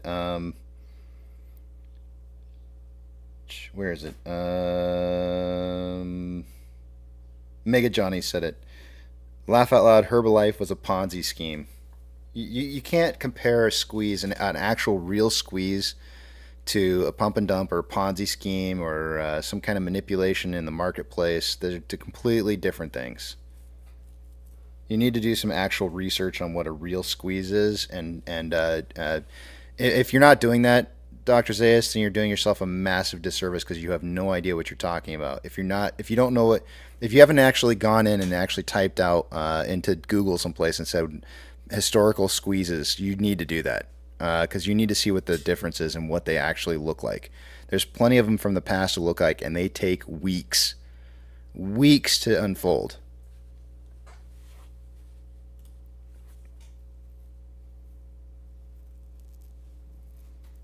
But Herbalife was definitely not a squeeze.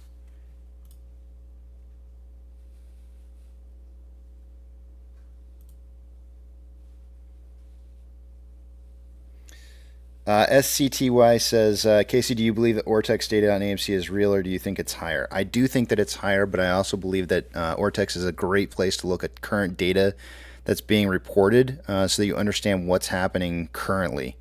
So, because there's a lot of people out there that like to suggest that the data is invalid and so therefore not worthy to analyze or look at. And I would say the only reason that people are saying that is because of the fact they can't afford the subscription to get the information, and so they just want to invalidate it immediately, so they don't have to pay for it and understand why things are happening the way that they're happening. But I'm telling you, there is some absolutely crucial and vital data that is provided there that nobody else gets to see unless they pay for it. And if you see what's happening and why it's happening the way it's happening, then you know what's happening. If you have zero data to understand what's going on, you are trading blind in the dark and you have no clue. And you're just saying crime.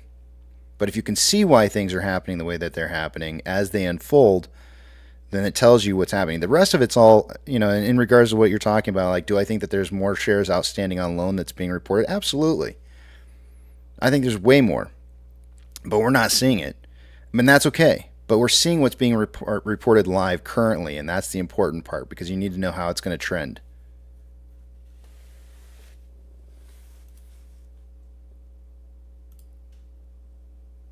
I think the idea...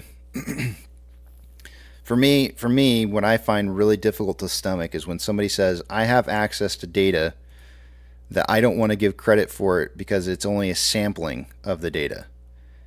And literally all statistics for everything that we do in our daily lives is all based off of sampling of data and is never 100% of the data being provided in total. Entire elections are decided off of fractional portions of sampled data. An entire election. We know this. See you later, hon. Drive safe. All right. I love you. Oh, sweet. I watch my phone. I want to ask. I'll just get you whatever I get. All right, cool. Love you. But yeah, I mean, think about that for a second. Literal, like we literally hand over elections to people who've won based off of like a sampling of like 20 or 30% of the total data. So for anybody to suggest like, oh, well, we shouldn't listen to this information because it's only a partial sampling of all the total outstanding data that's out there, it's like, dude, you're insane. To suggest that you wouldn't look at a sampling of the data to know what's happening, that's ridiculous.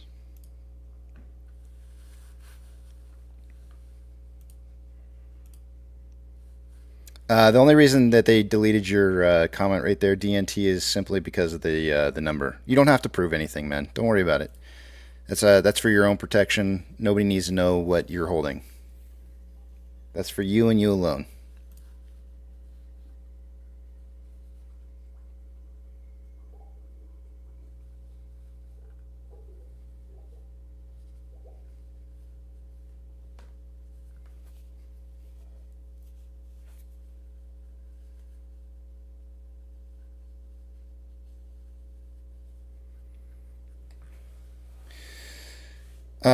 In regards to Tesla, Dr. Ziz, because a lot of people had asked me this question a long time ago, like, in regards to AMC, is AMC more like a Tesla or a VW squeeze? I used to get that question all the time. It's actually, and I like that question because it does, in my opinion, it shows you a good example of how a squeeze can play out over a very long period of time based on how the company reacts to the short selling that's occurring versus the market just absolutely getting trashed and having to suddenly deliver on shares that are needing to be forced to be purchased in the market. So there's a completely different setup here, right? So let's use this because I do like this as an example. Because I do feel that there's a case to be made in regards to Tesla and whether or not that was a squeeze. I think it is, but it's a different type of squeeze, and the reason for that is who had ownership of shares. So if you go back and you look historically at who held shares on Tesla, it was primarily owned by insiders. So you had people like Elon Musk, his family members that were part of the company, and other holders of positions, very large quantity of positions, and being able to inject their positions into the marketplace or sell their positions into the marketplace, which caused price to kind of move during certain periods of time. So this is a daily time interval right now of Tesla that we're looking at here. Let me get rid of a lot of these date and price ranges that I got pulled up on the page. Clean it up a little bit. Got it. Don't care. All right. So the important thing here to remember is that, and you can see it here on the page, that there was some splits that occurred. So I want you to just recognize in your head that this chart is not exactly. This is all based off of the most previous split. which in this case is not showing me what the value was. Why isn't it showing me? Oh, I have to click on it. 3-to-1 split right there, and then back here you've got a 5-to-1 split. So, there's a little bit of price differences in what is actually being reported on the screen, so just kind of keep that in your head as you're looking at this. But if you go back and you actually track and monitor where insider selling occurred and what kind of increments they occurred at, you see this very, very, very slow and I say slow because where did price really start moving the most? And it's really kind of like in this time frame right here was the initial ramp. It had a pullback, and then price very slowly started moving upwards. And I say slowly because this is March of 20, and it didn't reach a peak until November of 21, right? And so when did this end? When did this squeeze end on? And I would say this is a squeeze. When did this end? And I'm sitting here telling you right now, this didn't end. This is not over. They're not done. There's still more potential on this for further price movement upwards. This is a very long and drawn out play here. And as I just showed you on Volkswagen, it took forever, weeks upon weeks upon weeks upon weeks of price movement before it ever finished. And I think this will end up looking very, very similar. In fact, we could actually merge VOW on top of this. Give me just 1 second, and I will cut and paste VOW over the top of this, and we can see how similar these played out. I have to go to weekly to copy this, so bear with me. Oh, is it not going to show me? Or did I pick the wrong one? I picked the wrong one, maybe. Give me 1 second.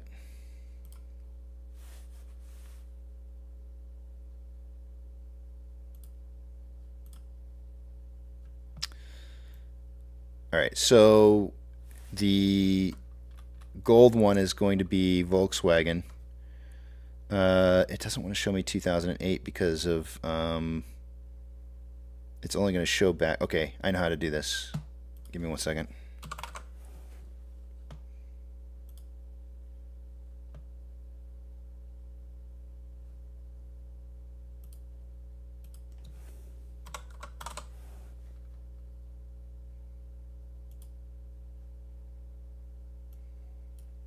Not going to do it. Ah, son of a gun.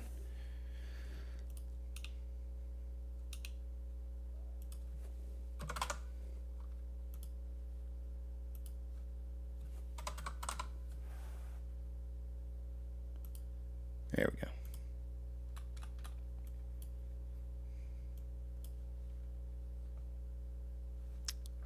go. I picked the wrong one.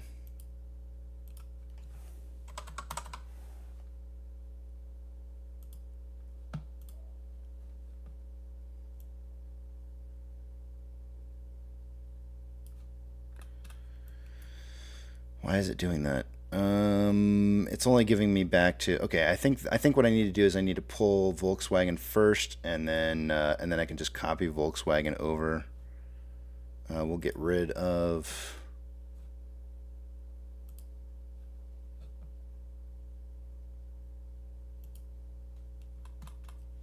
put it back on. Okay, here we go. So remember, I am looking at this on a weekly time interval. I don't think, if I take this down to a daily, I don't think I can get this to show 2008. Maybe. Oh yeah, I can. I can do a daily on 2008. All right, let me do this real quick on daily. We're gonna copy and paste something on here real quick, and you're gonna shit your pants. Hold on a second here.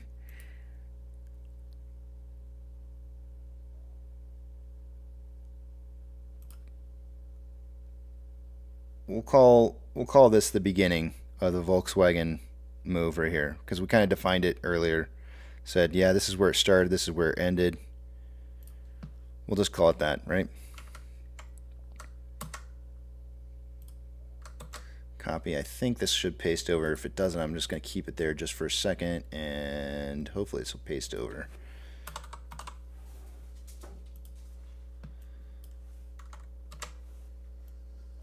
All right, now I don't want to change this at all because it's in a daily. It's in a daily time frame right here, and so all I'm going to do is I'm just going to move. I'm not changing anything in regards to height or length on this at all whatsoever.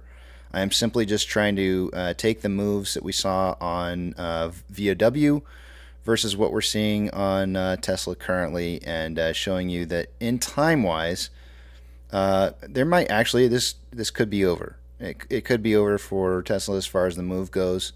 But I want you to see that the amount of time that these took out to play out, and notice that there are some very significant patterns that do kind of line up here. Notice the initial bump up right here kind of aligns with this. The secondary bump up right here aligns. We don't have as a third one showing up on VOW. The large quantity of price movement did kind of occur around the same price point. As I bring this down a little bit here, you can see that obviously VOW went much higher than Tesla did, but there is a good reason for that, and I can show you what that is. It's more or less shares being sold. I think is probably a lot of the problem. You can see the initial pullback here. If I move VOW back, you can see the initial pullback with the support that came right here as a retest. You see the same thing happening right here and the retest right there, followed by the sharp V down right here. Same kind of pattern happening, and then price moving back up, finding a little bit of level support before ultimately falling back down and finding that return to the entry of where it moved into this massive squeeze play. Notice time has not changed here, right? I'm not moving time around. And if I just want to align the top of Volkswagen with the top of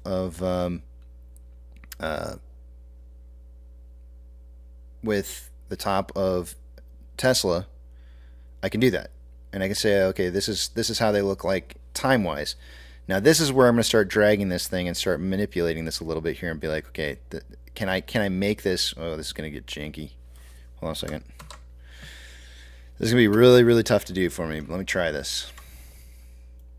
I don't like doing this too much, but for educational purposes, I do think that it's way too hard to manipulate. Let me try it from the other side.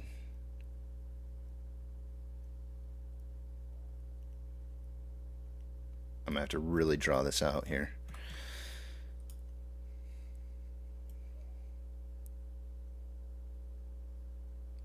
Oh, it's so hard to... It's not letting me. Part of the problem is I had to cut and paste this from another chart, and so sometimes when you do that, it's not gonna... It won't resize.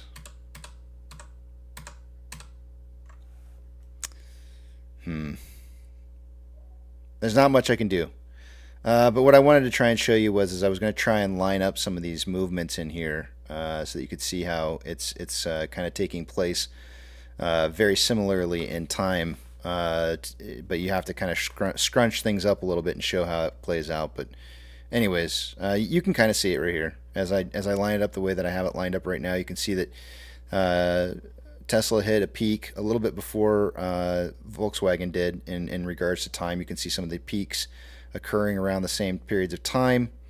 You can see the same valleys occurring around the same periods of time and the same levels of support and resistance where you have consolidation occurring around the same periods of time. So yeah, Tesla is, I think Tesla is a squeeze. It's just a different kind of squeeze. Different things occurred, right? Like on Volkswagen's, a particular company bought it out, and then that's really what caused price to move the way that it was because there was an outstanding company that held the positions, and they started making deals and selling off shares to stop it from happening, from continuing or getting worse. Tesla, in Tesla's condition, what I would challenge you to do is go back and look and see when they offered shares into the marketplace, either by insiders in large quantities or by the company with share offerings. Go back and start plotting those kind of things because I've done extensive research on this, and I think you're going to find some very, very strong correlations with price movement and those share offerings and shares being sold by insiders, and should give you an idea as to perhaps maybe why this played out differently than Volkswagen did. But yes, weeks. Absolute weeks. Not even close to days.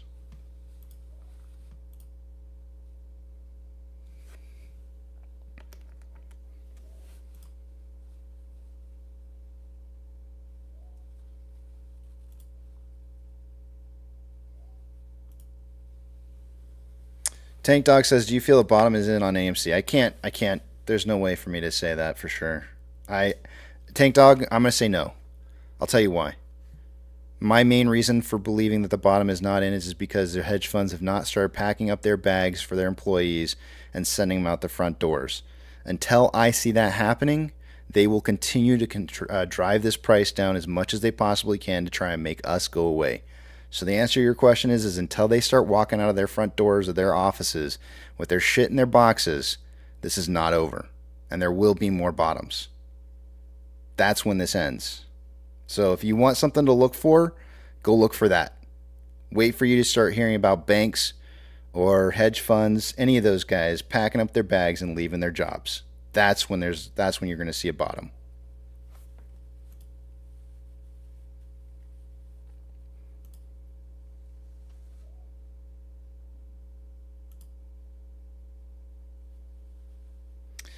Derek says, Casey, Tesla hit 1,400 before dropping shares. That may be true for the company, but look at insiders as well, because that's not necessarily the case.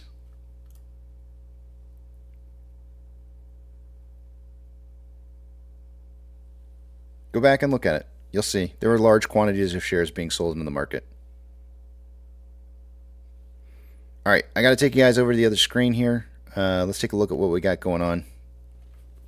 It's numbers time. It doesn't matter if the shares are coming from the company as a share offering or if it's coming from insiders, because either way, those shares were never in the market to be traded. Once they hit live and they're actually sold into the marketplace, then it changes everything.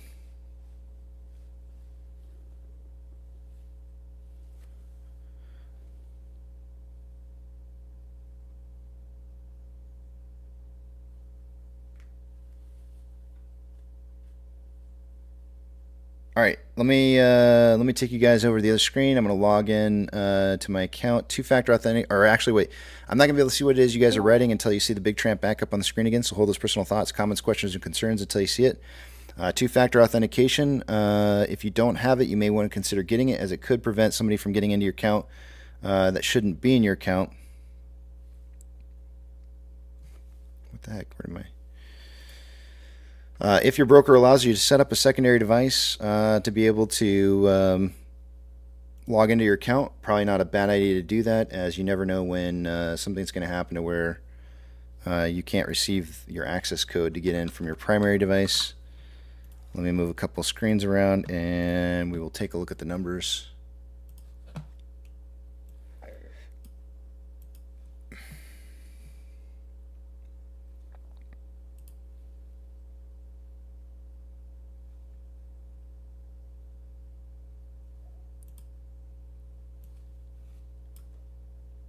All right, starting with off exchange.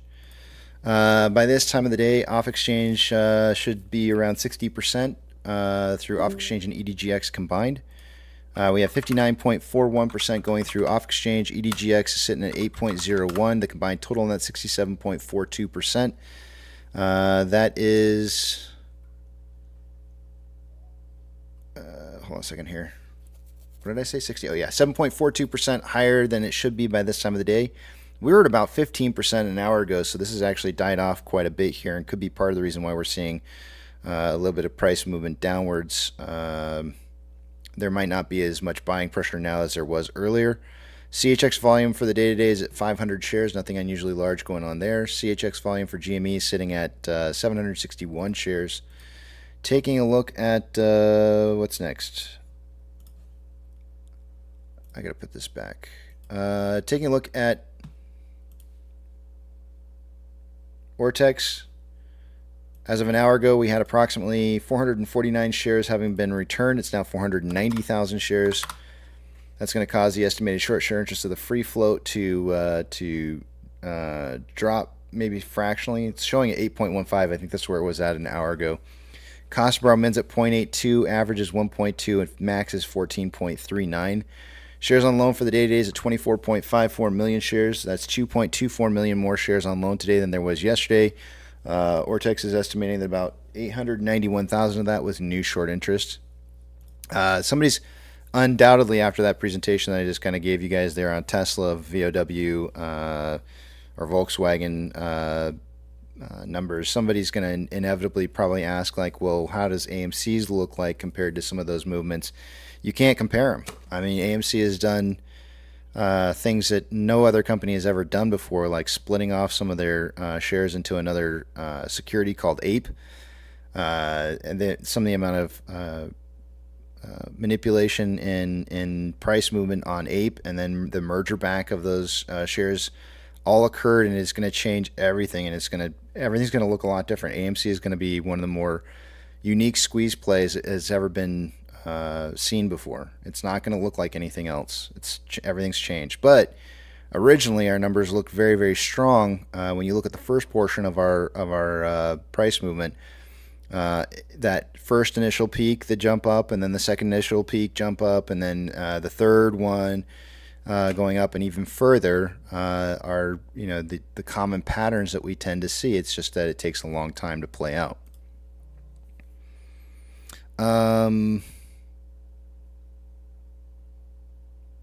Shares on loan for the day days. Oh, I already said that. Moving on. Taking a look at options. Highest amount of call volume as of an hour ago was at a $11 strike with 2.8 thousand contracts. It's now at a $10 strike. It's gone down $1. We had at 11 we had 2.8 thousand contracts an hour ago. We now have 4.9 at 10. And on puts, highest amount of puts is at a $9 strike. An hour ago we had 2.9 thousand contracts. We now have 4.7 in volume for the day. Market's now suggesting a closing price somewhere between $9 and $10 before the day is over. Taking a look at MMRI, an hour ago it was 321.71. MMRI is now at 325.83. And might be one of the higher numbers that I think we've seen so far yet on MMRI.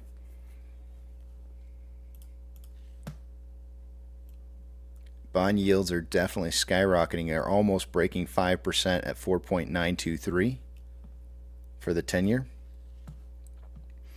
That's going to be some big news to see those bond yields up over 5%.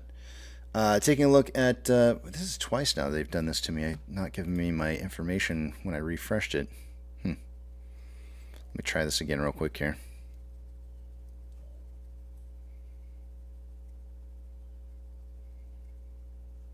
There we go. Orders by Fidelity customers. AMC was not on this list an hour ago, and GME was. GME was having a really good day on their buy-sell ratio, and still is. 89.19% buy to 10.81% sell ratio.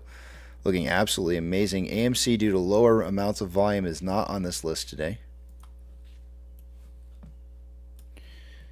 Trigger price for SSR for the day today is at $8.87. Shares available to borrow earlier this morning was showing up at around 4 million shares and has not changed since, and only shares being returned and ETFs being reported. Fees are currently at a 0.7% rate. So far for the day today, we've seen approximately about 4.2 million shares borrowed. NASDAQ is down 0.96, Dow Jones is down 0.54, and the S&P 500 is down 0.78. We have 4,301 advancers to 1,661. Did I say that backwards? We have 4,301 decliners to 1,661 advancers. There is way more, well, not way more, but there's a lot more decliners than advancers than an hour ago. And definitely cooking with hot lava right now, because it's going to, don't touch the floor, it'll burn your feet. Looking really nasty right now in the market. Banks, big movers for the day today. I'm only going to read off 2.5% or greater of a move. Let me give these a chance to update here. It does take a little while since this list is so long. And I haven't updated my Weeble, and it starts to hate me when I don't update my Weeble on a weekly basis.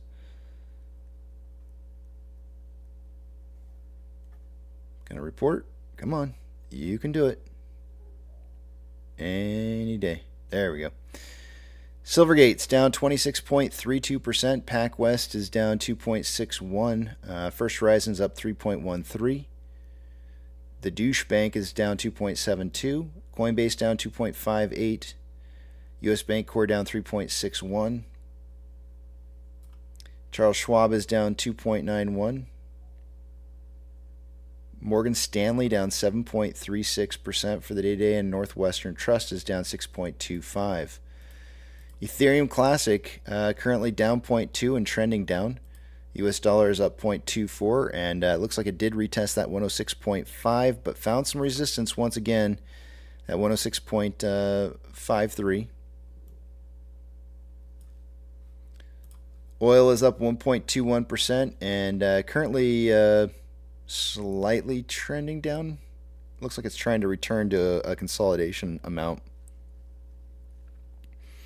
Mortgage-backed securities are down anywhere from 0.65 to 0.66 and are trending down. And SPY is down 0.67 and trending down. VIX is up 7.33 for the day. Is breaking past 19 and is currently slightly above it at 919 right now. A break and hold past 19 is going to be pretty significant. It is trending up. VBR is down 1.55 and trending down. VB is down 1.49, trending down. Tesla is down 2.62, trending down. Amazon is down 1.54, trending down. Cinemark is up 1.21 and trending. To me, it looks like consolidation. I mean, there's a trend up here, but it's currently consolidating. Doge is down 0.69 and trending down. It looks like it's trying to break a trend down and heading upwards here, but not severely. I mean, it's kind of moving into a point of consolidation. Bitcoin down 0.51, trending down. GME is up 0.81 and trending up. HYMC is up 0.61 and trending down. NCMI is down 1.56, trending down. Hood is down 3.39, trending down. And AMC is down 2.24, trending down. Inflow versus outflow for the day-to-day on AMC, we have approximately $900,000 more inflow than outflow. It's actually almost $1 million exactly. Volume is at 6.57 million shares traded so far for the day-to-day. Seeing price down and having this be low is not a bad thing. I like that. We're currently at about 110 minutes worth of trading, putting us on a pace for 23.29 million shares traded by the end of the day today. I suggested somewhere between 5 and 25 million, already inside that range on a 4-hour chart. More buying pressure than selling pressure with an RSI of 48.55, which is average. On a 1-hour chart, more selling pressure than buying pressure with an RSI of 45.72, which is slightly below average. On a 30-minute interval, more selling pressure than buying pressure with an RSI of 38.69, which is below average. And on a 5-minute interval, more buying pressure than selling pressure with an RSI of 40.05, which is below average.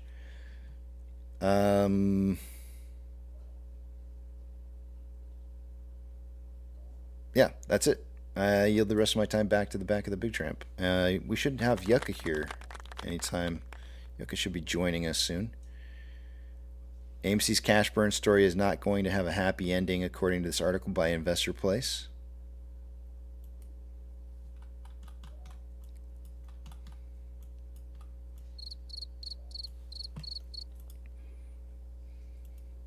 Well, say something, Rex. Don't just put crickets in there. Thank you, thank you. Hey-oh.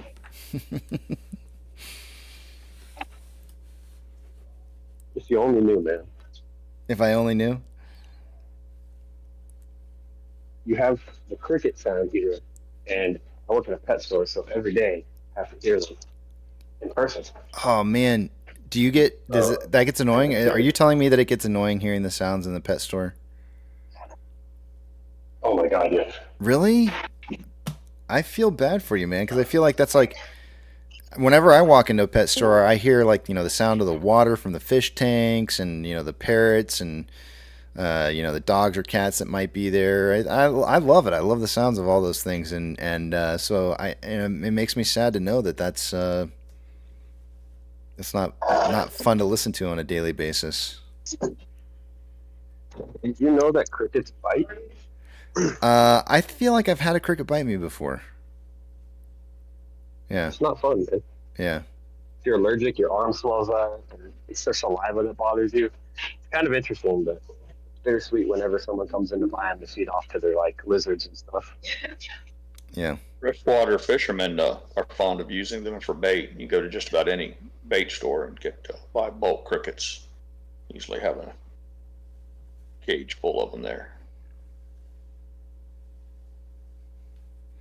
What's the deal with the egg carton? The I don't even know, particle board egg carton things and leaving those in there. Why do they do that? Thank you. It's so they don't cannibalize. It's what? I missed it. I think he lost his signal feed. I thought it had something to do with the cellulose in the paper, but I might be wrong on that. Maybe he'll come back and get a better connection and tell us. I thought it provided surface area, so they're not all on top of each other. Yeah, they cannibalize each other. So oh, okay. There you go. We learned something then. They cannibalize each other? Oh, dude, it's bad. Wait. Yeah, they do. No, but what does the cardboard do? Or I mean, it's not really I don't even know what to call it. What does that do to stop that from happening? I don't understand. So they'll cannibalize each other if they don't have anything to climb on to get up and away from each other for a certain area. Okay. Whoever mentioned that was right. Nailed it. It's like when people come in and they'll be like, "Oh, I want to buy 200 crickets," and so you put 200 crickets in like a small bag. When they get home, they always call the store and complain like, "Hey, all my crickets died." It's like, well, if you would have let me put egg crate in there, they wouldn't have eaten each other. Huh. Yeah. I knew It'll catch a bluegill faster on a hook than a cricket. I can tell you that. I knew it had something to do with them cannibalizing, but I thought the part that I didn't understand was I was like under the impression that the reason that they weren't eating each other had more to do with the fact that they were eating the cardboard instead, and so I guess I didn't understand that it really had more to do with like just not being on top of each other. They do eat the cardboard. It's just dangerous at that point. And then you feed that to your lizard, and it's like your lizard's kind of getting secondhand cardboard at that point. Right, which is the part that I didn't understand. So, interesting. Learned something new. Again.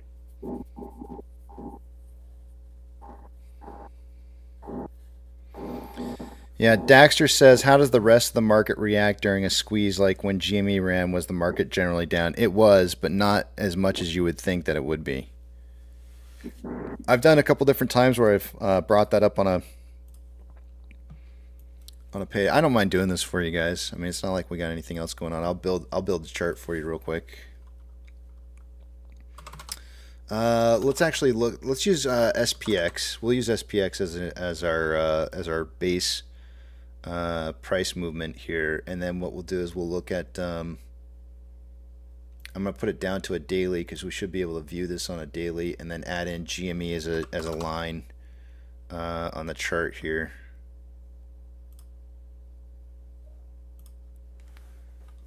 And then we will go back to that period of time and it's going to be really, really difficult to see because they're overlaying each other. So I have to kind of put this up a little bit. You can see if you look where some of the larger portions of price movement was on GME, you can see that there was definitely a change in price in regards to how much did this move. I can make this really, really super big, and you'd be like, no way. No, but it's let's look at it as an actual value as the price on GME was moving. Why isn't this locking? As GME was moving, it looks like the market it went down about in that 4-day span of time. The SPX went down 4.57%, or lost 176 points in a. This says 3 days, but it's looking at 4 day period of time, I think. So yeah, not nearly as much as you would think that it might potentially move, but it did. It did go down. I don't know. It depends on what you consider to be a lot. 5% in 4 days, in my opinion, is not all that much.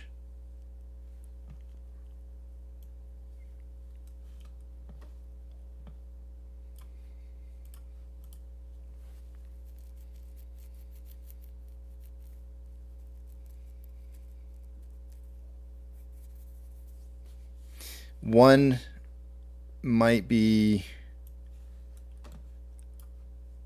might suggest that some of the price movement in the market leading up to it was more impactful. And I'm trying to adjust GME right now so you can see what may have occurred during those periods of time in reference to some of these moves here in the market beforehand.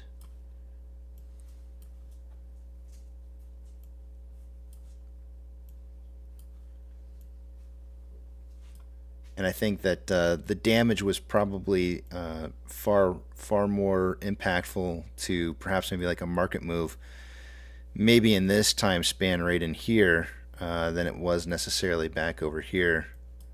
Where did we put this at? Right in here.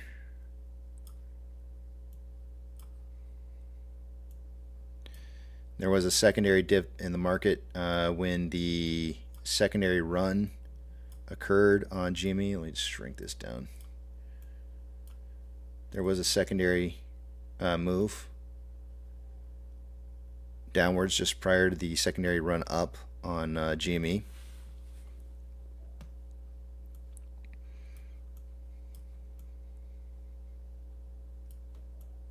But yeah, just in case you were wondering, since you were. I would say this is more impactful back here. I mean, if you go back and you look at this right here, this move was an 8.9% drop in regards to, or you could even take it back to here and say how much was it during this period of time? 9.87%. Almost a 10% drop there, in contrast to the 5% drop over here.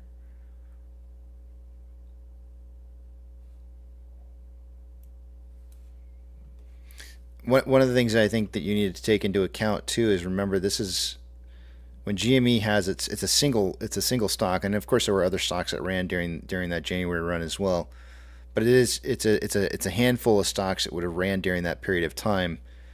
The overall only 5% increase on just GME is nowhere near close to the amount of the move that you have over here. A 10% move in the SPX is pretty large when you consider that's everything. That's a 10% move down on average on everything. So versus just one security. Drastic differences in regards to a value being moved. If that makes any sense. Hopefully that's driving home a little bit into you in the idea that a 5% move over a 4 period of day time showed up as a actually I didn't have it in my notes. Hold on. Showed up as a increase on price movement by GME, an increase of about 500%. Because, well, I guess actually it was more than that, because it went from, I guess you could really say that it was a move, because I think if we were going to count the beginning portion of this, we would say that it was right around 45. Let's see. I have to do a little bit of math here. We'll say 45 to 514. Let me try that.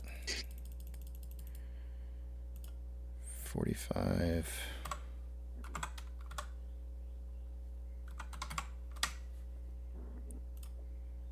That would have been a increase of about 1,042% or thereabouts. Right? So you have a 1,042% increase on GME. And some other stocks, a handful of other stocks that would have been increasing. Meanwhile, that causes a 5% drop in overall rest of the market, like just overall. That's Yeah, what I think you're saying is in terms of market cap, right? Yeah, exactly. Total amount of money that's being moved around. Because if you look at the total market cap on that, that's probably billions upon billions of dollars moving. Yep. What I really hear you saying, Casey, is 2 weeks.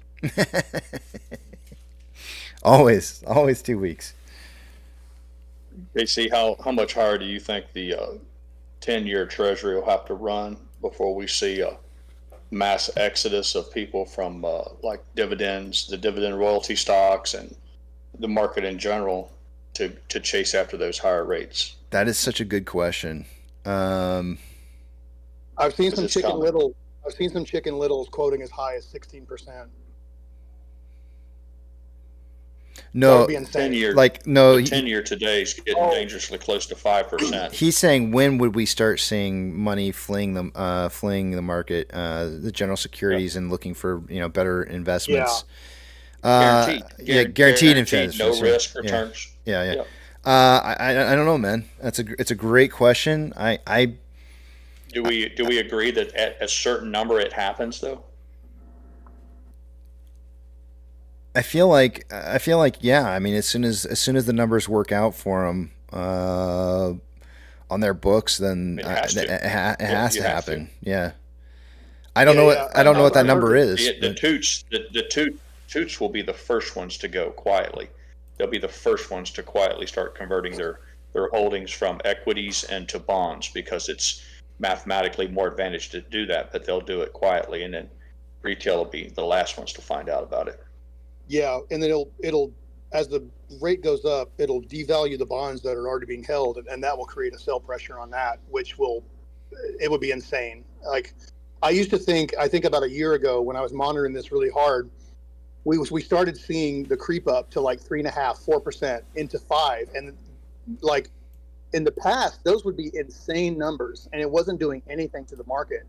And I mean, we were all here watching all of it and being like, what the hell is going on? How is this market being propped up? And that's when I put the meme up, the weekend at Bernie, and I put the Fed and the and the New York Stock Exchange and Bernie in the middle as the stock market, and I just didn't understand how this was being propped up. But I agree, there will be a number. Well, I read something this morning that said it's already having a adverse effect on housing, because most of there are some mom and pop rentals, but there's a lot of it that's done. Well, at any rate, you have to consider that sooner or later there'll be more money going into bonds than there would be into rental properties, because they just make more with less hassles, and then that has a negative effect on housing as well. So for sure. And then a lot of the collateral held by the Federal Reserve is in mortgage-backed securities, so my ears kind of perked up when Casey was doing the numbers recently, just now, and he was saying that the MBS is going down, which that kind of goes in congruence with what we're talking about. And then also the departure of reverse repurchase operations. Also moving down, yeah. Yeah, it's down. It should be below 1 trillion by now. But there are some theories. I think Peter Hahn posted about this yesterday. I responded to one of his things, and I think I've heard some other people talking about they'll transition back into RRP as soon as it becomes more attractive. But I don't know when that will be either. A lot of black swans we're waiting to land. Well, this has been building for some time. I've shared the story several times. I won't share it again, but I have people in my personal circle that had no other choice but than to take the risk that you incur with fooling around with equities and even ETFs to some extent. But they did so because there was no other place to go with their savings, and they've been that way for 18 years or something, long time. And those will be the first ones to flee the very moment they can be done with all of that, the perilousness and this danger here. They'll go, and that's to trigger a sell off to some extent. You know what one of the for sure. You know what one of the scariest things to me is that you have the baby boomers who probably have some of the largest portions of wealth in the U.S. right now, are all watching probably pretty significantly closely to what's happening in the markets, because they're probably losing hand over fist on their value, their total worth, net value. And I have a feeling that they're probably watching what's happening right now, and they're probably sitting there thinking to themselves, like, how do I avoid this slaughterhouse, because I need this money for the future. And when they start pulling those triggers, those final decisions to exit out of whatever it is that they're in, it's going to be crazy, because it's going to be a lot of money moving very, very quickly. It's just like a run on the banks. The more people ask for their money back, the higher the redemption stack up, the lower the price will descend, because of the ever increasing number of people trying to dump it. The laws of supply and demand will kick in, and then you're off to the races, and then it's just a race to the bottom. The fortunate thing, and I hate to say that it's fortunate, but one of the fortunate things is, for a lot of these financial institutions, is that sometimes they lock in these large accounts and tell them that they can only withdraw certain amounts of money at a time, which kind of helps to create like a slow bleed. But at some point, there are going to be people who are willing to take the losses or the penalties for exiting their positions over watching their money just melt away. I don't know what point that starts at, but I don't know. It's a great question. I have no idea what number that number is.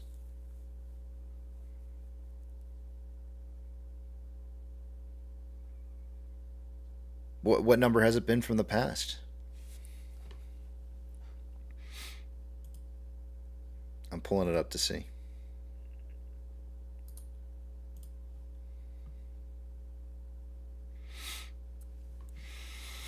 That's not what I wanted.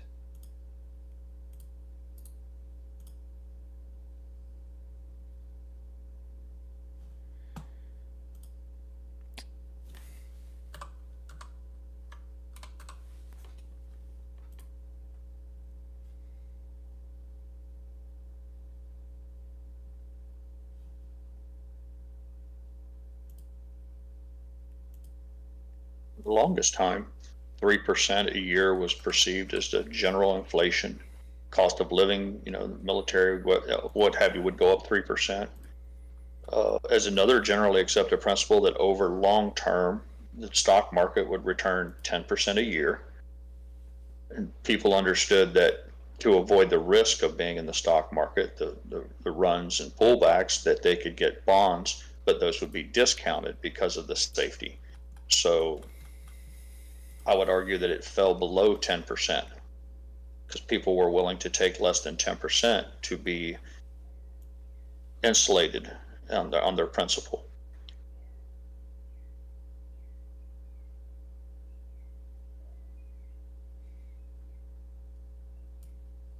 The problem arose when real interest for savers went essentially to zero.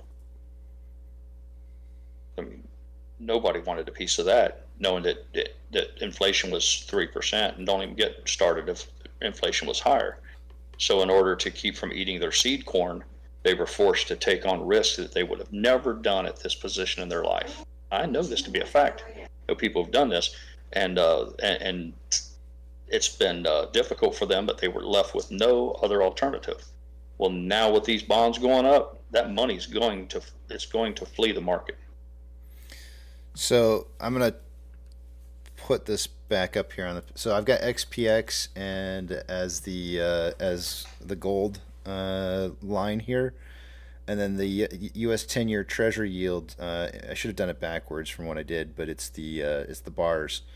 But what I want to just kind of point out here is this is the 2000 market .com bubble. This is the 2008 housing market crash right here. So they're both on the same page here. And if I were to just draw a line across, like a horizontal line across this page for those values. Wait, that did not work. Hold on a second here. It's because I did this chart wrong. Let's try to pick something real close.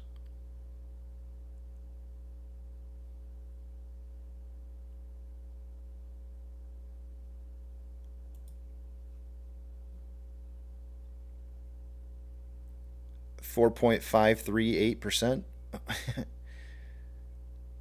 Seems to be kind of a magic number. But the one thing that I want to kind of point out more than anything isn't necessarily about at what point it is that you see the 10-year yield at. It's the decline in the yield that you start seeing the yield going down when you really start seeing the biggest moves in the marketplace. Notice the yield on both of these is heading down as the market's going down. Right? As of right now, our yield has not turned that direction yet. It's still heading upwards. So, at what point is the 10-year Treasury yield going to start heading down? And when it does start heading down, where will we be at in price at that point in time?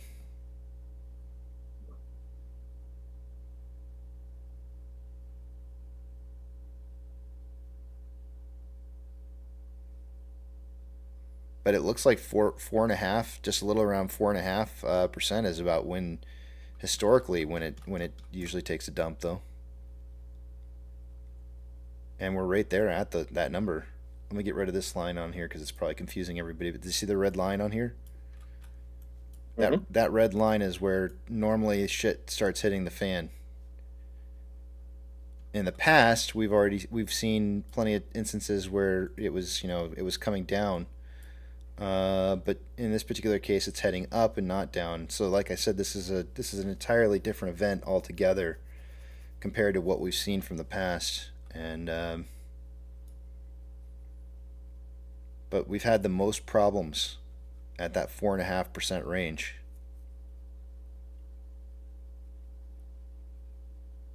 And we're already past that.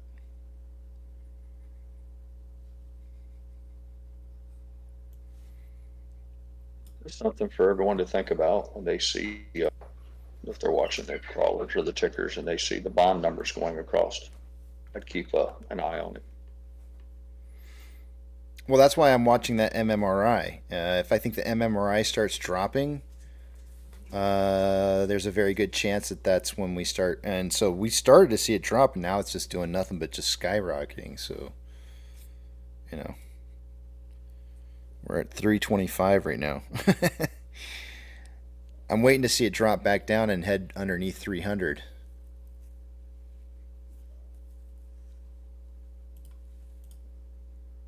Is it just me, or is the chat not talking?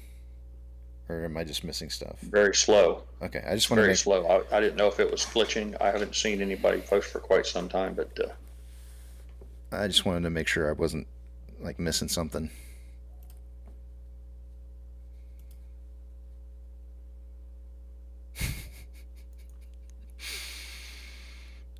I'm curious. My don't worry, you got plenty of Fong. Got one comment from Apex. He says, much feng shui. Thank you, Apex, for being my partner in crime.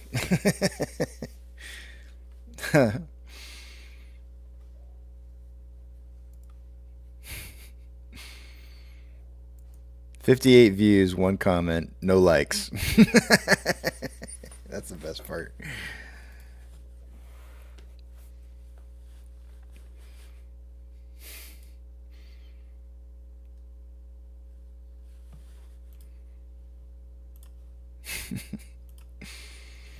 Who all we got in here this morning? Let's see. We got Projuler, he just disappeared on us. Rex is in here. Real rugged morning. I don't know if I said morning to you yet.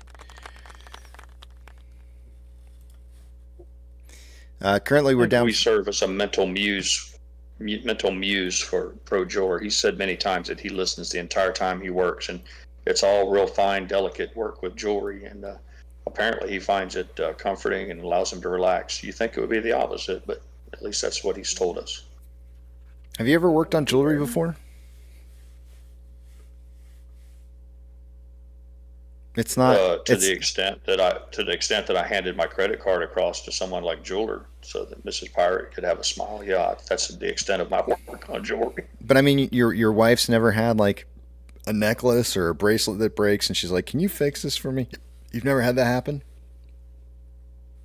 Oh yeah, I've done some work on some smaller items. I'm talking like the most basic, like my son would break his prescription glasses and it wouldn't be time to go get a new pair. So I've been tasked with trying to repair them, but we're talking about utility and not beauty. So I glom it together, and ugly as it is, but I would never dream of doing the stuff that Jeweler does. Oh yeah, my mom always used to come to me whenever she'd get her necklaces all bundled up and into knots and that she couldn't get out, or anytime she broke a link or something like that on there, I was always the one that would be fixing it for her. She'd always bring it to me. I loved it. I thought it was a lot of fun. It was really challenging.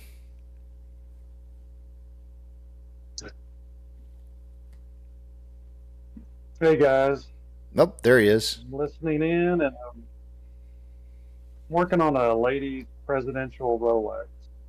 Presidential Rolex? What does that mean? Yeah, it was one of their. Go ahead, Pirate. It's one of their. It's the top ladies. Well, it's an all gold ladies Rolex. All gold band, 18 karat case. So it's got diamonds all over it. Interesting. So I'm kind of having to focus a little bit because you know. Make sure you look up every once in a while. Extend that neck back, look up and kind of do the circles with the neck, and lean side to side. Make sure you're not getting stiff. Yeah. Massage. Neck massage. Yeah, everything's going great. I mean, just listening in, working on Rolexes and learning about the market. Can you tell me real quickly about that comment this morning about men at work? I didn't understand what you meant by that. Okay, so the guy that sang that song, Colin James Hay, was the lead singer for the band Men at Work, but they broke up, and so I've continued to follow him through his career, and if his voice sounds familiar, it's because he had all those hits in the 80s. Okay. I don't know. Did you not recognize? I didn't know. Who he was? No clue. But when I was listening to it, I was like, dang, it made me feel good, because I was like, you don't have to sing high to be a good singer, I've always felt like, good singers were the guys that were always hitting those really high notes and stuff, and my whole life, wanting to be able to hit those high notes that I could never hit, and so now as I'm getting older, I'm becoming more comfortable with the idea that you can just sing and you don't have to stress your voice. It's more about the quality than it is the range. Yeah, that's just range. That's just range. It doesn't affect quality, in my opinion. Yeah. Yeah, that song is about 2001. So I mean, it's just really relevant for what's going on today, and the way I strive to lead my life outside of work, is stress is my enemy, and if you stress me out, then you become my enemy. So. Ooh. All right. Well, mental note: never stress out pro jeweler. Yeah. I like that. I like that very much. Yeah, de-stressing is a solid strategy. Yeah, and it's another one of the reasons that I made that move in my life from the market I was in down to here because it I thought I didn't see the value in my quality of life anymore. I mean, I'm making great money, but you know, at some point you're going to have to stop and smell the roses, and so I'm very lucky. Things have worked out for me the way they have been, but is it because I of just like that song. is it because of the butt drugs, or is it? Welcome, Yeah, Yucca. Good to see you. yeah, Good to see you here. Welcome. Good to see you. Well, Yucca sounds like he's standing right behind me, whispering in my ear. Butt drugs. Oh man. Is it the butt drugs? Spoofing, otherwise known as If he starts to like shush you and tell you to relax, you might want to reconsider where you're at. Yeah. Just Easy. relax. Easy.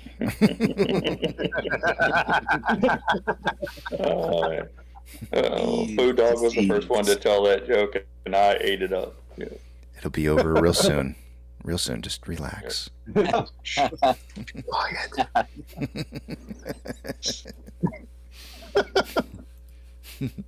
No. And then, yes.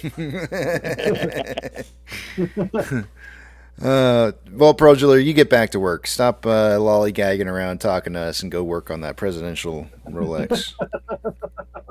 I'm still working as we talk. You Leave us to our Oh my butt God. drug. you slacker. Yeah, but we love to. I know. I'm such a slacker. I used to work with I have to this. sit here and think. Go ahead. You know, sitting, working with listening to y'all, it's a great distraction because if I pay attention to what I'm doing, I may not be able to do it. Yeah. I know that sounds bizarre, but that's kind of the way it is. I used to work with this You start guy. thinking about things. He was a really hard Go ahead. worker, and his I have this habit of watching people type when they're going to put in their passwords, so I can kind of guess what their password is. I don't care to use it or anything. It's just because it's just fun for me to try and figure out what their password is. And I watched him type in Slack bastard, and I was like, what?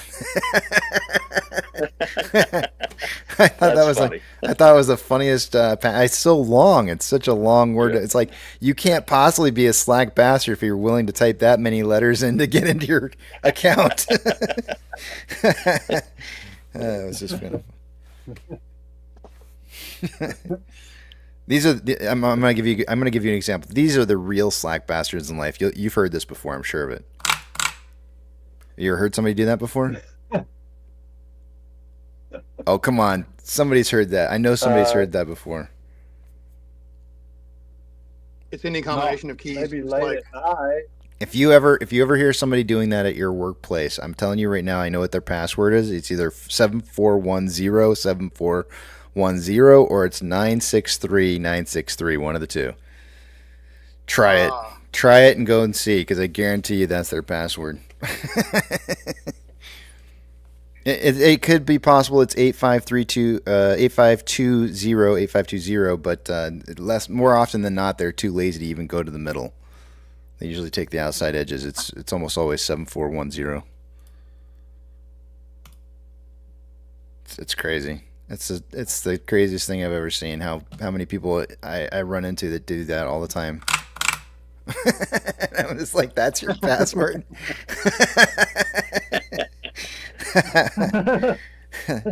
There's so many people not saying anything right now because they don't want to give it away. They're like, that's my password. You can almost hear them logging in now to change their passwords. Yeah, you can. Like the jig is up. Yep. That's funny. Yucca knows. I just did it on the keyboard. Yeah. Yeah, I just What's did your it on the password, computer. Yucca's of a different frame of mind. Yucca's like, I'm switching my password right now. This is a piece of cake. Let me just He's roll like- my finger down the keys of the numbers. That's so easy. Oh man. We had padlocks. We had padlocks that we used on the airplanes that had 4-digit codes, and they could be set. And all the guys got into the habit of just taking the last 4 digits of their tail number of the airplane and making that the code. So no matter whose plane you went to, all you had to do was glance up at the numbers on his plane, and you could operate the lock. And I'm certain that the base commander wouldn't have been too happy to understand that that kind of shortcut was taken, because it essentially meant that nothing was locked up. My mom, this habit of me watching people put in their passcodes, I think started when my mom took me to a military base when I was growing up. She couldn't take me into the top secret area where they had to enter in a passcode to get through the door to get into this top secret area. But so I had to sit on a bench waiting outside, and so I got to sit there for about 20, 30 minutes or so, waiting for her to come back outside again. I saw all these guys go through this door, and they would cover up. For the most part, most of them would cover up their hands, and you couldn't see what they were doing, but you could tell what corner of the section that they were working with. And after they went through, you could see that they were very clearly, it was those push button ones where the button's silver, but all the buttons that they were using, you could tell they'd never changed the code on this door in like probably years, and they were all brass looking instead of silver. So there was very clearly like 4 that were brass in it. And so all I had to do, and so when my mom came back out, I said, "Mom, I think I know the password to this door." And she goes, "No, you don't." I told her what it was. She's like, "How did you know?" Right. I was just like, well, it was process of elimination. And the hookers loved you. Yeah, and the hookers love me too. Yeah, so you find ways to get your information. Deductive reasoning, Mom. Deductive reasoning. Yeah. Casey, the only thing I think the slackers you speak about, I think they threw them a curveball, because now they got to put in like a special character Yes. for their password. Yes. So now they're like being forced not to slack. Yep. You're right, and sometimes they even require like a capital letter or something along that line. And I wonder if the homelessness has to do a lot with this whole change. But now They you just decided to just now you give threw up me. on I can't wait to see how he wraps this up. Yeah, you threw I'm me for a intrigued. curveball. Okay. Yeah, all right, let's see. Let's hear it.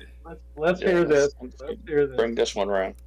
I mean, they just give up on life. They're like, I can't remember all these characters on my, they can't. So they just give up on life. They just quit the job. They just said, I'll just.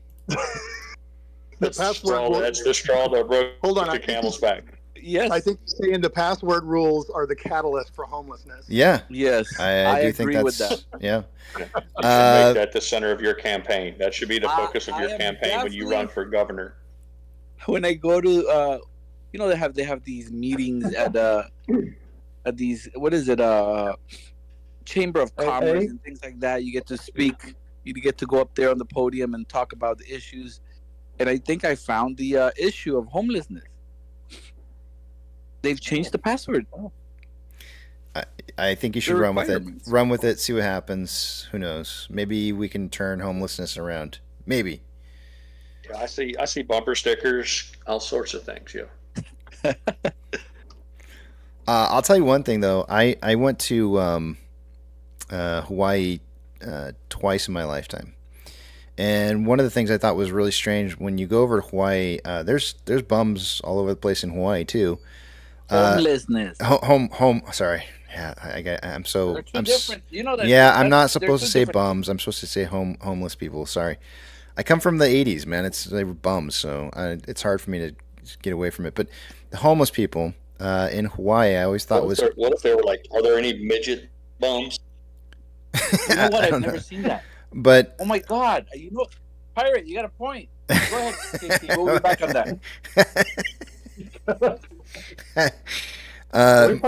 my point is that when I realized that all you would need to do is really just take your life savings or everything that you had and put it into a plane ticket to fly over on a one-way ticket to fly over to Hawaii, you could literally just decide to become a homeless person in Hawaii, and it would really kind of sort of be like the life, you know? I mean, you've got everything you possibly need. You got beaches, you've got tourists that, you know, are willing to, you know, hand you money to not be in their face as they're enjoying paradise. And it's like, I mean, it's just, you're living in paradise. And I'm like, why aren't there more homeless people in Hawaii? Doesn't make any sense. I mean, Casey, that's Plan B. yeah. Well, I mean, that's what I would do if I was that broke. I would take every scrounge of penny that I could put together, and I would fly to Hawaii, and I'd just be a homeless person in Hawaii. You can catch skin cancer early. Yeah, great weather. Beautiful beaches that you can bathe in. Public bathhouses that you can, you know, use, and they want to keep it looking nice, so they're going to try and keep you away, and which means they might, you know, throw you some food or something. All of the meth you could possibly want. All the meth you could possibly want. There's houses too. And if you swing the other direction, you know, there seems to be a population of people that are into that over there. So, you know, that's cool. Wow. Just saying. Butt drugs. So I need clarity here. I just need a touch of clarity. Are you saying that there's no such thing as midget faggy bums? Whoa. They don't exist. They don't exist. Is that what you're saying? There's no such thing. That's our word. We're going to have to do. I'm sorry. That is our word. We're going to have to sit down with HR. Do they not exist? Do they not exist, or you just can't call them that? I don't know. Is there a distinction there? So there's really like these really tiny, little, effeminate guys that are homeless, but we're just not allowed to call them that, or do they just? There's just none of them there. Too many categories. You are provocative language. Too many categories in that. You're supposed to Are start there with any? Okay, let's just start with midgets. Are there any homeless midgets? Okay, so that's our baseline. We can establish we can establish that they do exist. It's not like a unicorn, little people, or Bigfoot. Little people. Challenged. Little people. Isn't that the same? It's not the same thing. It's not. Yeah, apparently. My friend gets offended if you call him little. He gets mad. He prefers the other. I didn't get the memo on this, but he told me quite frankly he does not like being called little. That it's rude and offensive. He prefers the term midget. Is he? Is he a halfer? I don't know what those are, but he's. I don't either. One of those I just made it up. Is he 4'9"? I just want to know if they no. exist. Don't just graze over the top of this. Is he 4'9" or is he a full-fledged little person? No, he's a little person. I didn't know there was this distinction. Well, they have like a go no go zone at 4'9", like they got at Kings Island or the Disney World. Where I mean, if you're 4'9", you're not a little person. You're just short. Right, right, Yucca? It could be like a bass guitar where it's a mini scale, or it's a scale, or they scale the frets instead of scaling the guitar itself, that kind of thing. Isn't that right, Yucca? 4'9"? It's just you're just short. Can you call them fun size, or would that be a? Yeah, fun size. Man, I don't know. I don't even want to. Halloween, isn't that what they call those little tiny candy bars? Like a little tiny one, they call it a little midget candy bar. They call it fun size. The fun size keeps getting smaller though in this day of inflation. Those bars now are like. Is it numbers time? Oh, hey, it is numbers time. That's not fun for anybody. Crazy. That's not fun for anybody. Crazy.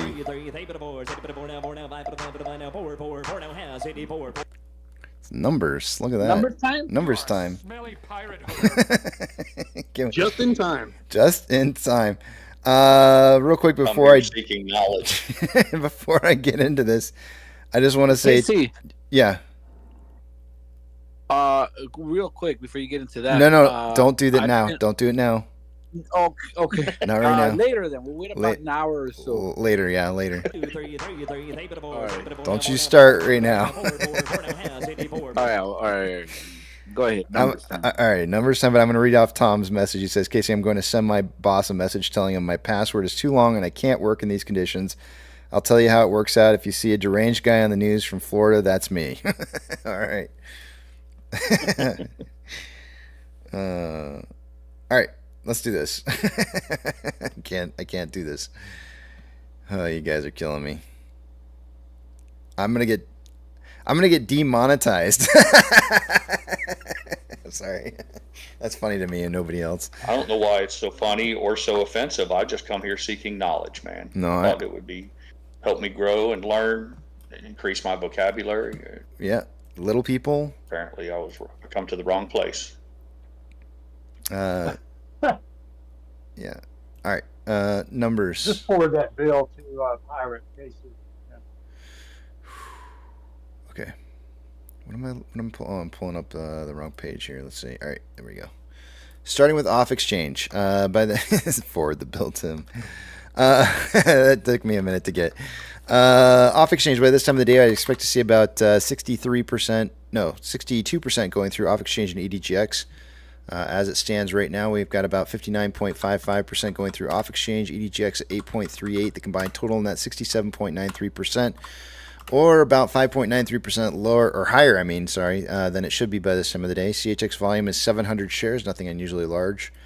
GME CHX volume for the day today is sitting at 0.08.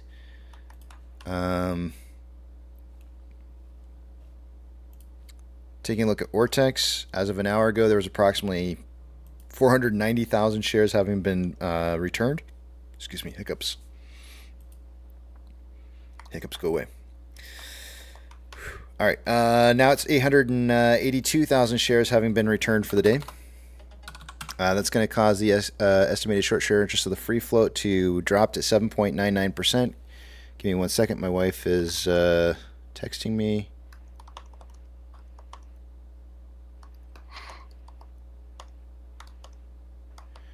So I didn't get us that. So what would you like?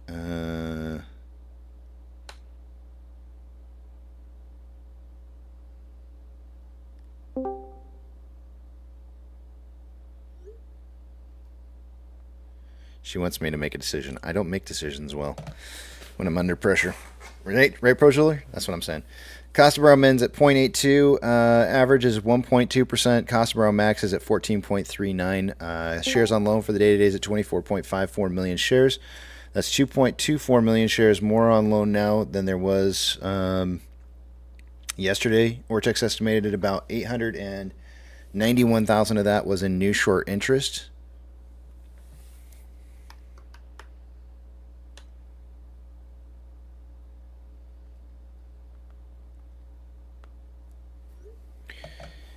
Moving on, taking a look at the options, highest amount of call volume as of an hour ago, there was approximately 4.9 thousand contracts at a $10 strike. The largest amount of call volume now is currently, this page keeps moving on me.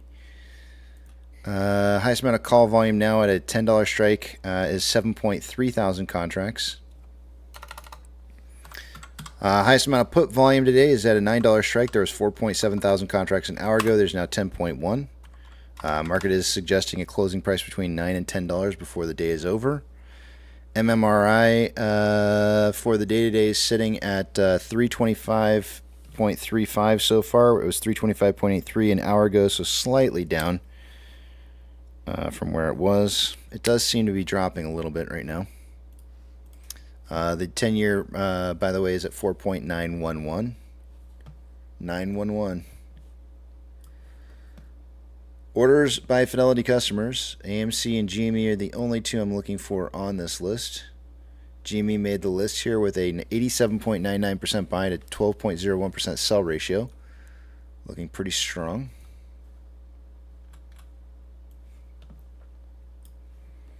SSR trigger price for the day. Hold on a second here.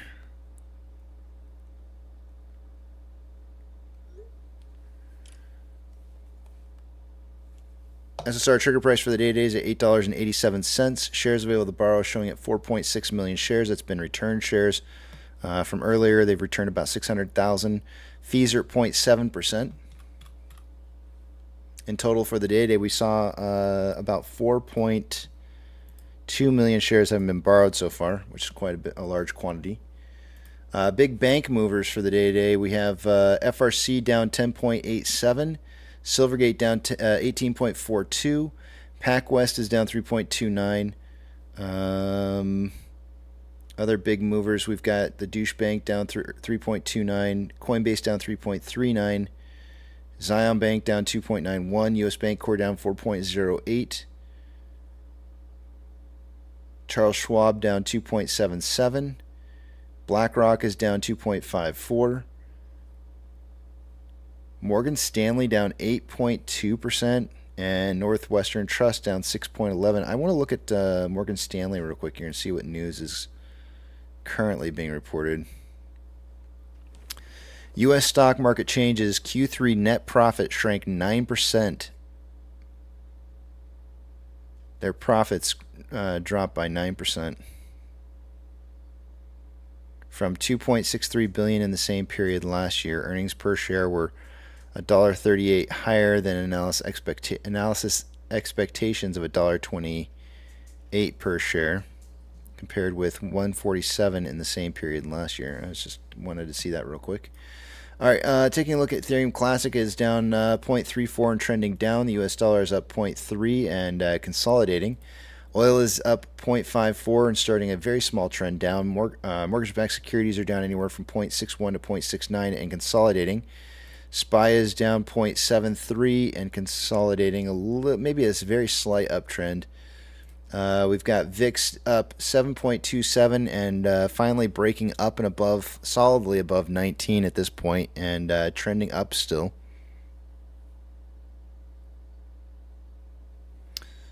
VBR is down 1.78 and trending down. VB is down 1.85.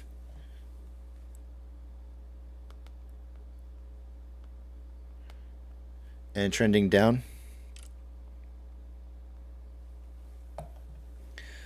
Tesla is down 2.93, trending down. Amazon is down 1.49 and starting to trend back up. Cinemark is down 0.06, trending down. Doge is down 0.65, consolidating. Bitcoin is down 0.2, consolidating. GME is down 1.03 and consolidating. HYMC is down 1.08, trending down. NCMI is down 0.39, starting to trend up. HUD is down 3.96 and consolidating, and AMC is down 5.17 and trending down. Inflow versus outflow for the day-to-day, we have approximately $1.1 million more inflow than outflow. Oof, can't speak. More inflow than outflow. 9.15 million shares traded so far for the day-to-day after 165 minutes worth of trading, putting us on a pace for about 21.62 million shares traded by the end of the day today. I suggested somewhere between 5 and 25 million. We're on pace for that. For a 4-hour chart, we've got more buying pressure than selling pressure than RSI 43.59, which is below average, slightly below average. On a 1-hour time interval, more selling pressure than buying pressure than RSI 35.19, which is slightly below. No, that is below average. On a 30-minute interval, there's more selling pressure than buying pressure than RSI 26.6, which is signaling oversold. And on a 5-minute interval, more buying pressure than selling pressure with an RSI of 28.29, signaling oversold. We are finding a little bit of support here at around $9.34. Hopefully we can get a bounce off of this. The Bollinger Bands are quite wide right now. You can see on a 5-minute interval, we've definitely trended down here for quite a bit and should see a return to the simple moving average, which should meet somewhere in between and around maybe like 950 by perhaps before the end of the day is over at a very minimum.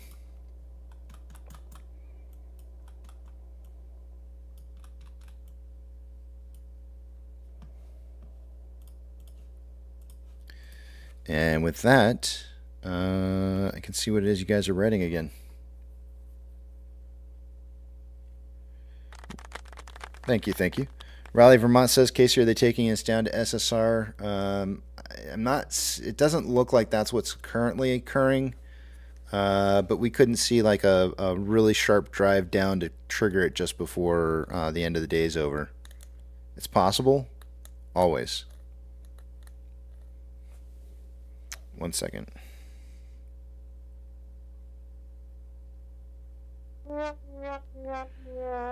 And my wife is texting me.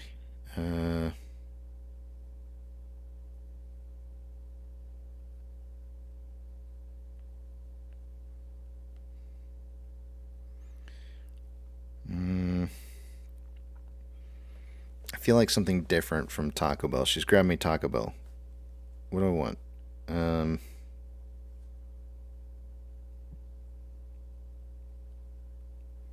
we go.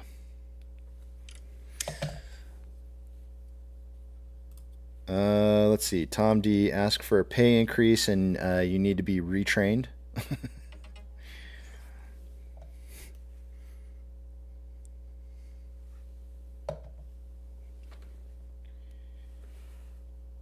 I hope they at least pay Casey for suing the Ortex every day like a sponsor fee or something. I have learned more about that program here than anywhere. No, they don't pay me anything, man.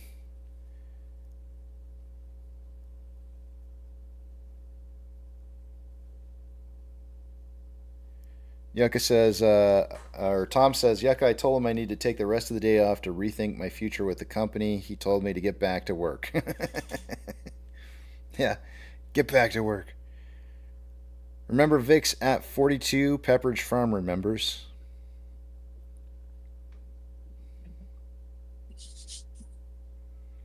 Albert says, well, AMC might not run, but thanks to Taco Bell, Casey will get the runs. Today's runs are brought to you by Taco Bell. I like that. Not bad.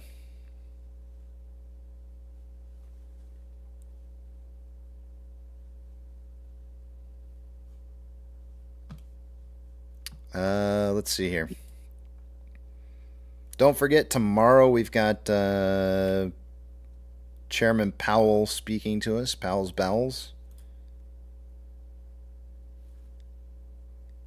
On what? On what is he speaking about? Well, it's showing here that he's going to be speaking with a lot of other chairs as well. Actually, it looks like they all have. There might be a convention of some sorts where they're all speaking. A lot of different chairs. So let me pull it up and see, because I actually see that Michael Barr is speaking as well at around 1:30. I imagine talking to inanimate objects, huh? Let me pull up. Are they going to be discussing the password issue and the homelessness? Yes, that it has caused? That should be at the forefront of what they're going to be talking about. Should be. We can do an office poll. See what color tie he's going to wear tomorrow. Seems to be fond of purple as of late. You know, purple is royalty. It's been that way for quite a while now. Okay, so tomorrow they're speaking. Powell's speaking at an Economic Club of New York. It's a luncheon.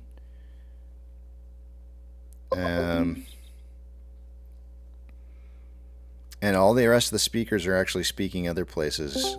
So there's just a lot of different speaking tomorrow. So, but yeah, sounds like they should start their own YouTube channel. It's entitled. Like to speak. It's entitled Economic Outlook. By the way. Yeah. You think it'll move the markets? Sure, why not? Well, the only reason I'm saying it is because in honor of Powell's Bells, he always has a movement. Wow, that was just so poor. I have to do my own rim shots. Thanks a lot. Oh man. Let's see here. Albert says, I disagree. The American people can be the best helped with government offered crack pipes and not IKEA furniture because I own a crack pipe factory. Oh yes, the crack pipes will be bought by taxpayers.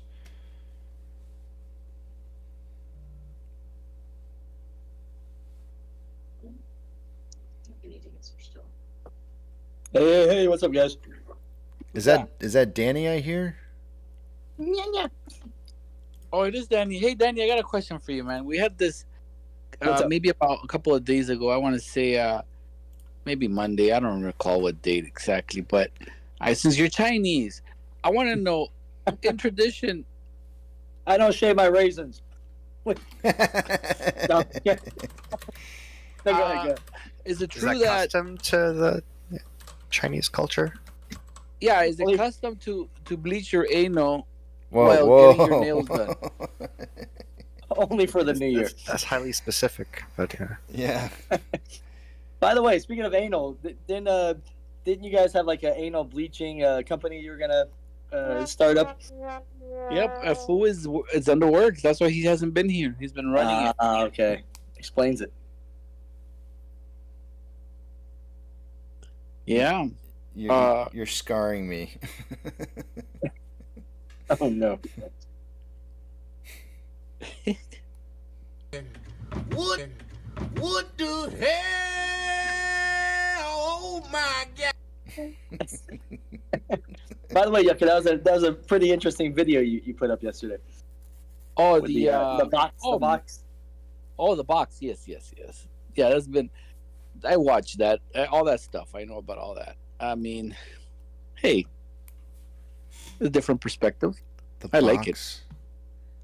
Yeah, the box, Casey. The box. Oh, with the backpack? I don't know what he's talking about. No, not that. No. There's a new one. I don't know what he's talking about. It's in the. Is it in the general? Yeah, I believe so. General's like the last place I go. I normally look at everything else. Where do you usually go besides everything? Channel? It's like. Why are you good? The first thing I pull up is Toy Story 5. Why are you good? That one. That's the first thing I see when I open this up. Let's see here. It's catered just for you. Oh Casey man, is anything but general. That's why he doesn't look there. Oh, did you guys see Keto's post in here? That's awesome. No, what do you put? Let's see here. My God, who the hell cares? I saw my life with the Where is it at? banana car. It's not even in here. Oh no, it's not on the. I think it could be in the box, in the bubble, right? Oh no, it's in general. Is it? I'm looking. I don't know. Yeah, right above the camel, right above. Is it Hump Day. Trump's Towers? Towers? Yeah, that thing. But you gotta watch it on your own. Okay, not right now. Got it. Yeah, it's pretty. It's like it's like a minute or something, 2 minutes or whatever. And then there's more to it if you want to go that route. I don't know if I believe all that, but I do believe in a lot of symbolism. They use a lot of symbolism in many things that we don't think about. You know, I believe in all that.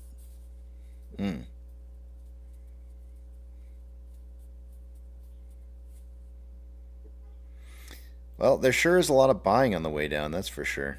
I'm looking at these the orders right now on the page here. A lot of orders showing up in here, anywhere between 919 and 926.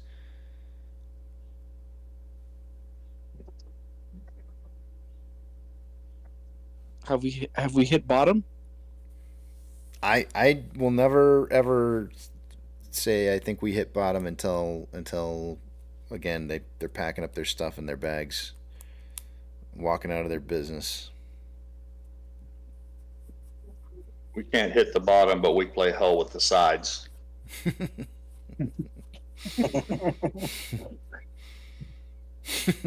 I just hope it's anal bleach too. Wait. Oh my gosh, you guys. Oh no. I'm eating lunch right now, and I come into this. Jesus. I know you're not helping. I'm not. and you're eating, huh? I'm a sick puppy, man. Yeah. You're talking Butt about drugs. illness, and you're eating. All right, Jeez. that's it. I'm gonna go grab my guitar, Yucca. I'll be right back. You know, Oh, no. Been a dirty dog. Yucca, did you request a song? Is he writing a song about me? No, not at all. The hell is he? Where's he going? Did you see him? There's a freaking whole house inside that tramp. Did you see Bruno's him? in there. You It's like a can see redneck through. artist. You can see through that window. There's an upstairs, downstairs. Yeah, it's like a redneck TARDIS Yeah. from I Doctor wonder Who. if he's getting his anus bleached. Redneck artist. KC, you got to start off like in the Living coming Colors back. skit. The Living Colors skit where they used to talk about something. Oh, you guys heard of anal bleach? I wrote a song about He's it. Like, back. Here it goes. And then you He's start coming playing. back. Yep, he's back. Yeah, I'm back. Welcome back.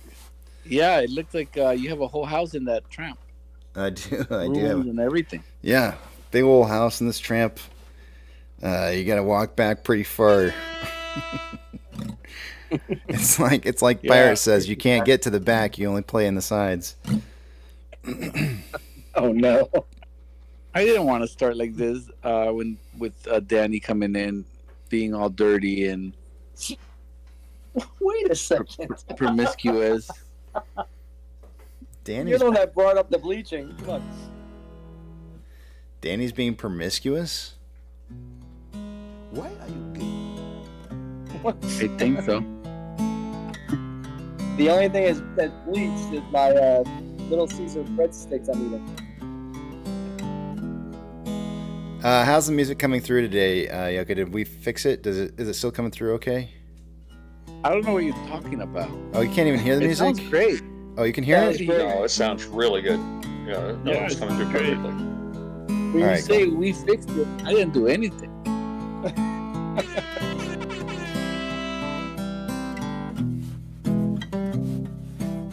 I have a little ditty about Yucca. A ditty? What's a ditty? That's short for a penis. That was the ditty. A little titty. Yuccas. Oh, hold on a second here. Here we go. Yuccas. Oh no! That was not me. That's Max Speed. What are you doing, Max Speed? What? That was weird. He thinks he's. I can't do it. That's it. No ditty. No ditty. I don't know any ditties. You have to change the key. I'm sorry, I screwed it up.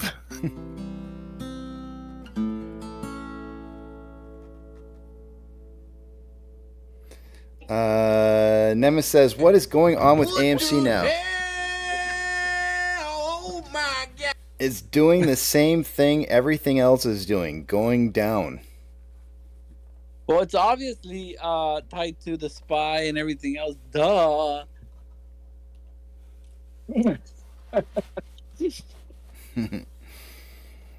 Down, down, down. The market's going down.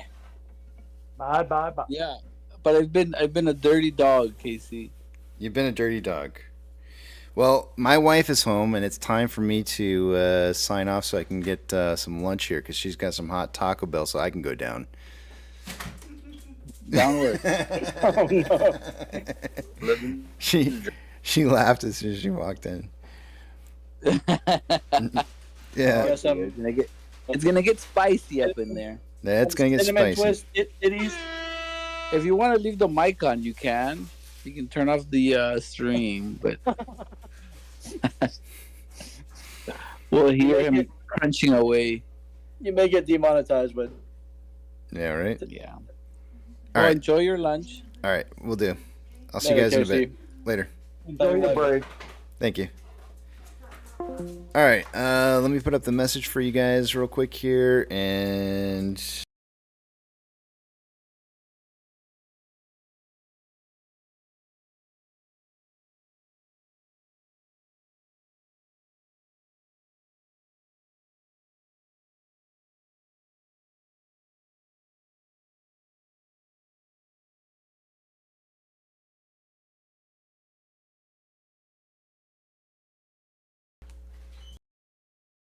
alrighty, I'll see you guys in a bit.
Discovery Houston, press to ATO.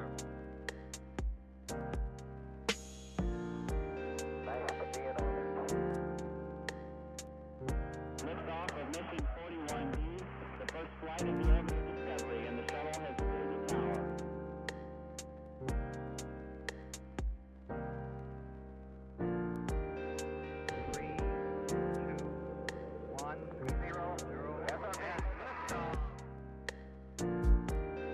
Discovery, go and throttle up. Discovery's 4 computers now have primary control of critical vehicle functions.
of the orbital Discovery, and the shuttle has cleared the tower.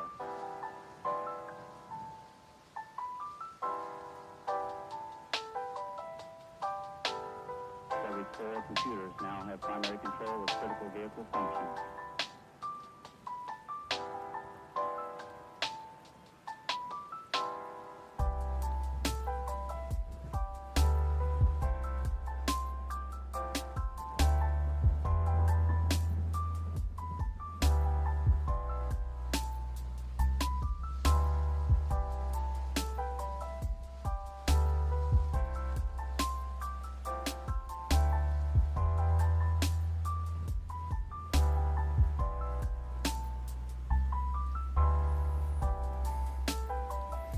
Alrighty, guys, I'm back. Sorry about being late there. Having to deal with some personal matters. Took a little bit longer than I expected. Let me pull up the numbers because it is time to do numbers. It's past time to do numbers. And I'm going to take you guys over to the other screen here. Before I do, I see that MCon put in, hi folks, what was the prediction for today? I had 870 to 1170. Eric had 8 to 11. Apex had 857 to 1157. And TB had 890 to 1190.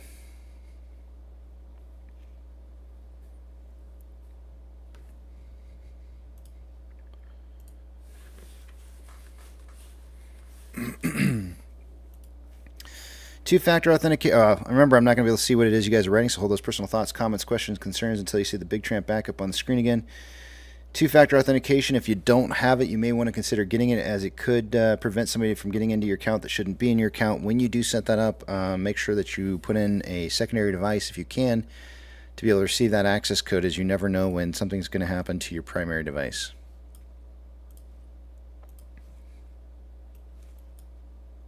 Starting with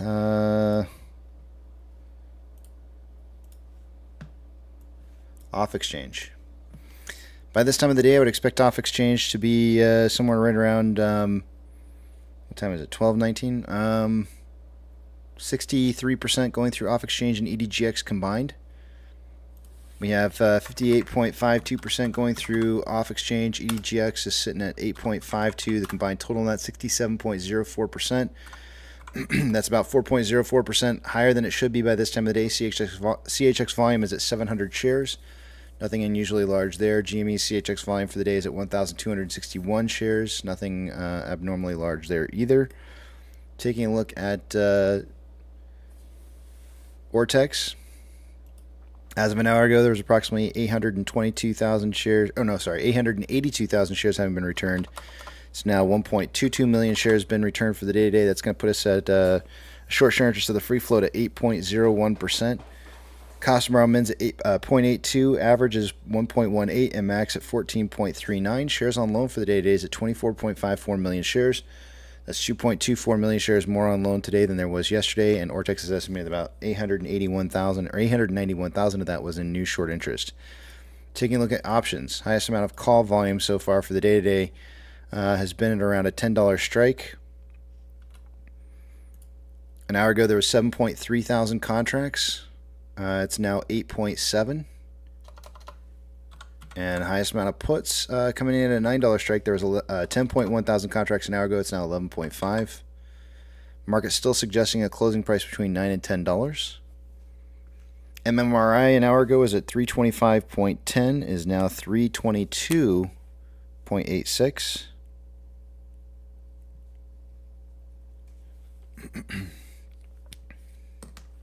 Looks like more of that, it's more down than anything due to perhaps the 10-year yield coming down a little bit, as the DXY still seems pretty high.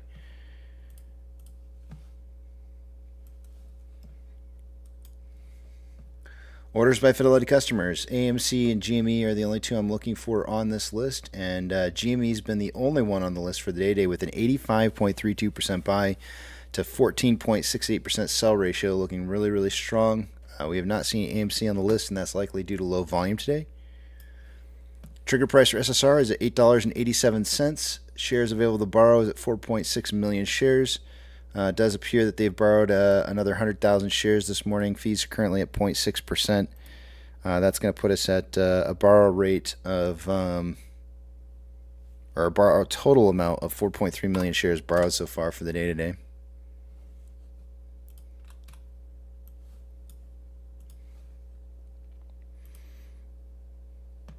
NASDAQ is currently showing down 0.78. Dow Jones is down 0.43. S&P 500 is down 0.66. 4,303 decliners to 1,726 advancers. The market's more advancing now than it was an hour ago. But still hot lava fire. Don't touch the floor because it's looking hot and nasty in this market. Big bank movers for the day today. Let's take a look and see what we got going on here. We got quite a few banks moving today, greater than plus or minus 2.5%.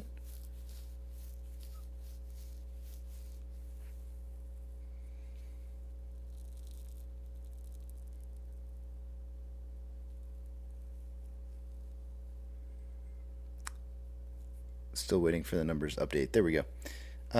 Looks like we got Silvergate down 16.32%. PacWest Bank is down 2.92%.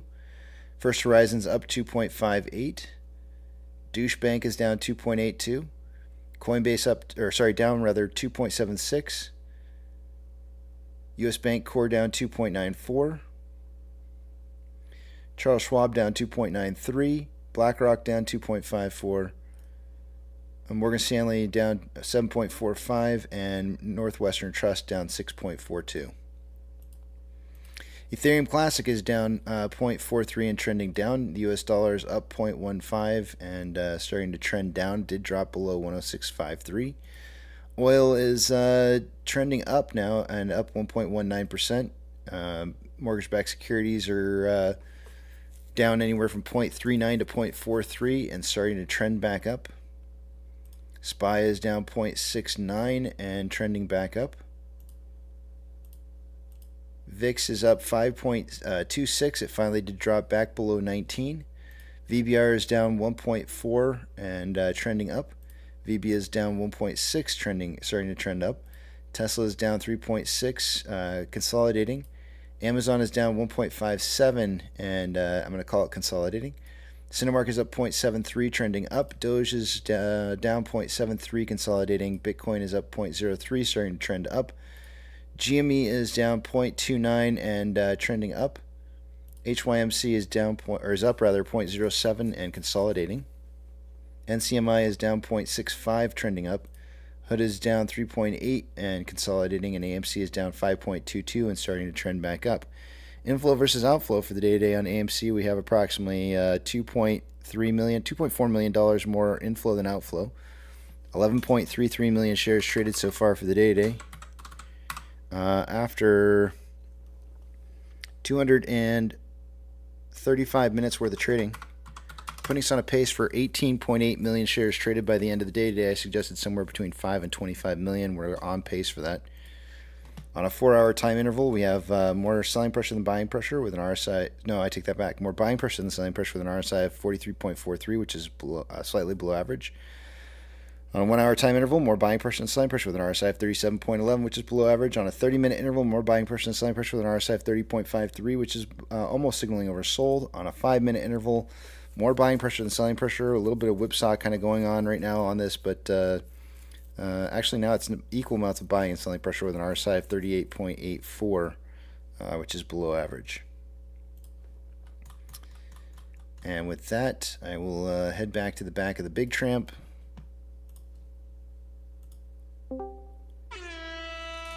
And they're off.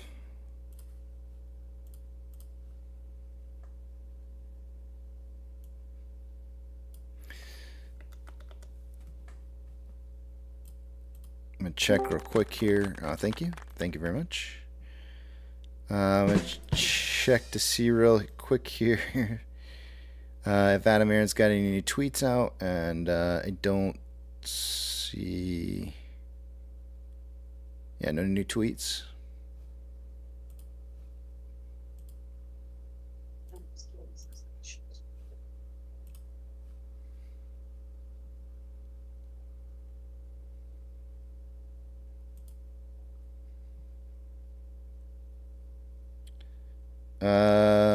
Is that a ticker that we're putting out there?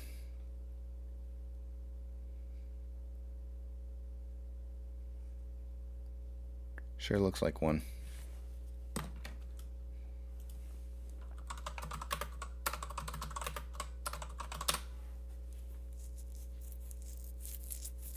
I stepped away to get a handful of cookies and something to drink, and I saw it. I wasn't sure if it was I missed part of a communication about the music, the group Riot, but I think you were right. I don't know. I mean, I'm asking because I genuinely don't know if that's what it was or not. No, either. My God, who the hell cares? You probably need to speak with him or boot him from the Discord, because I've had about enough of his foolishness. All right, I'll talk to him. Well, for one, there's something about him doesn't set right with me. He hasn't spoken a single word in 3 or 4 weeks, so I don't know if he's here just purely to be a disruptor. I'm not thin-skinned. I can take a punch, but something about this guy doesn't pass the sniff test. Okay.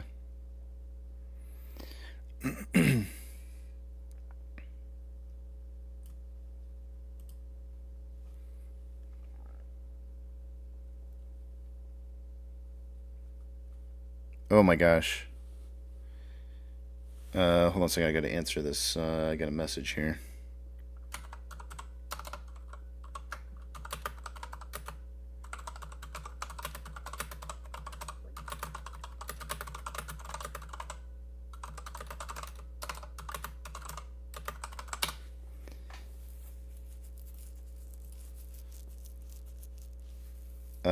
Bob says pirates sniffing guys.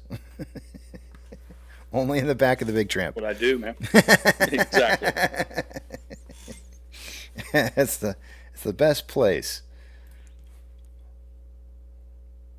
You kind of get used to it after a while. It's because that's all that's back here. Yeah. like a dirty gym locker. Yep.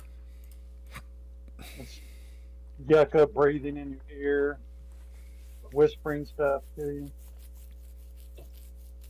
you. Good times. Don't worry, I'll get the carpet cleaned again. It sounds like you guys getting a little feisty back here. I can get the carpets cleaned.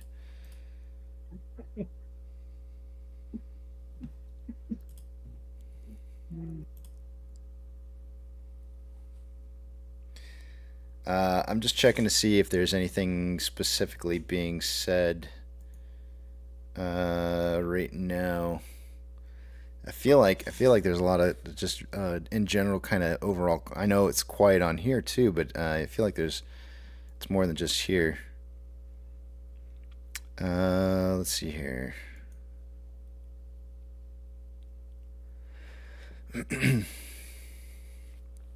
I think people are monitoring the news a little more closely than they were a month ago. Yeah. No, the news just dropped that Jim Jordan failed to receive the required votes for the second day in a row. He was short 20 votes yesterday. He's short 22 today. That's newsworthy. So apparently they'll revisit that. I don't remember how many times they had to vote the last time to get the speaker filled, but I think Mrs. Pryor said 18 or 20 votes or something like that. That sounds about right. It's a busy business.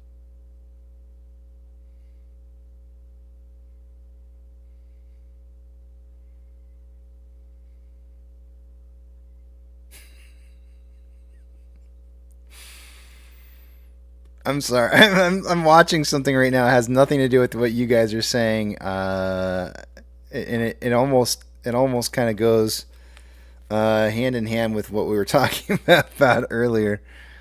And I don't know why I can't take my eyes off this, but I can't. Let me put it up here on the screen for you guys to see. Stonk Vision posted this, says you won't be able to look away. And so I don't know if there's any sound to this. Oh, there is.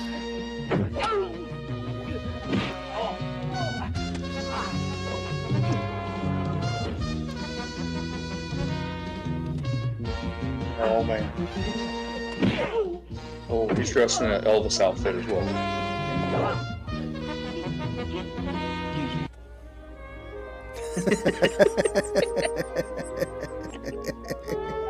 Oh, that's beautiful.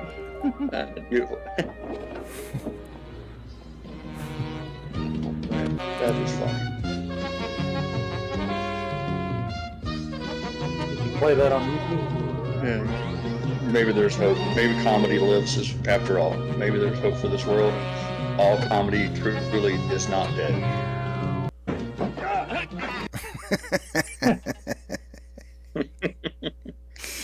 Wait a minute. I didn't realize they literally threw him.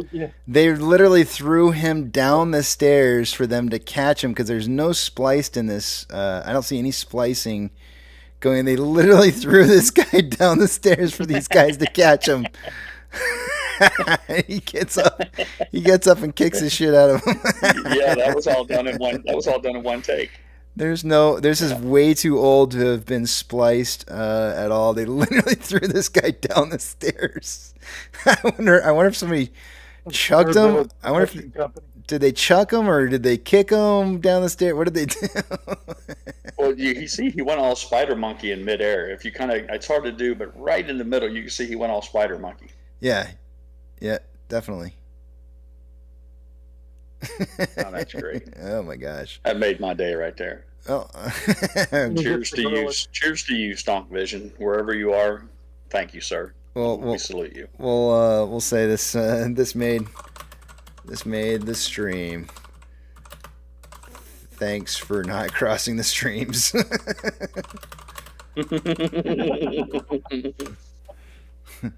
Yeah, if we're crossing streams, you're too close to me.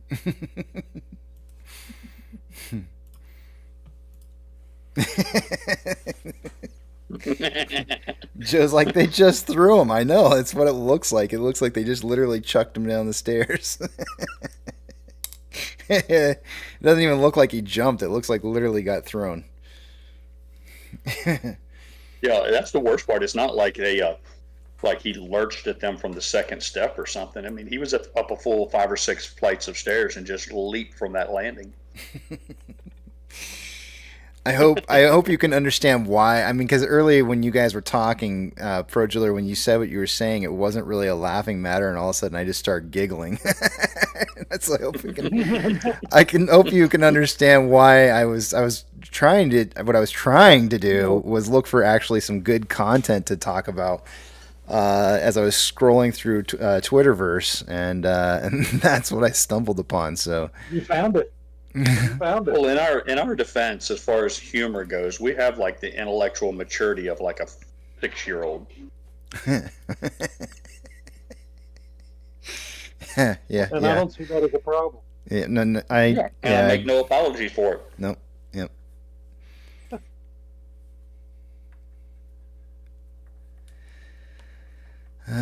Do you guys ever see those like polls where it's like if you can answer these questions, then you're this, that, or the other? You know, it'll tell you. You're. Yeah. Here's one that's asking if you can answer 18 out of 35 of these questions correctly, you know how to cook, and it's just like I don't. For some reason, I am a sucker. I'm a total sucker because I'll click on those and I'll be like, nuh-uh. Let me see. There's no way. If you're smart, you can get 3/4 of these answers correct. We'll tell you if you're a genius. And it's like, oh, I got to find out. Let me click on this real quick.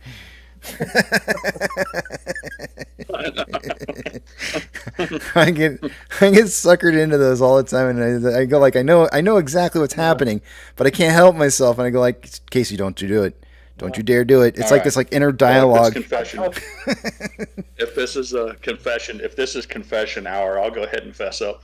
I was going through Twitter and I saw one that it had like a massive bunch of colors and it said, focus on the dot in the middle of this for 30 seconds and it will change color. And whatever color you see says X. And then I stare at it and stare at it and stare at it. And then finally I look down at yellow and it said, you're a dumbass or something.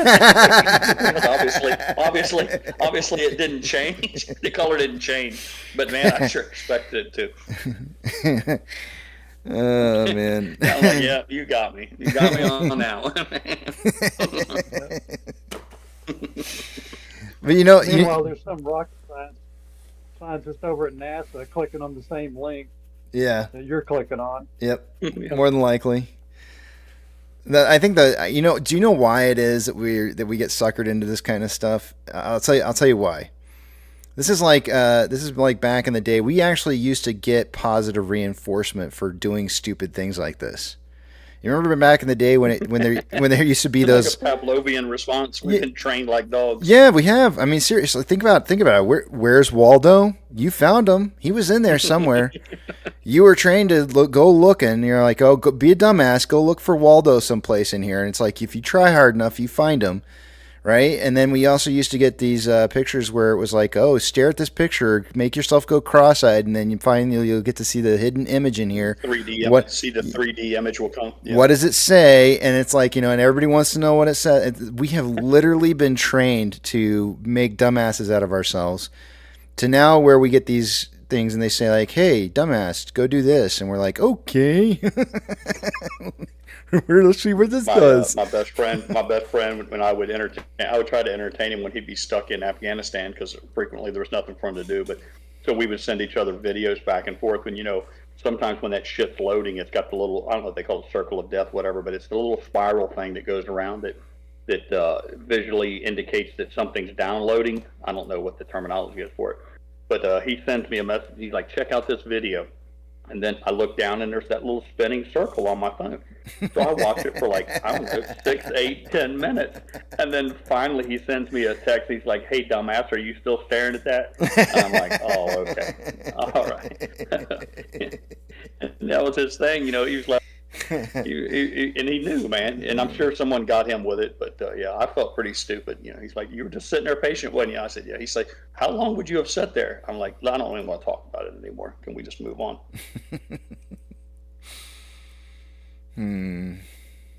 Friends like that, who needs enemies?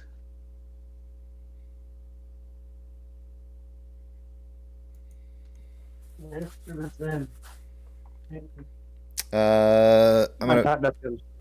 pull up here's another tweet here.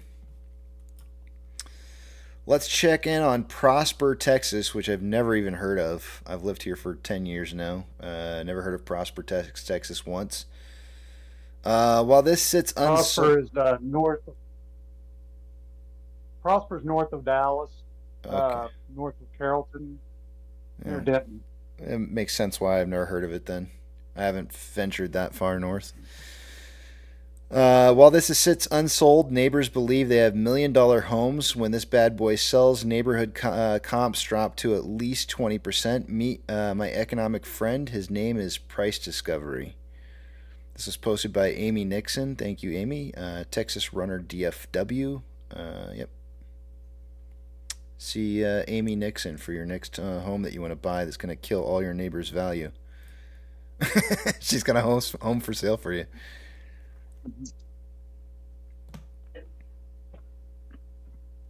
Wow. Yep. And there's literally people out there that are saying right now, like, they're trying to encourage people not to sell their homes at lower prices right now because it'll screw your neighbors.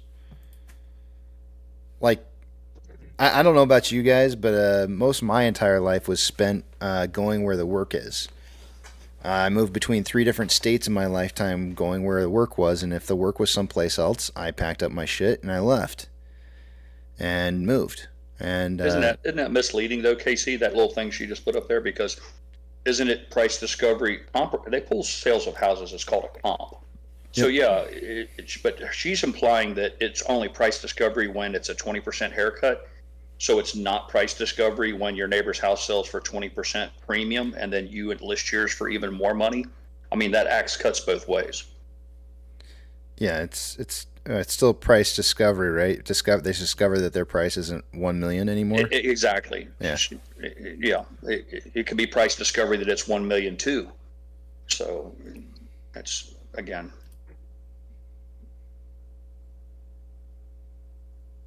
I think her statement is this is the same exact cookie cutter house as the one right next door or across the street or wherever. and their house is, they think their house is worth $1 million, but as soon as this one sells on the market for 800, they're suddenly going to realize that their value is no longer there. Which more than likely, and this is the killer part here. Most of those people are probably have already had their tax survey done, and those homes are probably going to get hit with that $1 million tax estimate on their property, and they'll be paying on a $1 million home. Ad valorem taxes. Yeah. They'll be paying on that $1 million property as every other home in the neighborhood's getting sold for $800,000.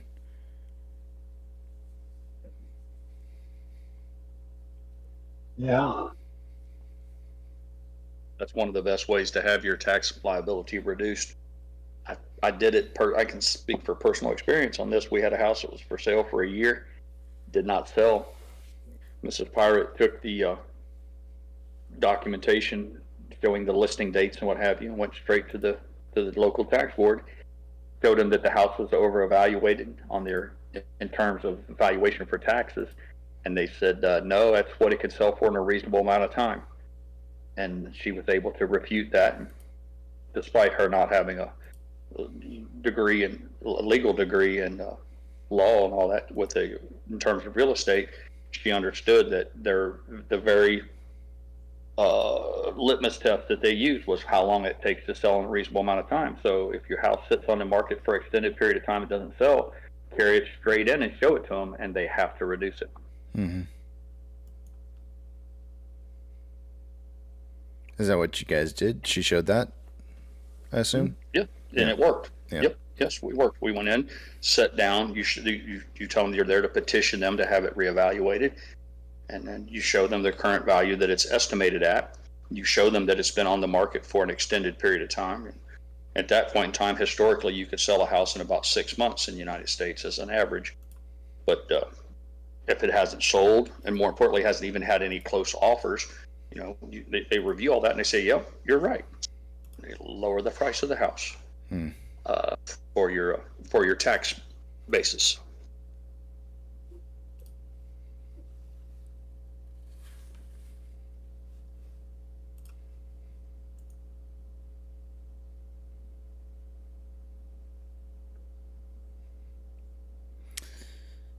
Let's see here. Looking for some more news. 1/3 of hedge fund market maker big banks have been doing that. Okay, never mind.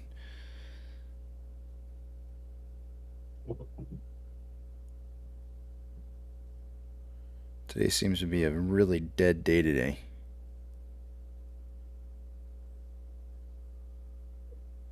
Calm before the storm. Ooh, I like that. What the hell happened to this car? Look at this thing. Share it with the rest of class.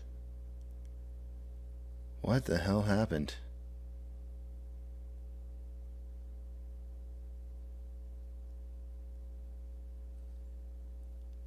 Did they literally just glue this onto the front of the car? What is this, a Malibu? What vehicle is this? Is this a Crown Royal Vic Crown Royal or whatever? What is this? It's like a Cougar or something. This is all fake on the top side here. It's not even. I don't even know what the hell this is. What is that? He was going for the Mad Max look. Are these those old curb feelers on the front of it? How do I zoom in on that? It would appear so. JP7 fuel. Blackbird SR71. Wow. Joe Fan said Thunderbird, and I think he's correct. This is a Thunderbird? No way. Yeah, I think he's right. I think they just glued on a decal on there to make you think it was.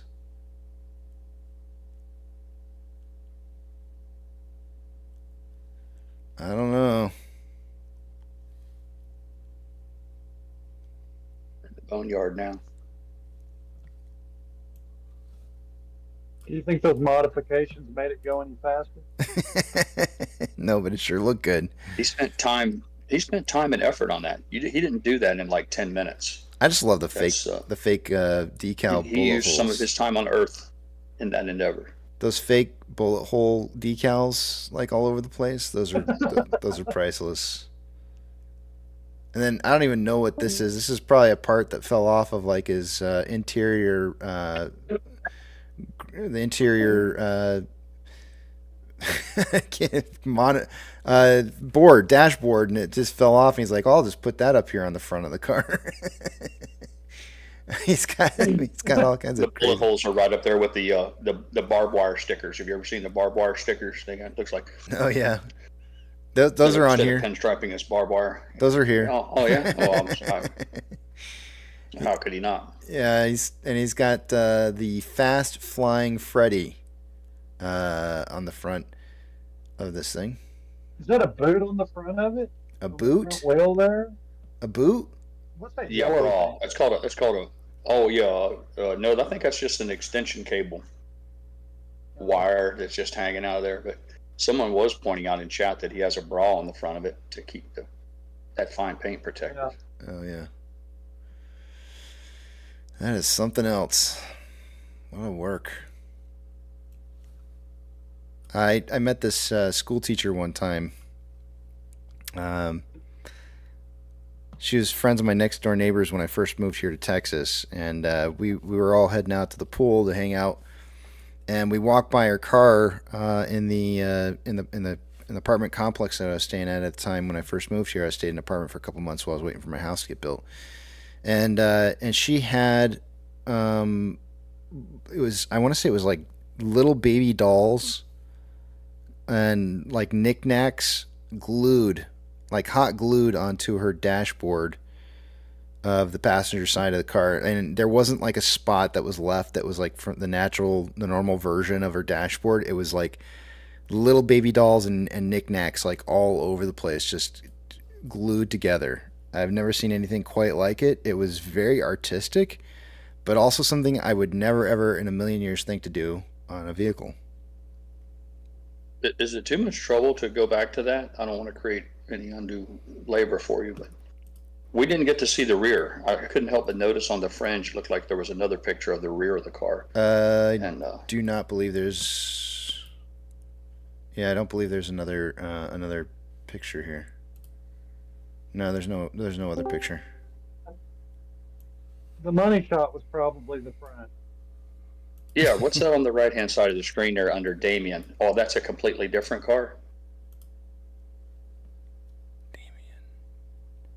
He's got a kill tab. Right of the screen. No, go back. Oh, this thing.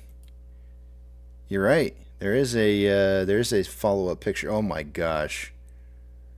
Wait a minute. Come on, man. I mean, work with me here a little bit. Wow. Wait. Hold on a second. I can look on the screen right now, and on the right-hand side of the screen, it looks like he's offering a rear view. You're slow, man. Yeah, right there. I already put it up, man. You're slow. Well. Hold on a second here. Oh, nice. Oh, wow. That's beautiful. That is beautiful. Oh, my God. Where's Hayden at? Look at the wings. It's got horizontal and vertical stabilizers.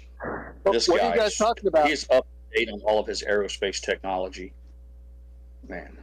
I can't see this stuff because I'm only on Discord. Oh, you're missing out, dude. You're missing Hold out.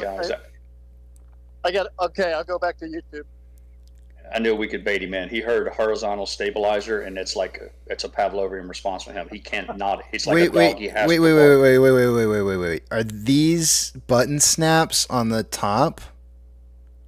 Did he have a button snap cover? Like a boat? Oh, no. They're down here, too. They're not button snaps. Never mind. There's something else. I don't know what they are, but they're not button snaps. I thought they might have been... They look like button snaps, like you might have had some way of attaching a top piece to it. I don't know. Beware jet blast. Specific notion said, as someone named Damien, I do not approve of this. Ooh, poor guy. Guilt by association. SR-71 by... Bye. Yeah. What's that say right there? Lake Fast Freddy with the checkered flags. Wow. I'm all about the flight control surfaces. I mean, nothing says fast like some flight control surfaces. Not really such a big fan of those. I don't know if those are supposed to be afterburner tubs that he's got. Those are trash cans with a netting on the bottom side with it punched out, it looks like. Well, for you, they might be a trash can with the bottom punched out, but for him, they could be a heat displacement device.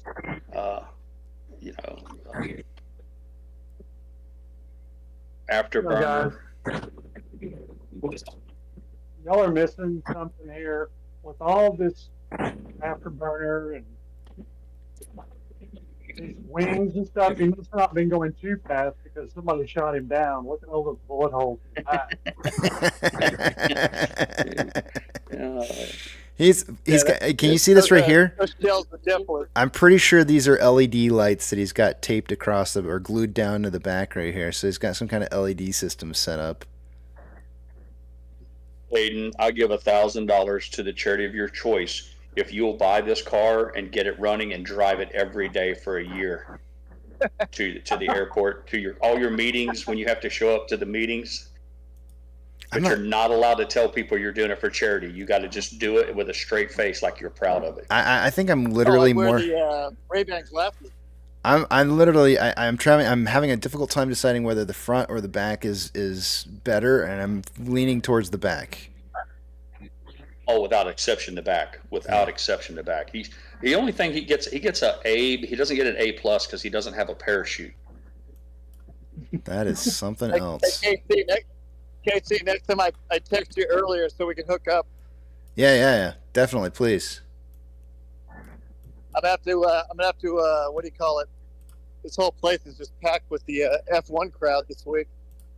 I forgot the race weekend. Yeah, I'm sure it's nuts.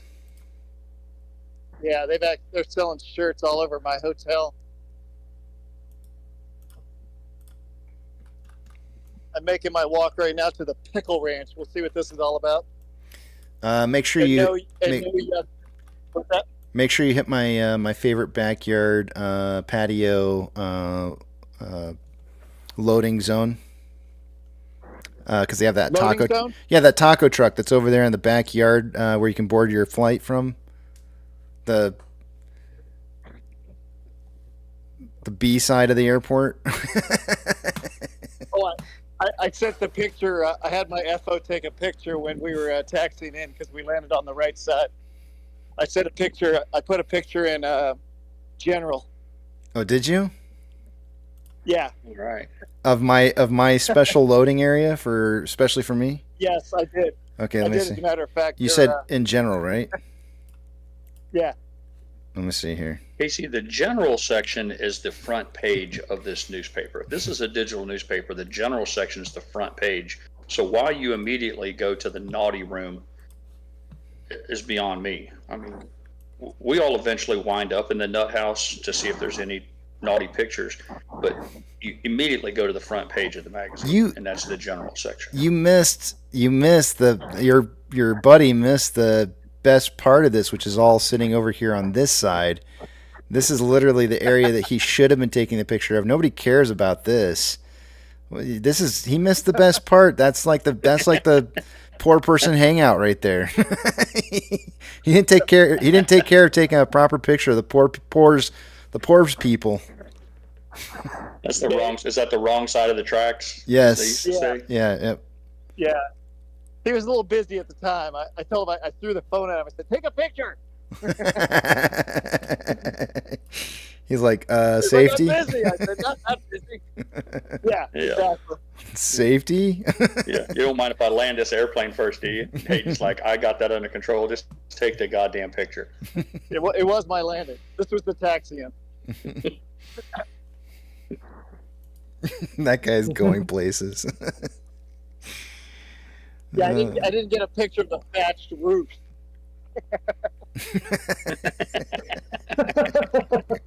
Don't you make fun of my tiki hut. We pay top dollar for those tiki huts over there.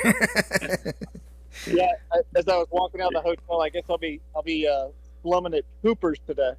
Oh my. Yes. I saw the prices. It's I may have to take a longer walk. Mm-hmm. That place is a little pricey. Yeah. I I don't have to even. go into the freeway and find some college food. I don't even know if I've ever been. Yeah, I walked in there real quick and I saw the clientele. I said, "Yeah, I won't be out here today." Mm-hmm. I'm sure the price is a little elevated for F1 week. Oh, absolutely. Including your rooms as well too. I'm sure your airline is probably loving what they're having to pay for you to sleep over. That's what I was telling the guys earlier when you were at lunch. I was surprised that we were even downtown, because usually, we kind of got our rates already set, but they were doing construction in the hotel, so that was probably why we're still there. Okay. Hate the game, not the player, man. They're just doing their hustle. That's right. Everybody's just trying to get a piece of, overall, just rats trying to get that piece of cheese, man. They're no different. Hate the game, not the player.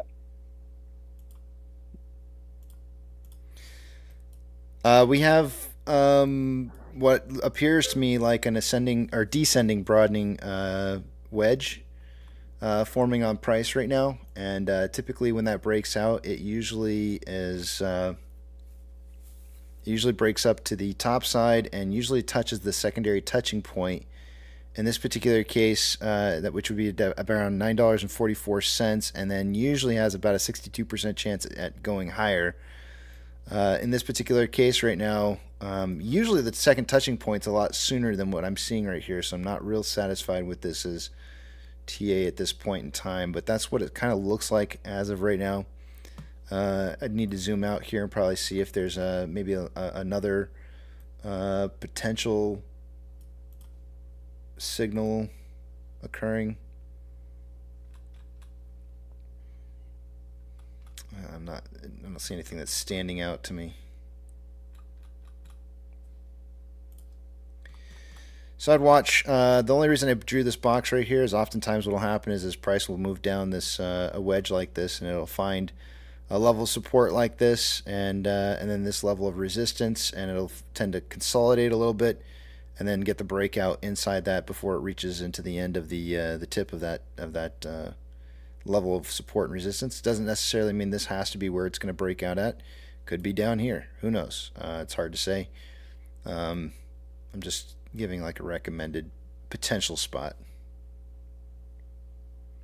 Do we have a large W forming on the 1 month? I would imagine that if you're looking at it from a 1 month perspective, you're probably looking at it on a daily more than likely.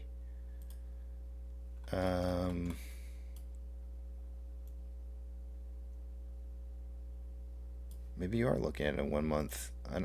That's such a long time. I mean, that's such an odd time frame to look at. No. I'm on a monthly interval and I don't see it, so you probably are talking about a daily and looking at the last month's worth of data. I don't see anything suggesting a W just yet here by any means.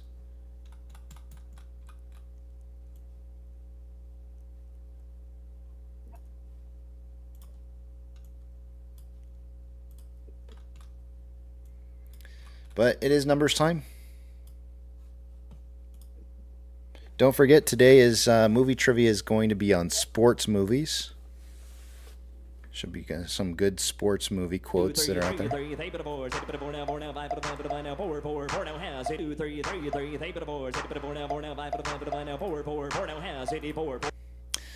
All right, let's do this. I'm going to take you guys over the other screen. I'm not going to be able to see what it is you guys are writing, so hold those personal comments, questions, concerns for me until you see the big tramp back up on the screen again. Let's do this. Starting with off exchange. By this time of the day, we would expect to see about 64% going through off exchange and EDGX combined. We have 58.15% going through off exchange.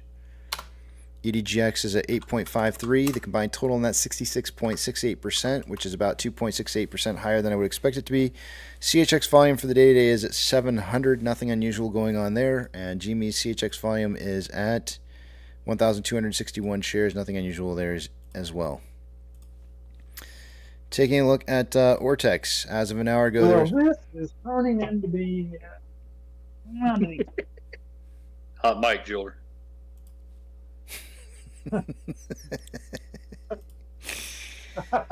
This is turning out to be some piece of shit day, is what it is.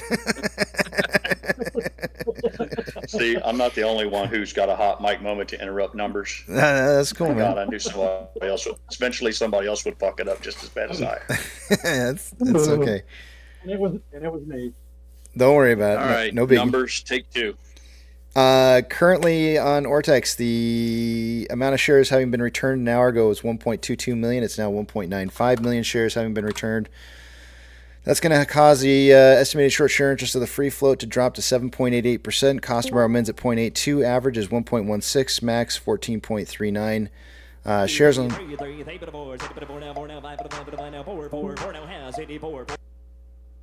Was that a hit and run? No, we got. Yeah, I think it appears it was Tom S. I don't know if he's having fever dreams or something. All right. Shares on loan for the day today is at 24.54 million shares. That is 2.24 million shares. More on loan today than there was yesterday. Ortex is estimated that about 891,000 of that was in new short interest. Obviously, that new short interest will more than likely be making money on this way down on price. As that's the whole idea, is to borrow shares, sell them high, and then buy them back lower. Taking a look at options, highest amount of call volume so far for the day today is at a $10 strike with 8.7 thousand contracts as of an hour ago. It's now 12.4 thousand contracts. And on puts, highest amount of puts is at a $9 strike. An hour ago was 11.5 thousand contracts, now 12.4. Market suggesting a closing price between $9 and $10 by the end of the day. MMRI for the day today is sitting at, well, an hour ago it was 322.86. It's now 322.37. So it's a little bit lower than where it was. Still pretty high.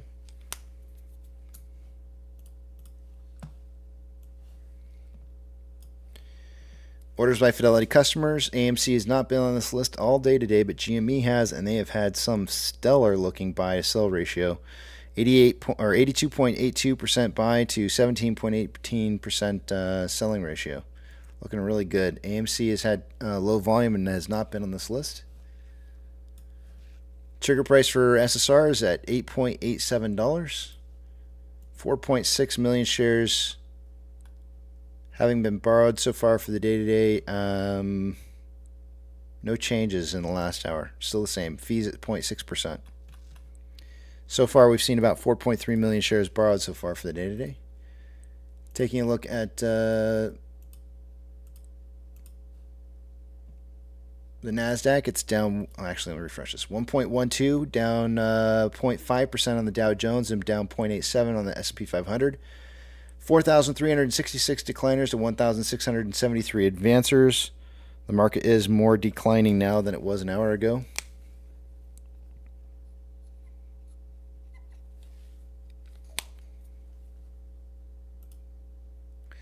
Biggest of the bank movers, we've got Silvergate down 10.53, PacWest is down 2.55, First Horizon up 2.9, Douche is down 2.58, Coinbase is down 3.91, US Bank Corp is down 2.97,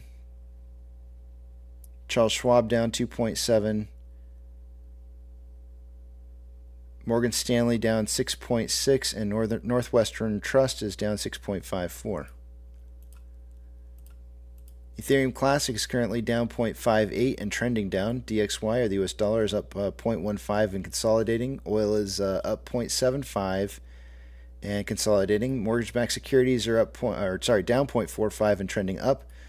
For at least BlackRock's Vanguards are down 0.32 and also trending up. SPY is down 0.8 and where is this moving towards?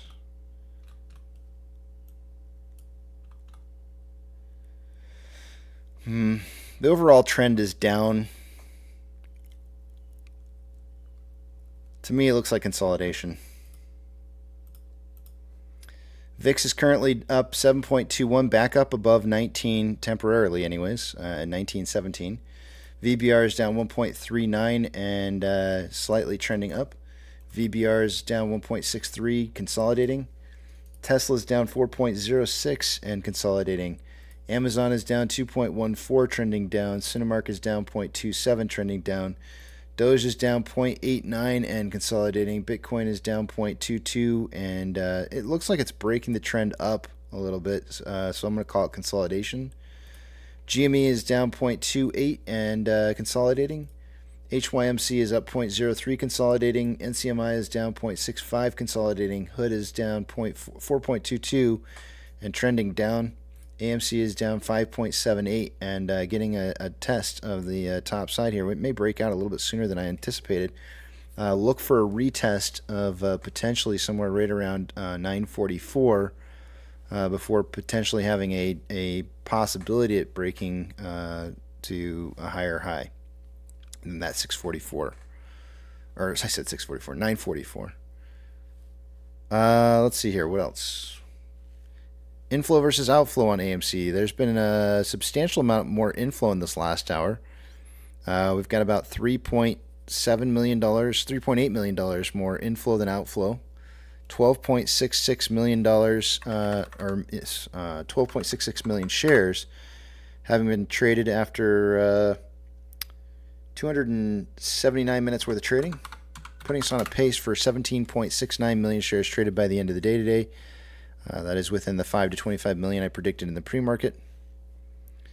On a 4-hour time interval, there's currently more selling pressure than buying pressure than RSI of 42.19, which is below average. On a 1-hour time interval, more selling pressure than buying pressure than RSI of 34.26, which is below average. On a 30-minute interval, more buying pressure than selling pressure with an RSI of 29.74, which is signaling oversold. And a 5-minute interval, more selling pressure than buying pressure than RSI of 39.78, which is below average. And let's see. With that, I yield the rest of my time back to the back of the big tramp. Thank you, thank you. Robert B., how's it going? I think he has his headset muted. Oh, okay. Maybe having himself a little lunch or something. One never knows about these things.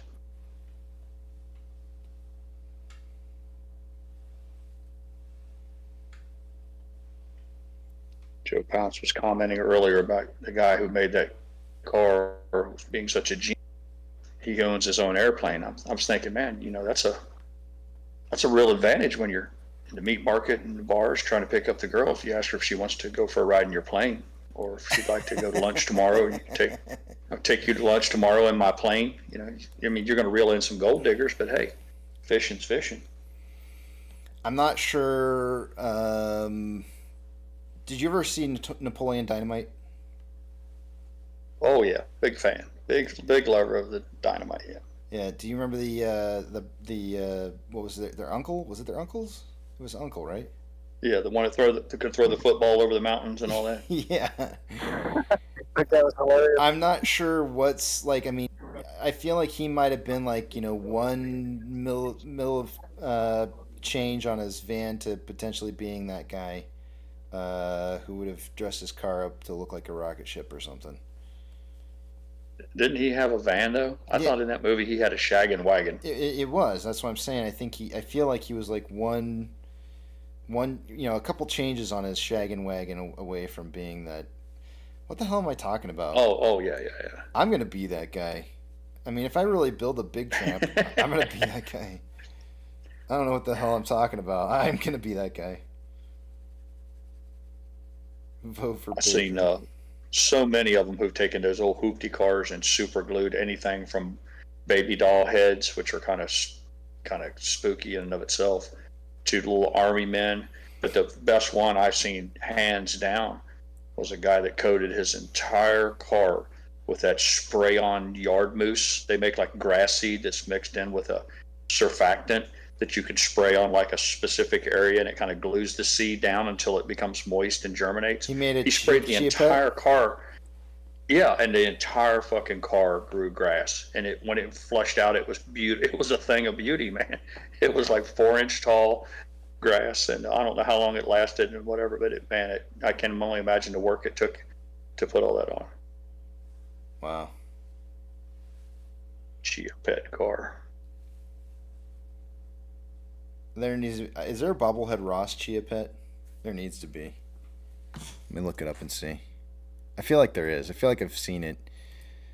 That's why I'm thinking of it.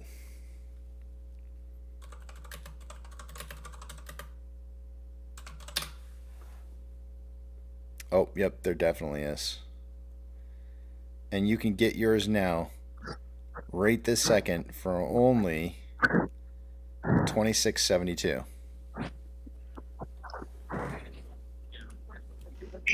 Nice Austin Whole Foods, by the way. Damn it. I think I need to get this. Not something you just can't live without. Yeah, it does. I mean, can you imagine every day waking... I can see why that would speak to you. Yeah, can you imagine every day being able to wake up to that and just touching it? You know, you're just like, you just rub it for good luck. Spritz it. Get your little water bottle there to moisturize it and spritzing every morning. I'm gonna ask my wife if I can buy one. Oh, is this saying $99? No. Wait, what's this? Yeah, I think I pass on that. What's this 99? Why does it say 99? It just says 26.72. Prime. For those who have to have it by the next day.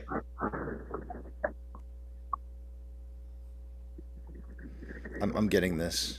I want to get this.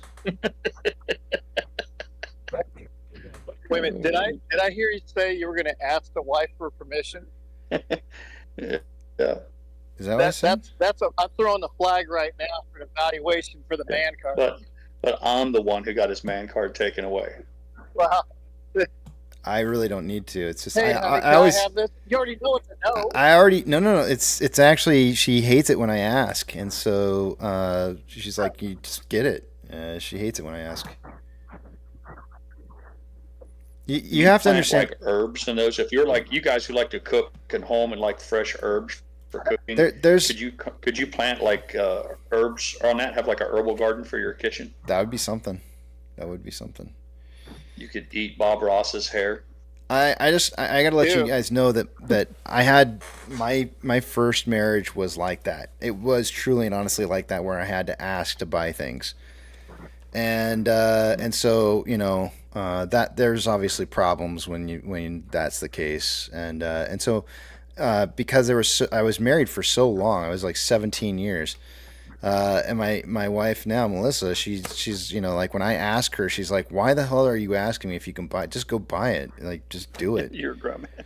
Yeah, that's exactly what she's like. You're a grown man. Just go freaking buy it. And she hates it when I ask her. But I appreciate it. It's just pushing the grocery cart for Mrs. Pirate through the damn Walmart. And I reached up and grabbed a bottle of, I don't know, hot sauce or something and threw it in the cart. And she turned around as I was doing it. She said, we don't need that. Put it back. And it was just an instinct from her being with the children. And that's not what made me mad. But what really pissed me off was that I put it back just out of instinct. I just put it back on the shelf. And then I took about 10 steps, and then I became full of rage and righteous indignation. And I was like, I'll buy the whole damn shelf of hot sauce now. But I can certainly understand. And I love to tell that story about her, but in all fairness, she's really not that way. It was just she's accustomed to having our two boys and constantly telling them we don't need that, put it back. And I just caught some of that instantaneous. But yeah. Well, I have to admit I've been that guy too. So I guess I'm a man card. My man card's gone also. I mean, I don't see. That's the funny thing is I don't really ask to buy really much for myself very often. I just don't. It's like these headphones that I just got. She just bought me. I won't go out and buy headphones for myself because I just don't want to spend the money. I'm too much of a Scrooge, I guess, to buy myself things. So she's All right, constantly here we having go. to buy I'm me going to pull the things. pin on the hand grenade and throw it right in the middle of the room.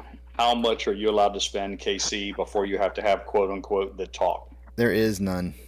I'd like to hear from anyone. There's no limit to what you can spend before you feel the need to consult with your life partner? That's a different question. I'll go first. That was a different question. That was a different question. No. That was a different question. Oh, okay. I'm sorry. You changed the way you worded that. So which one? Because which one? I said consult instead. I said consult in lieu of ask. I understand. No, not that at all. You said. I can't even think with all that. Number? Hey, what Hayden. Is the number that you can? I can't even think. Hayden, can you mute your mic? Oops, sorry. That's all right. I'm on 6th Street. It's so busy. I couldn't even think in my own head. I was like, I can't even understand what I'm trying to say. I had really never given it much thought until many years into our marriage. And one time I kind of looked at Mrs. Pirate and I asked her, I said, what's the amount of money that I could spend before you would become offended to find out that I did it without consulting you first for your input? And she didn't even draw a great deal of time. She spit out a number, and I agreed with her. And it's amazing that without even talking about it, we had both kind of had the same number in mind. And I don't even know if people think in those terms. I was just curious if you had a similar interaction with Melissa. No, there really isn't a number. There's zero number. Mrs. Pirate made me very proud that day. She told me that that as long as I felt like I was getting us a really good deal, and most of the things that we've done, we've been able to turn a buck on, that she would defer to my decision. So I was emboldened by that. But I think at that point in time, we talked about $500. I think 500 was a round number that if I just needed something and wanted something, that I wouldn't have to ask her opinion. But I can certainly understand if I wanted to go out tomorrow and drop 25 or 30,000 on a Harley Davidson, I would certainly have to speak with her, if for no more than to find out what the condition of our family finances, since she's a primary accountant in our household. When I bought my Dodge Challenger, she forced me to go buy that. And I didn't want to. Your wife forced you to buy a Challenger? Mm-hmm. Very well then. Yeah. I really didn't want to buy it because I was afraid. I was just afraid. I never bought anything like that for myself. The idea that I would spend that kind of money on something that I wanted was it just seemed unrealistic. Boomstick said $100. Dr. Zaya said $1,000. Well, I'm glad to hear that I'm not the only one. It never became a point of contention between us. It was just I was just curious to see how others thought about it. I'm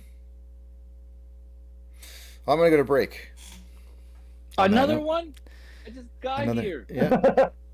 The timing is impeccable, Yucca. Every time. You know, I wanted to talk about fair value gaps. You know about these? I think tell me about it. Tell me about your fair value gap.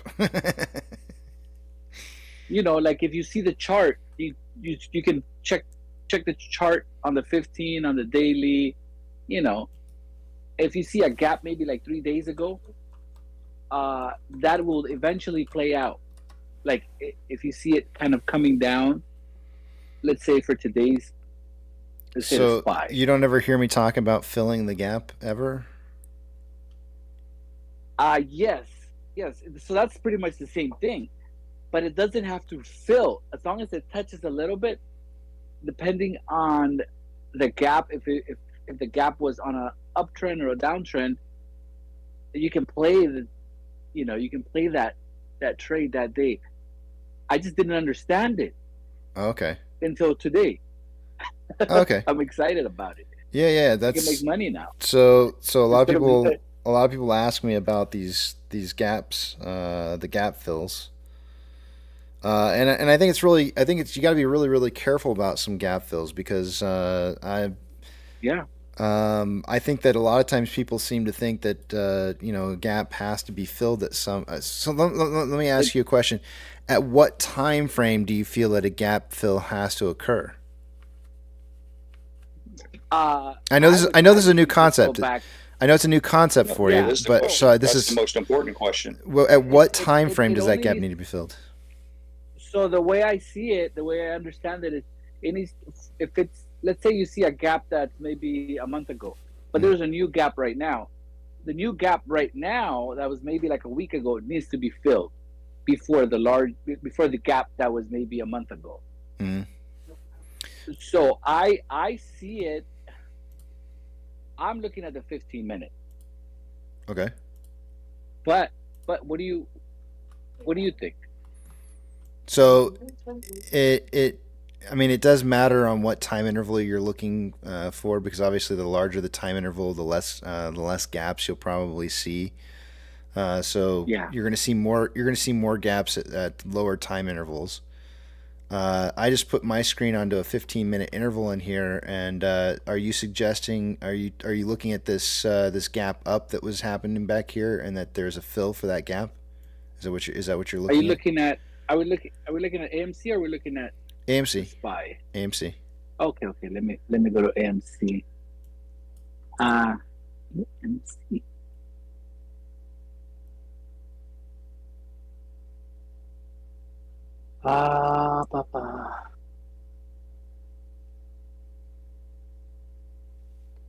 I've got it up on the screen, so if you just want to look at the live stream. Oh yeah. Let me go. 1 second, please.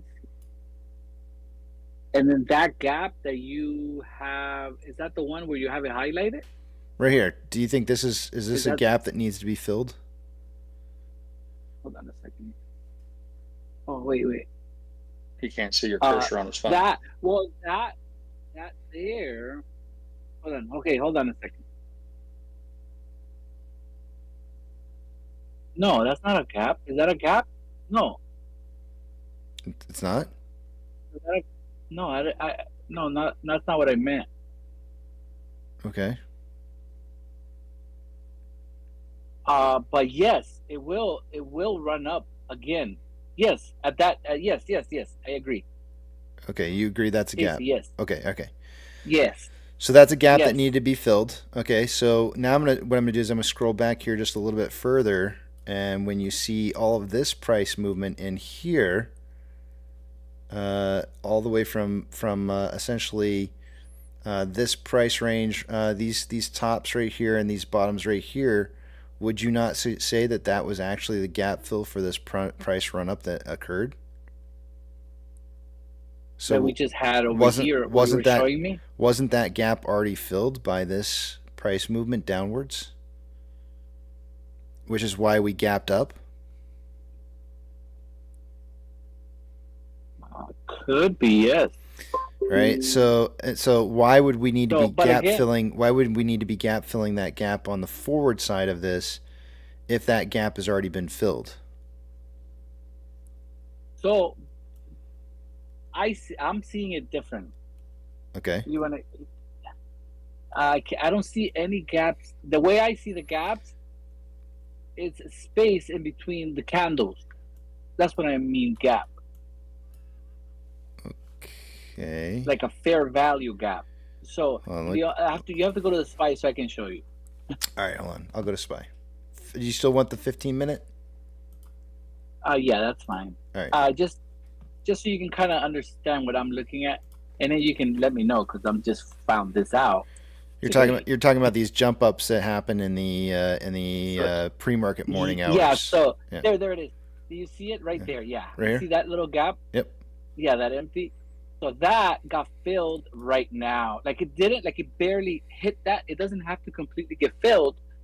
But if you notice to the right side, it touched that zone and it took off.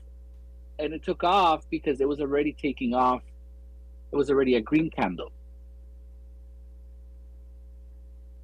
So you're saying it took off right here? Yeah, because there was a buy Right there, order. it Yeah, took there was a off buy because order. at 431.09 there was a gap there already at 431.09. Yeah, there was like, so what I think institutions were just sitting there, or banks were just sitting there, trying to fill, getting ready to buy, and fill that section. So I don't think it's done. I think it still SPY needs to come down and fill it all the way down, and then we're gonna have a massive jump up. It's gonna run up again. That's my theory. Based off what I've seen, these gaps do that. What do you think? No. Do you know why this gap happens in the aftermarket hours? So first off, this is including extended hours trading, right? So if I took extended hours trading in here, the chances of you seeing gaps are going to be far greater because the difference between what's being traded in the aftermarket and pre-market hours is going to be these really big gaps that are showing up in there. Do you know why it's gapping the way that it does in those aftermarket hours? I don't. I do not. It really has to do with international market trades that are occurring. So it's not an imbalance. It's really not. It's really trades that are happening overnight and causing the overall value to be different than what it was the previous day. So really, gap fills shouldn't be based off of that kind of movement because it's just missing. All this is missing trading data that was not showing up because our markets were closed, but it was trading still in other markets. So if you could take the international markets and plug that in there, you would see that there was actual trading that occurred in there. It's just that when our markets closed and when they opened back up again, the price was higher due to the international trading that occurred. So the real gaps and that you're looking for here, the gap fills that come from price value, is really more like these kind of gaps right here. I think that's what you should be looking for. These big runs where you get these big huge candles in here that are actually just driving, not just a space between prices.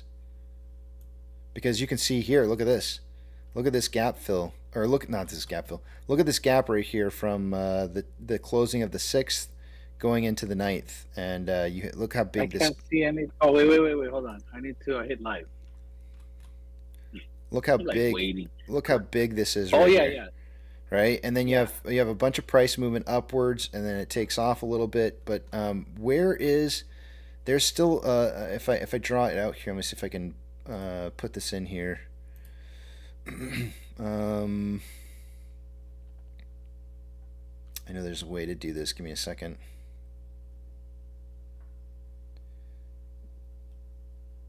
I'm gonna do this.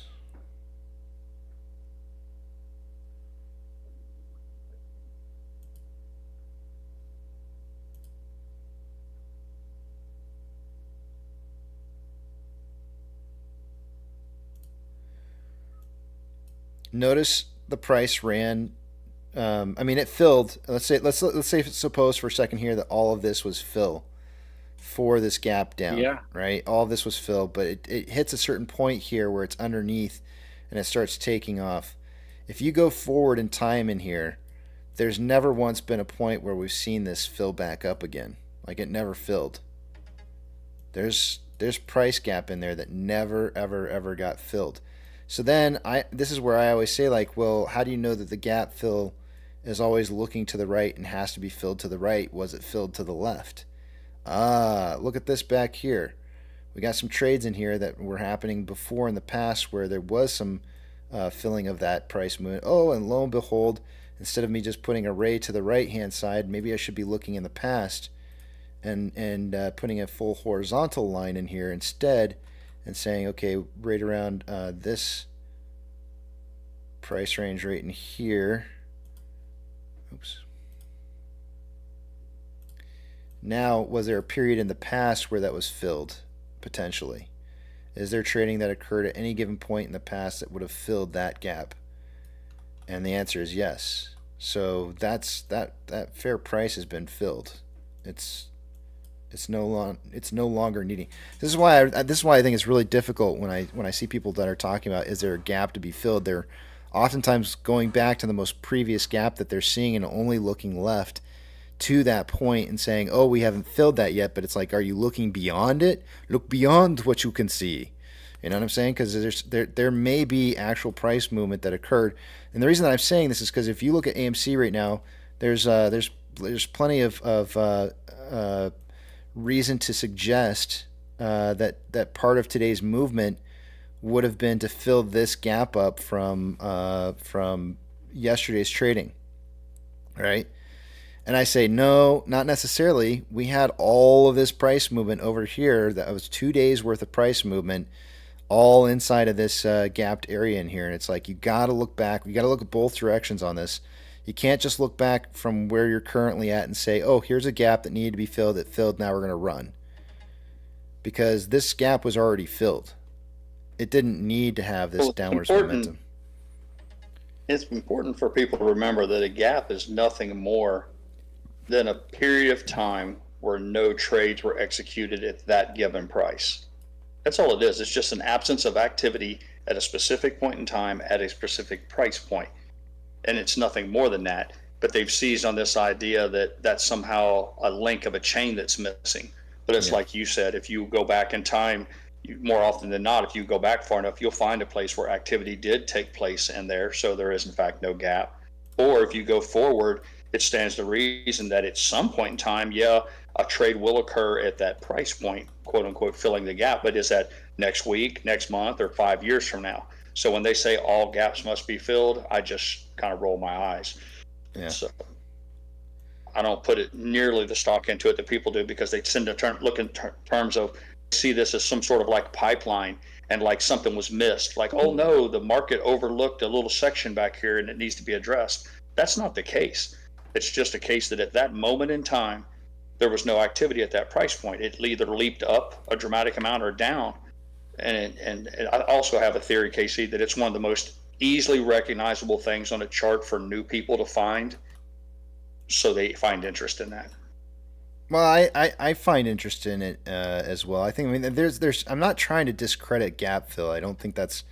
If that's how I'm coming across, I certainly hope that's not the case, because that's not what I'm trying to say. It's just be careful when you're looking for gap fill that you're not identifying a spot where you see a gap in price that needs to be filled and then saying, okay, that's why price is doing what it's doing right now, without looking at the past and saying, like, did that already occur? Did that already happen? Is there another reason for maybe why price is moving the way that it is? Maybe it's just supply and demand. Maybe it's the whole market's moving one way. It doesn't necessarily have to be.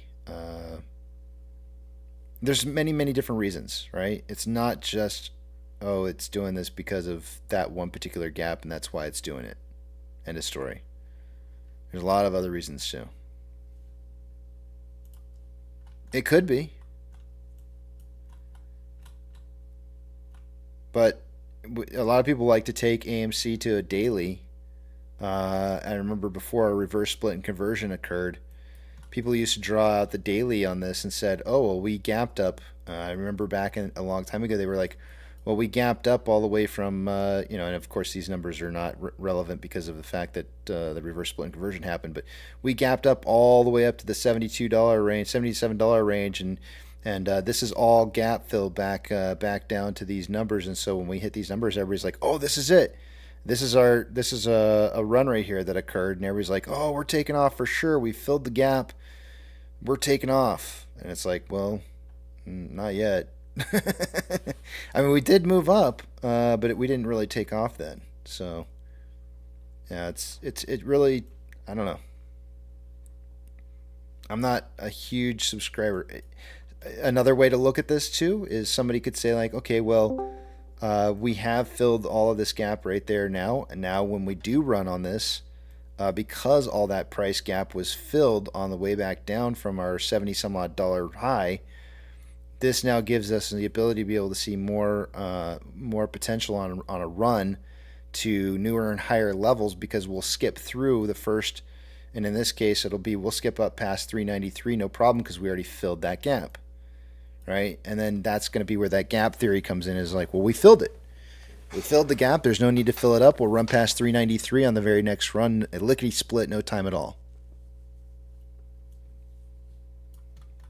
I guarantee you somebody's going to say that in the future. Good to see you, Petro.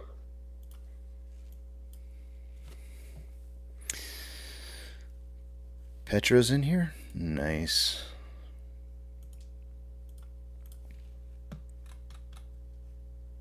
How you doing, Petro? He's not going to answer either of us.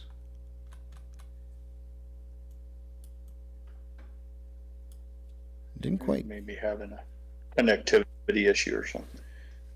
We have a lot of consolidation occurring right now, and we broke out sideways of this descending broadening wedge. So there may be a different pattern that's kind of forming right now, and not necessarily the descending broadening wedge that I've got drawn out here, which ironically broke out right inside my box. But well, he's having problems talking.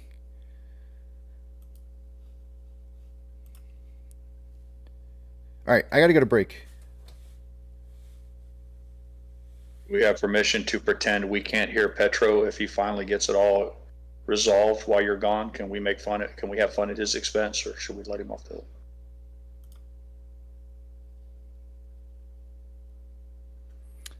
I don't know. I mean, he does Can't supply. hear you, man. I can't hear you, man. What? He does supply safety tips, just the tips. I don't know.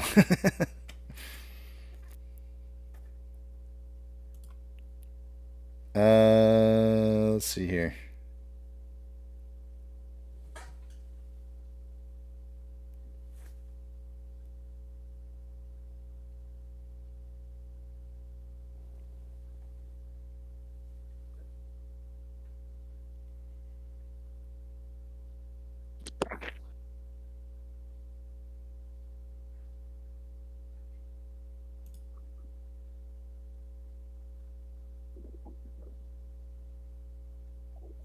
I'm reading through what everything's being set up here.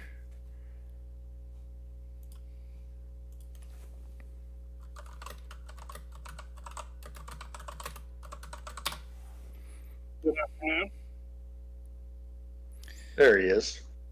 Yep, we hear you. I did hear you having some technical difficulties. How are y'all?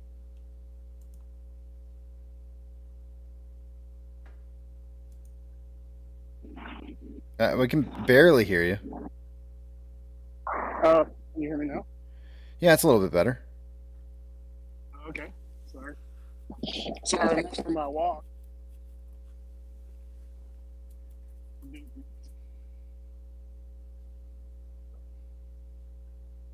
Yeah, we lost you. Yeah. I think maybe wherever you're at, you're getting poor connectivity.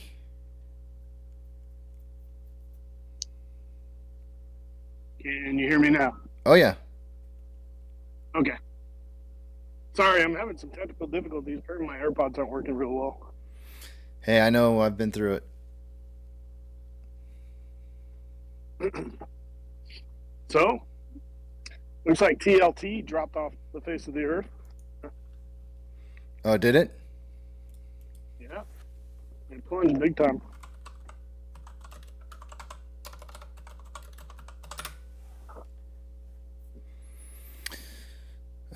Let's see here.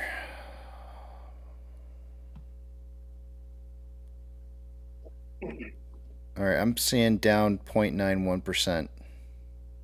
Am I looking at the wrong thing? Somebody said it. So, I saw a chart. It looked like it crashed a little bit. Maybe that was earlier.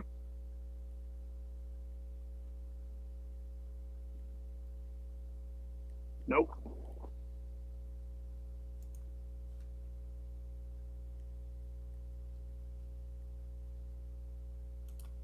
Pull up 5-day. I'm seeing it at 84.48. It's down 4% in the last 5 days. Somebody said it was crashing. I saw multiple posts on Twitter. Maybe I'm not looking at the right thing.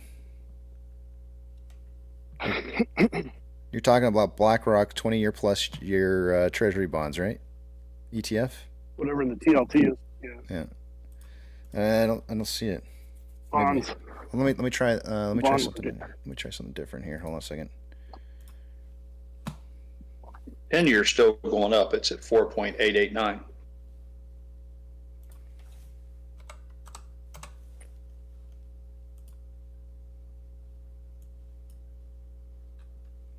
What am I on here? Weekly.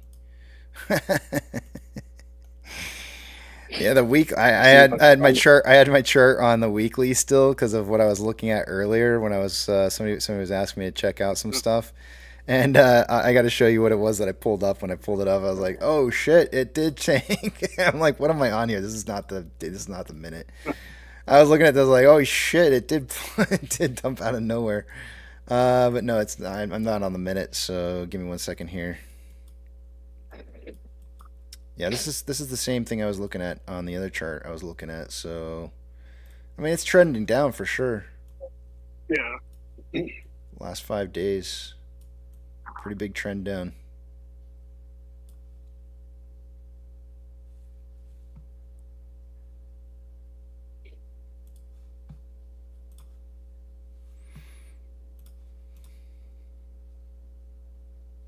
All right, I'm gonna head to break. I'm gonna get a limited break now. And don't forget another one. Yeah, another one. We're gonna have sports-related movie quotes for movie trivia for the day today. So I will see you guys back here at let's make it 2:15. And my time or your time? My time. If you build it, they will come. Your time. Yep, my time. Are you talking about the geocentric or heliocentric time? Central Standard Time. I don't know what the hell that. Geometric, for sure. I don't know. Flat Earth time or yeah, globe? Definitely global Earth time. Okay. Have a good break. All right, I'll see you guys in a bit. All right. Let's see what we got. Put up a message here. Oh, the message is still up. Just gotta change it a little. I'll come back at 12:15. Be a little bit later than usual, just because I'm leaving a little bit late. I need a little extra time so I can do the movie trivia. That's rigged. Oh, I didn't change that right. All right, see you guys in a bit.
Alrighty, guys, I'm back.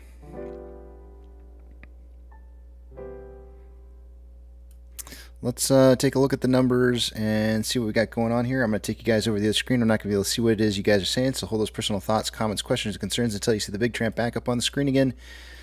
Let's take a look at what we got. Starting with me telling you guys two-factor authentication. If you, I don't have to give it. I don't have to say two-factor authentication. I just pulled it up and my screen refreshed without me having to log back in. Never mind. Not going to give you guys a speech. Starting with off exchange. That's because I cut my break short. That's right. I forgot about that. Starting with off exchange. By this time of the day, we expect to see about 66% going through off exchange and EDGX combined. We have 57.83% going through off exchange, EDGX at 8.62. The combined total on that 66.45% or 0.45% higher than I would expect it to be by this time of the day. So it's kind of right on target for where it should be. CHX volume is 700 shares, nothing unusually large going on there. And GME's CHX volume is 1,261, nothing unusually large on that either. Taking a look at Ortex an hour ago, there was 1.95 million shares having been returned. That is now reporting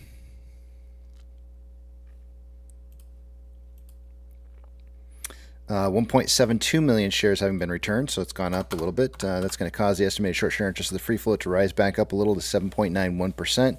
Cost to borrow min is at 0.77%, average is 1.13, and max is 14.39. Shares on loan is at 24.54 million shares. That's approximately 2.24 million shares more on loan today than there was yesterday, and Ortex is estimating that about 891,000 shares of that was in new short interest. Taking a look at the call options, as of an hour ago, there was at a $10 strike, there was approximately 12.4 thousand contracts. It is now 13.9. On puts, highest amount of puts is at a $9 strike. An hour ago, there's 12.4 thousand contracts. There's now 13.2. Market suggesting a closing price by the end of the day today somewhere between $9 and $10. MMRI was 322.37 an hour ago. It's now 324.7. Starting to go back up again here.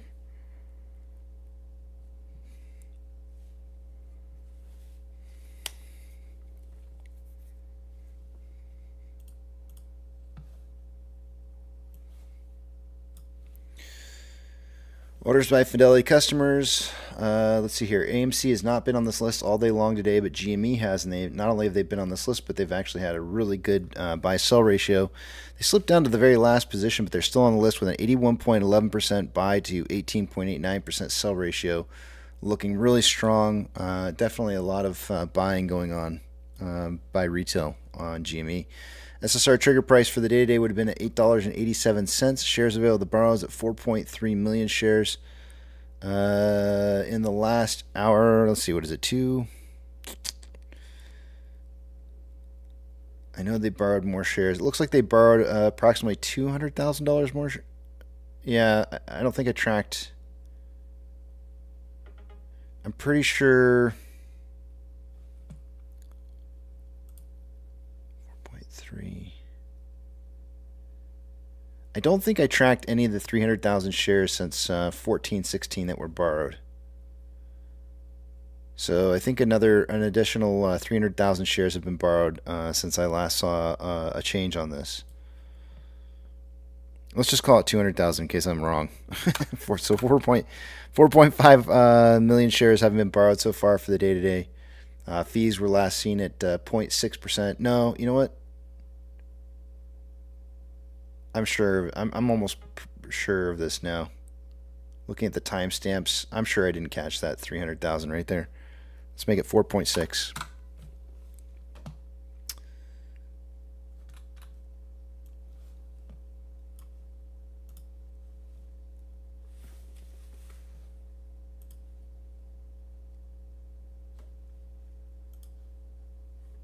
NASDAQ is currently down 1.54. Dow Jones is down 0.85. S&P 500 is down 1.24. We have 4,569 decliners to 1,489 advancers. The market is definitely more declining now than it was an hour ago.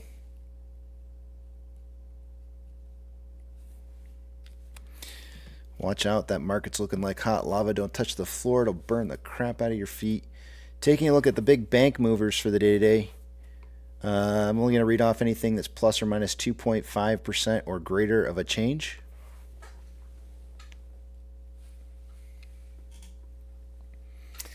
Give it a second. I know I need to reboot the computer tonight.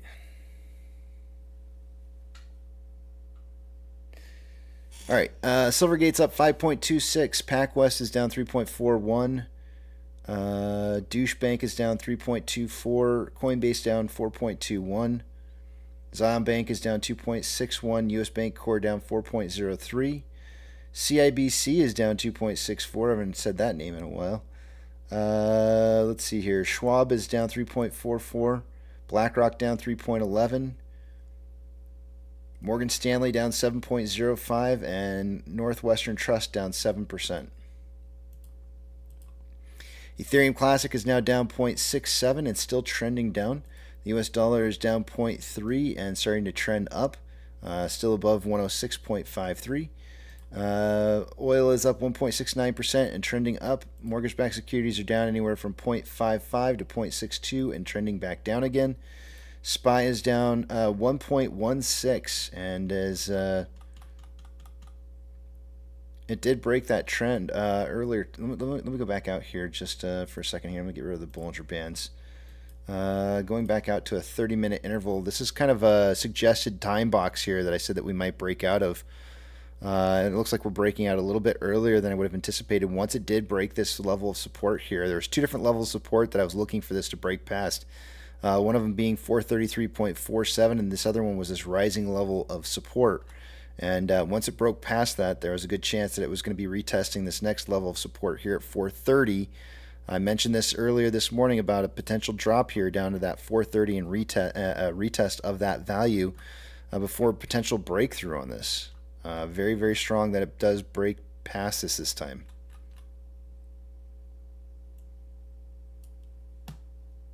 That is looking pretty weak.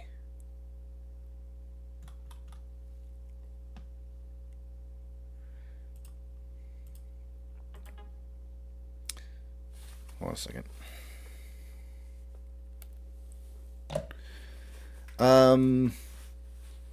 VIX up 10.79% at 19.81. 19.99 was the high for the day today.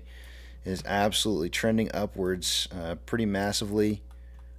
I just think there's a good chance that today will be that first candle that will break above 19. We'll start the day out above 19, possibly going into tomorrow if we don't see some kind of change here, which should be a pretty significant break, as we've not seen a single daily candle starting fully above 19 since back in March of 2023.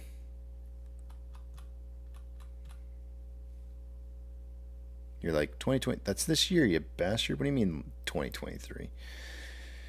VBR is currently down 1.87% and trending down. VB is down 2.04, trending down. Tesla is down 4.51 and trending down. Amazon is down 2.4, trending down. Cinemark is down 0.88, trending down, but looks like it wants to make a break to the top side. Doge is down 0.93 and trending slightly down. Bitcoin is down 0.42, trending down.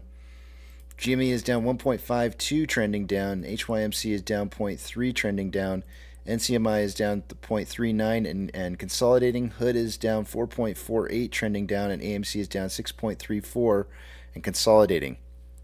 We did have a breakout of what I kind of saw as being a descending broadening wedge. Typically speaking, when you get that breakout of that level of support on the top side, usually price likes to go back up and retest the secondary touching point on that signal, but it was a very late signal.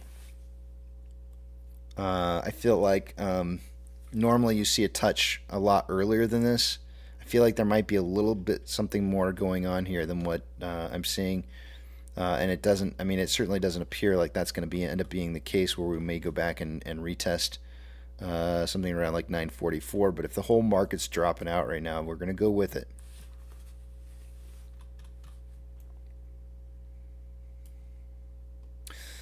Inflow versus outflow for the day today. We have approximately $2.6 million more inflow than outflow. 14.63 million shares traded so far for the day today. After 357 minutes worth of trading, it puts us on a pace for 15.98 million shares traded by the end of the day today. In pre-market, I suggested somewhere between 5 and 25 million, so we're on pace for that. On a 4-hour chart, more selling pressure than buying pressure with an RSI of 41.43, which is below average. On a 1-hour chart, we have more selling pressure than buying pressure with an RSI of 32.86, which is below average. On a 30-minute interval, currently there's more selling pressure than buying pressure with an RSI of 27.69, signaling oversold. And on a 5-minute interval, more selling pressure than buying pressure with an RSI of 43.4, which is below average, slightly below average. We got about 3 minutes left here before I do pokey stick of volume. Pokey stick of volume. What the hell am I saying? I'm tired, guys. I had made poor choices last night and stayed up way later than I should have. Before I do movie trivia is what I meant to say, and the brain literally spit out pokey stick of volume, which has nothing to do with movie trivia. I was looking at the candlestick and thinking pokey stick. It's been a long day for me, trust me. Just because of the fact that I was up all night, it's been a long one. Whew. Yeah, no. You say take a nap, Stock Whiz, but it's actually really difficult for me to do. If I take a nap in the middle of the day like now, and I get up and I'm just like really super groggy. I need to do a quick toast. I don't have... Actually, you know what? I'll do it when I get back into the back of the big tramp. Maybe I can go find some alcoholic beverage to put in my hand, and we can do a toast. Let's see here.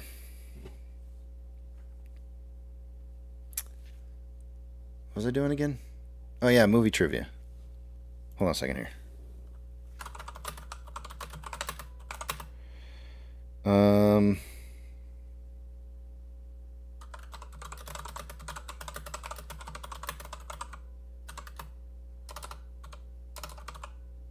Wow.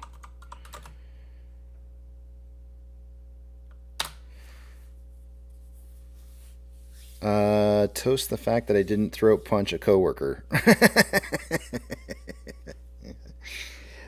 I hear you.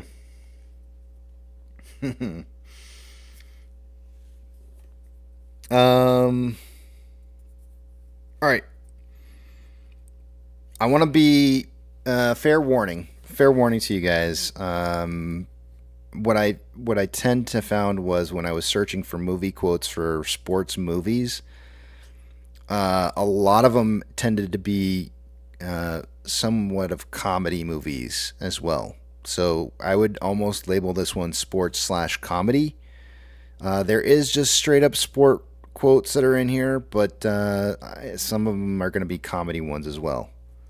So, I almost kind of feel like most sports movies, to some extent or another, are going to be. There's got to be some kind of comedy in there. Caddyshack. No, I tried to avoid like the really, really like very odd. Well, I shouldn't say that. No, that's not true. You'll see. Let me look through here. Let me look through I gotta see what I have up here again. 1, 2, 3.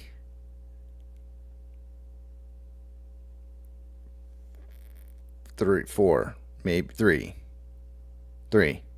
I think 3 of them are like comedies.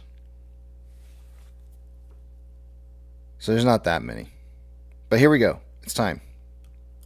We got to get the show on the road.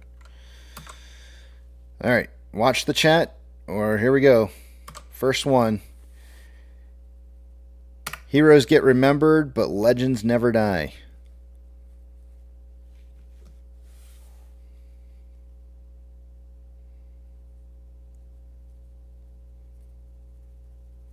Jeez.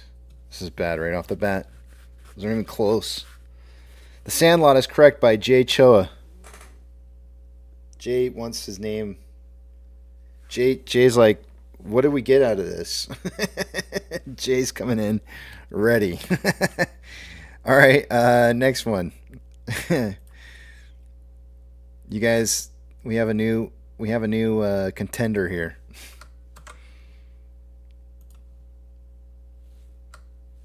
All right, next one. There's no crying in baseball. That's like one of my favorite lines. Oh, man. If you guys, A League of Their Own by Steven Skinner is correct.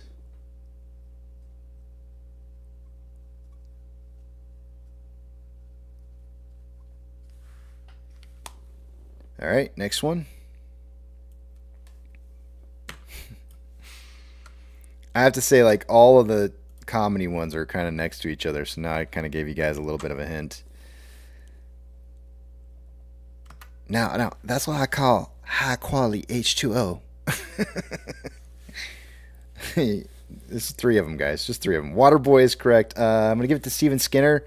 He didn't really spell... He put Bayou. Water Bayou. But yeah, I'm going to give it to Steven Skinner. He did beat you out, Albert. Very, very fractionally. Your answer did come across right after his. I know you're probably going to say that you thought you were first, but Water Bayou is correct. Water Bayou. Yep. Might as well have been. They could have retitled that one Water Bayou, and it probably wouldn't have taken off just as well. All right, here we go. Next one. If you ain't first, you last. I probably could have done a different quote. Said something like Talladega. I'll give it to Sam for that one. That's correct. I should have done Little Baby Jesus. That's another funny quote. Dear little baby Jesus.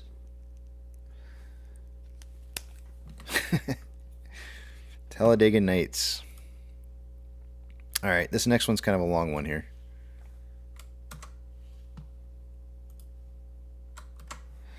There are rich teams and there are poor teams. Then there's 50 feet of crap, and then there's us.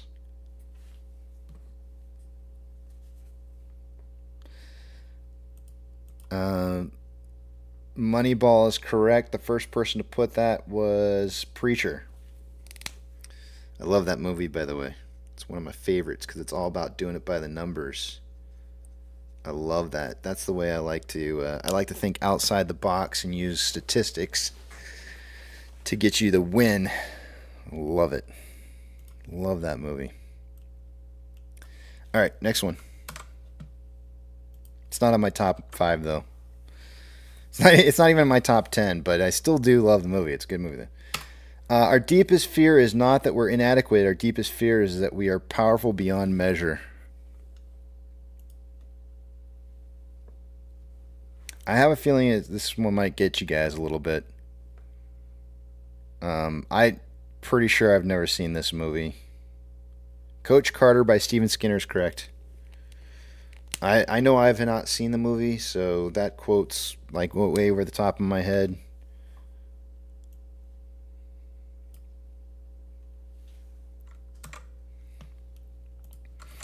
Next one.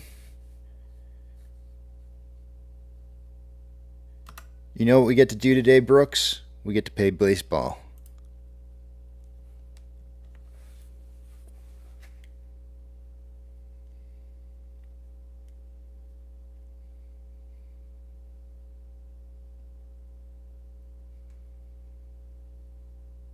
The Rookie by Jay Cho is correct. That's 2 points for Jay. Nice job, Jay. All right, next one. I'm pretty sure I haven't seen this movie either. People ask me, will I remember them if I make it? I tell them, will you remember me if I don't?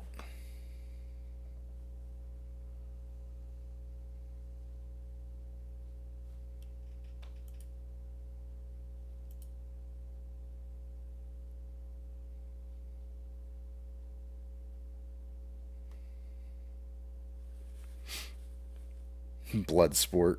No.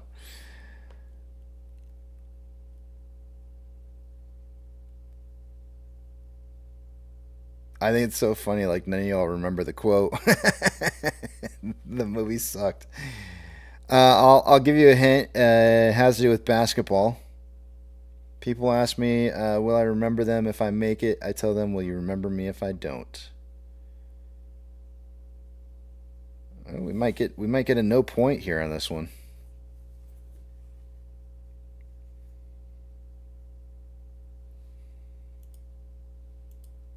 All right, I'm going to move on.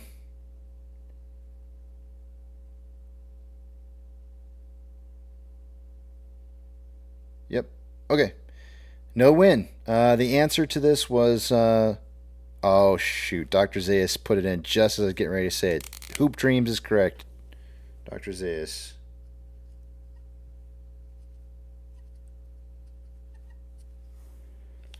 That is the correct answer. This is an easy one. It's one of my favorite movies. Maybe my favorite movie of all time. Not sure. Kinda, sorta, maybe. If you build it, he will come.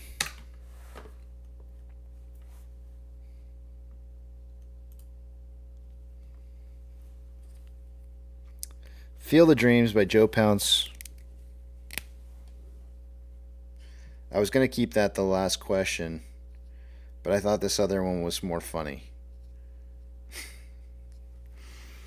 So instead of trying to do something serious because it's my favorite movie, I thought, it would be way funnier if I had you guys try to guess the last one here. This is a one-word quote. A one-word quote. If you can guess the name of the movie, I will give you 2 bonus points. If you can't, I'm definitely only giving 1 point today. I'm only going to give you 10 seconds. 9, 8, 7, 6, 5, 4, 3, 2, 1. Adrian! Perry Electronics says Rocky. Yeah, Rocky is the answer. I'm pretty sure Barry Electronics got that in there just before the buzzer. I'll give you the 2 points, Barry Electronics. I'm feeling Adrian. You gotta give Barry Electronics 2 points here.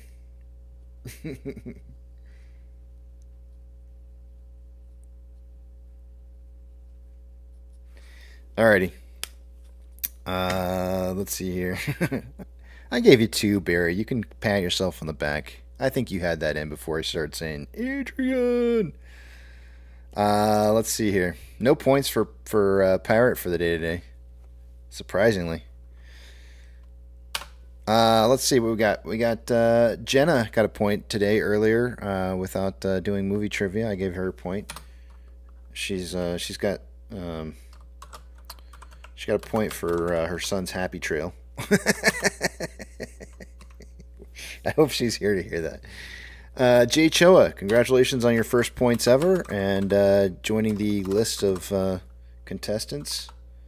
Nice job on your 2 points.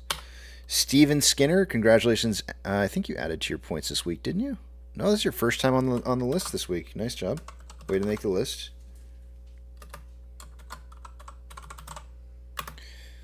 Must have been last week I was thinking of. Sam.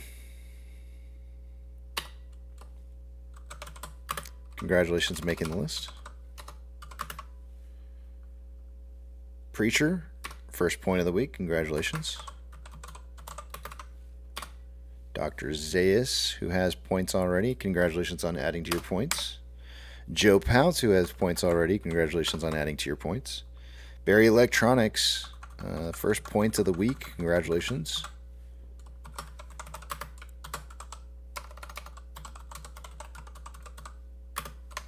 All right, let's see here. Who's in first? Who's in second? And who's in third? We have a tie for third place between Dr. Zayas and Steven Skinner with 3 points apiece.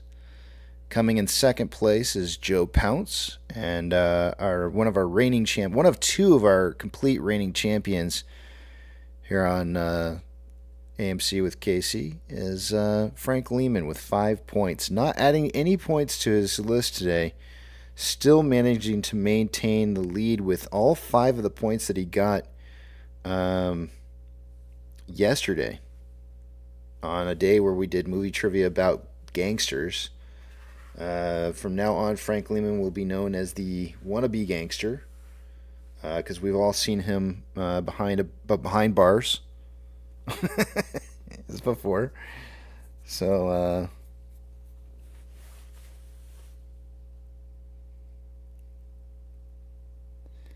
let's see here.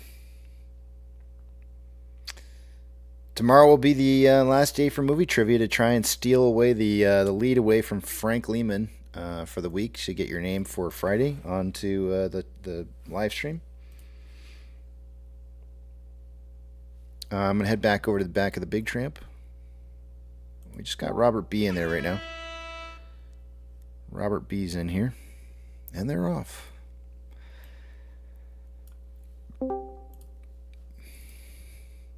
Hello. Preacher, congratulations on your point. Thank you. Thank you very much. Joe's trying to rig the game tomorrow. Says nobody answered but me. And he's still gonna lose. Yep, he's gonna try. We don't have a movie genre to do movie. Preacher, since you're here, you were first here in the back of the Big Tramp, other than Robert. But Robert's not really talking right now, so I'll let you come up with the movie genre for tomorrow. What do you think? Let me tell you what we've done so far. So far, we did sports today. We did. What's sci-fi? I think we did action, sci-fi, horror, and rom-com. So, beyond that, what do you think is tomorrow?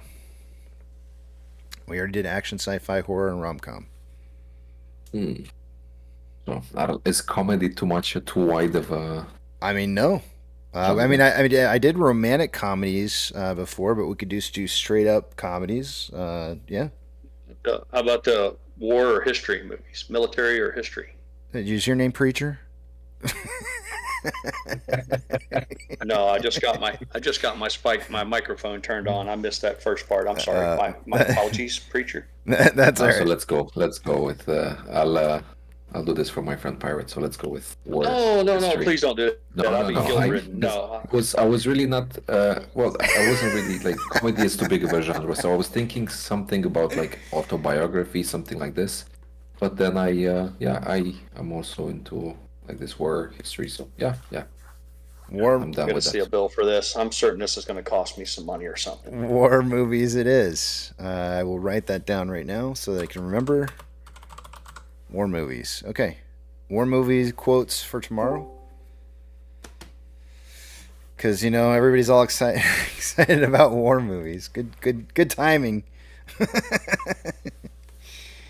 Oh, boy. All right. That's what we'll do.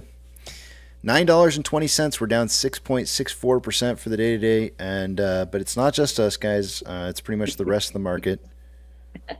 What are you laughing at? What are you Mrs. laughing? Pirate, she's taking pot shots at your expense and Preachers, but Oh, what is she saying? You better throw her under the bus and tell her what she's saying. I just told her the whole story about how it was Preacher's choice, and I blurted in because I wasn't part of the conversation, and that I was going to have to cut him a check, send him payola. Hey! This is between you and me. Don't nobody. I gotta know what we're doing here. Okay. Put our business out on the street. Casey will want he'll want a taste of the action then. Of course he will. Andrew says, so Casey Shaw, Bruno won't watch The Lion King and cry. Nope. It's really odd. He actually has paid attention to the TV on a couple occasions, and it's always been some of the most honest things that I can't I can't grasp, like why he chooses to look at it when he does, because it's not anything that to me would seem triggering. But for some reason or another, it captures his attention. But it's only been like 2 or 3 times. Recognize dogs? No, it's not. It's not another animal. It's something. Maybe sometimes it's a person. I don't know. I have no idea what it is that gets him, but it's happened like twice, and it's always been for things that I am watching and I'm going like, there's nothing happening here that would cause him to want to focus on the TV. Even dogs like boobies. I think one of them may have been fire trucks with the sirens. I was going to ask you if it was more visual or the sound. Yeah, but the other one was a person that was talking in a like a dialogue kind of thing, and like there was no sounds other than the dialogue. And for some reason, he was like extremely intrigued into what. And I don't think they were saying any of his keywords that he knows, like outside, bunny, nothing like that. So I don't know. I really just don't know. Oh, I know. I had just bought a sound bar for the TV, and the sound bar was brand new. And he started paying attention when the sound bar came in because the sound was different. And he just stared at the TV, which is the soundbar obviously is right underneath it. So I don't know if it was more the soundbar that he was interested in or if it was the TV. Not sure. Or a new source of sound. Yeah.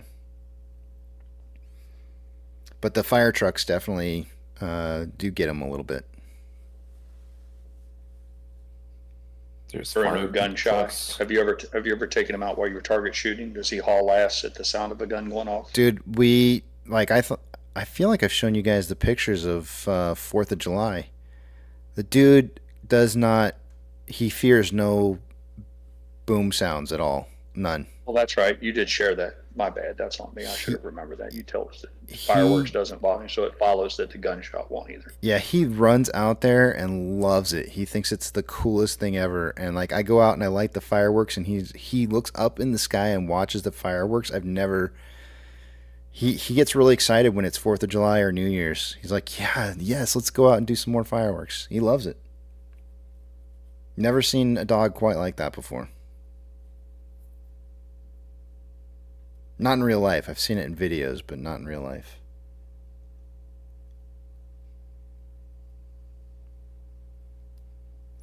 Boomstick says, is porno movies an option for future quotes trivia? If I can pull quotes without actually looking at the movies, then I could consider it. There's a whole subset of genres underneath of that. Hold on a second here.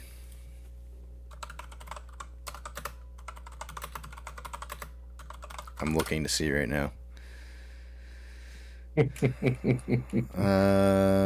Let's see here. So I'm looking up how's this. If I'm gonna throw one out at you. You tell me if you know the answer. Oh, geez, I don't know if I can say this.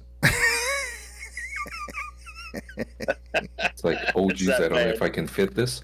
No, that's not the quote. That's not the quote. Let me go to a different one. Okay, here we go. This is a good one. This is a good one. Here we go. If you can get this one, I will consider this. But if you look at, I swear to God, if you look this up on Google to find out what it is, I'm not. I will not do this. Don't you dare cheat. Here's the quote. I hope the lemon stealing whores don't steal any of our lemons. Stealing whores. No, you can't. You're typing it in. Not allowed to type it in. No, I'm not. I'm trying to think of what porno would include lemons or lemonade. I think pirate. That you're not going to get it if that's if that's where you're trying to go with it. You're not going to get it. Okay. Yeah. Well, thanks for the hint. Save me the trouble. Yep. Nobody's going to get this. No idea. Is it a parody? Is it a parody of a regular movie? Like. Yes. Well, the title is, anyways. I don't know. I've never seen it. Of course you haven't. Forest Hump. It is something like that. It is something like that. He gets it. Pro Driller, you're not far off. You just got the wrong actor.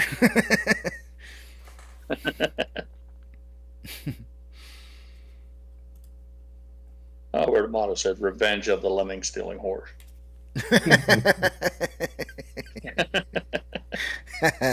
No, that's not it. It actually doesn't have anything to do with lemons in the title.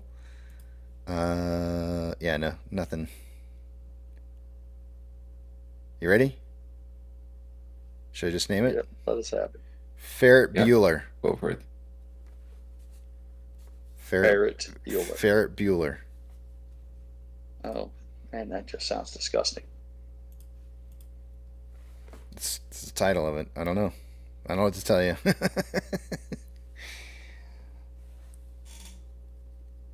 Give bonus points if anybody can, without looking, if anybody can give a quote from what was that movie called Boogie Nights, where it's about making pornos.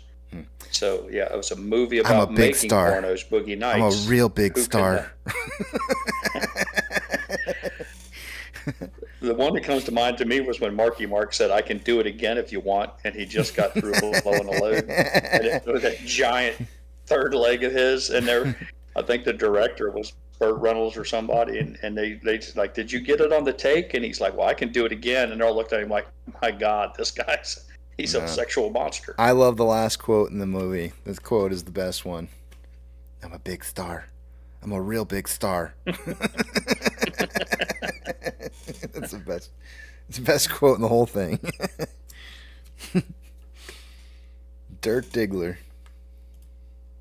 Yeah, yeah.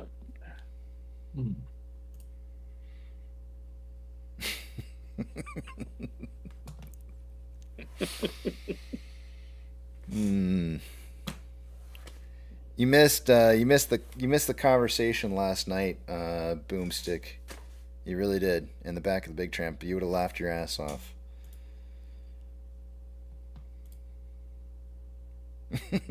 Pro Driller's laughing.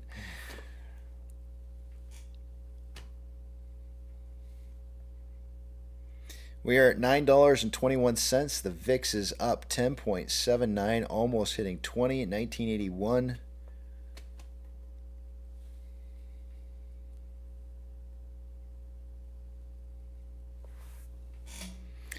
Has there been any significant news today being published? Did you guys see anything interesting at all? Well, only about basically how much unrealized losses banks have.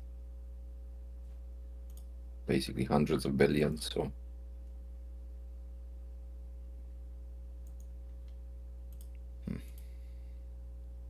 Mentioned Burt Reynolds. But you know, Casey, Burt Reynolds, towards the end of his career there, he slipped into a little typecasting where he played some slimy guys there at the end. Didn't he play the slimy guy on Striptease with Demi Moore? He was supposed to be like a congressman or something. He played a slimy character in that, and then played the slimy director in Boogie Nights. I don't know, but Nana just reminded me that I gotta do a happy birthday to Andrew Amato. Oh yeah. Yeah, and a belated birthday to Pro Jeweler as well. Thank you so much, Nana, for reminding me to remember that.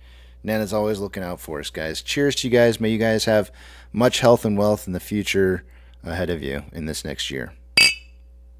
Oh, that was a good. Happy birthday, gentlemen. That was a good clink. Cheers. Nice clink, yeah. Yeah, I like that. That sounded really good. Even Amy liked it.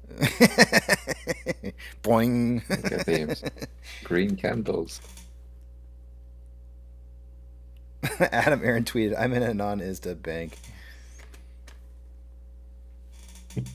Where the heck is your brother? Oh, there he is. Look at that. Andrew and Albert commenting at the same time. Thank you, Nana, and Albert saying, "Hey, bro. Happy birthday, Andrew." You say Amato, I say Amato. Amato. Let's put the whole thing off. Together they're saucy.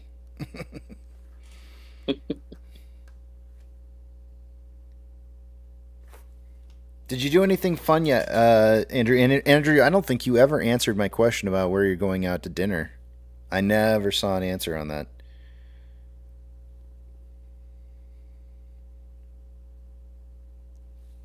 Andrew is real. I'm a very sophisticated AI.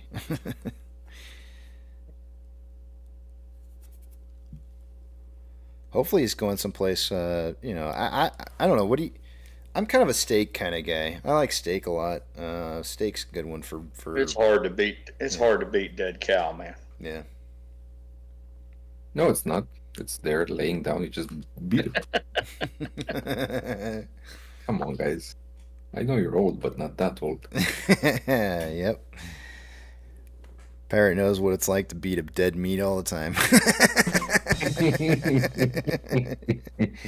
Oh boy! Man, that was uncalled. That was.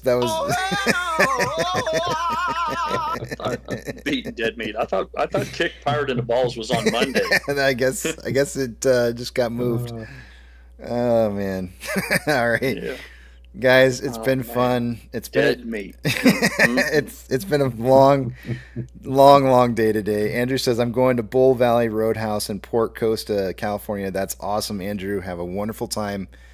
Eat up, love it, savor the bites. Don't scarf it down, and don't do what me and Pirate do and pour A1 steak sauce on your dead meat. It doesn't help anything. Yeah, exactly. Raise a glass, and we'll be thinking of you. Yep. Take care. care. Enjoy your birthday meal. Stay safe out there. All right, guys. I'll see you in a bit. All right, it is that time of the day, and as usual, all good things must eventually come to an end.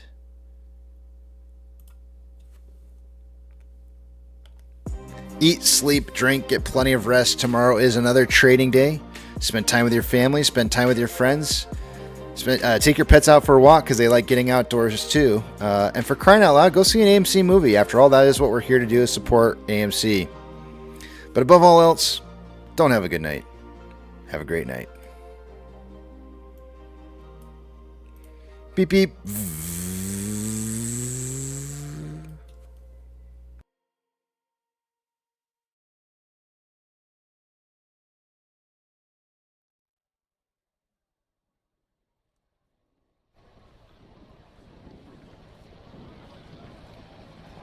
T-minus 90 seconds and counting. All systems are go. We're about 90 seconds from the launch of Space Shuttle Discovery.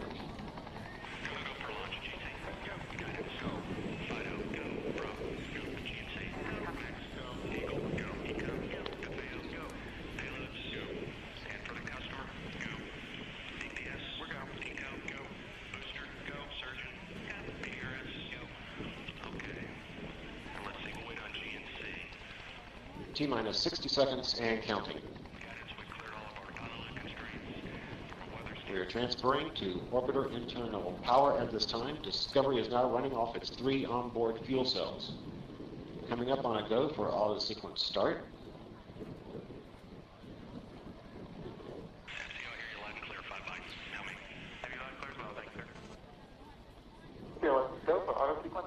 And we have a go for auto sequence start.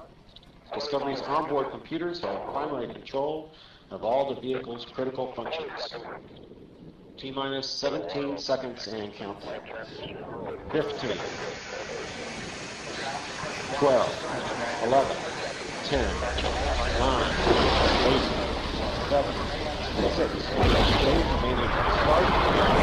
start, 2, 1, booster ignition, and liftoff of the Space Shuttle Discovery, returning to the space station, paving the way for future missions beyond.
Discovery's onboard computers commanding the main engine nozzles to swivel, aiming the shuttle for its precise target in space for main engine cutoff. Should have a good forward leg now in estimate. You sound good.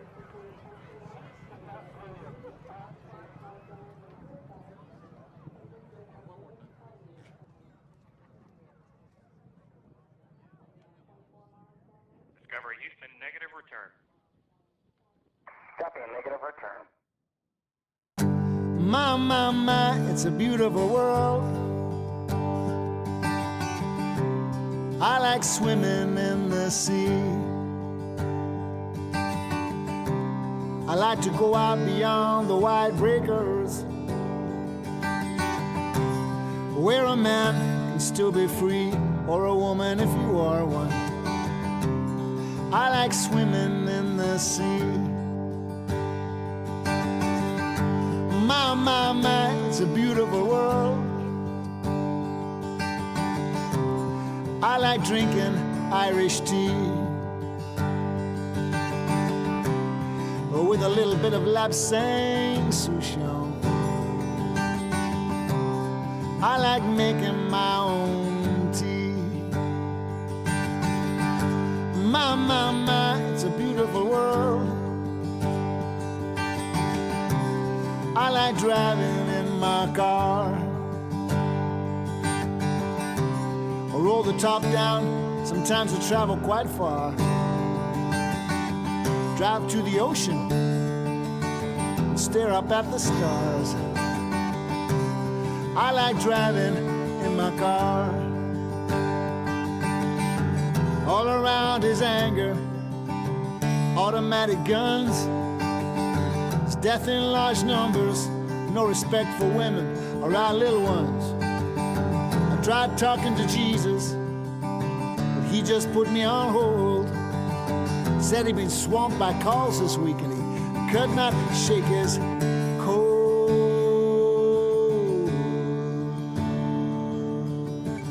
And still this emptiness persists. Perhaps this is as good as it gets. When you've given up the drink and those nasty cigarettes. Now leave the party early, at least with no regrets. I watch the sun as it comes up, I watch it as it sets. Yeah, this is as good as it gets. Oh my, my, my, it's a beautiful world. I like sleeping with Marie. She is one sexy girl, full of mystery. She says she doesn't love me, she likes my company. For now that's good enough for me. Oh my, my, my, it's a beautiful world. I like swimming in the sea.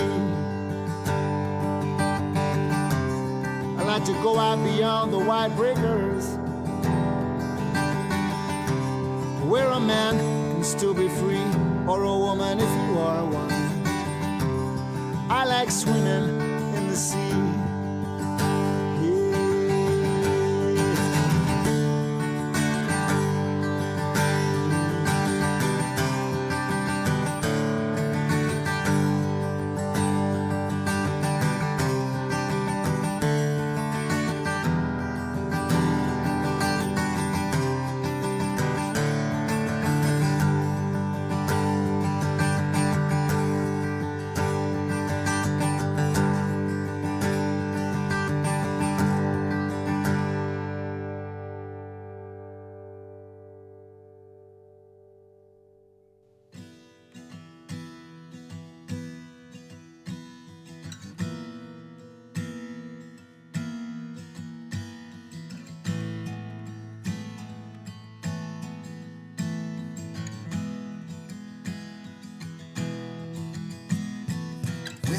Getting cold, you're needing a shoulder. Puff out your chest and be a little bolder. All we do is we buy and hold. There will be shills who wanna steal your thrills. There will be friends who hold till the end. There will be doubt, fear and cloud, but it's all in your head. Those hedgies are dead.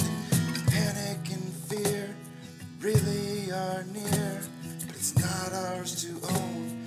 We have shown that all we do is buy and hold.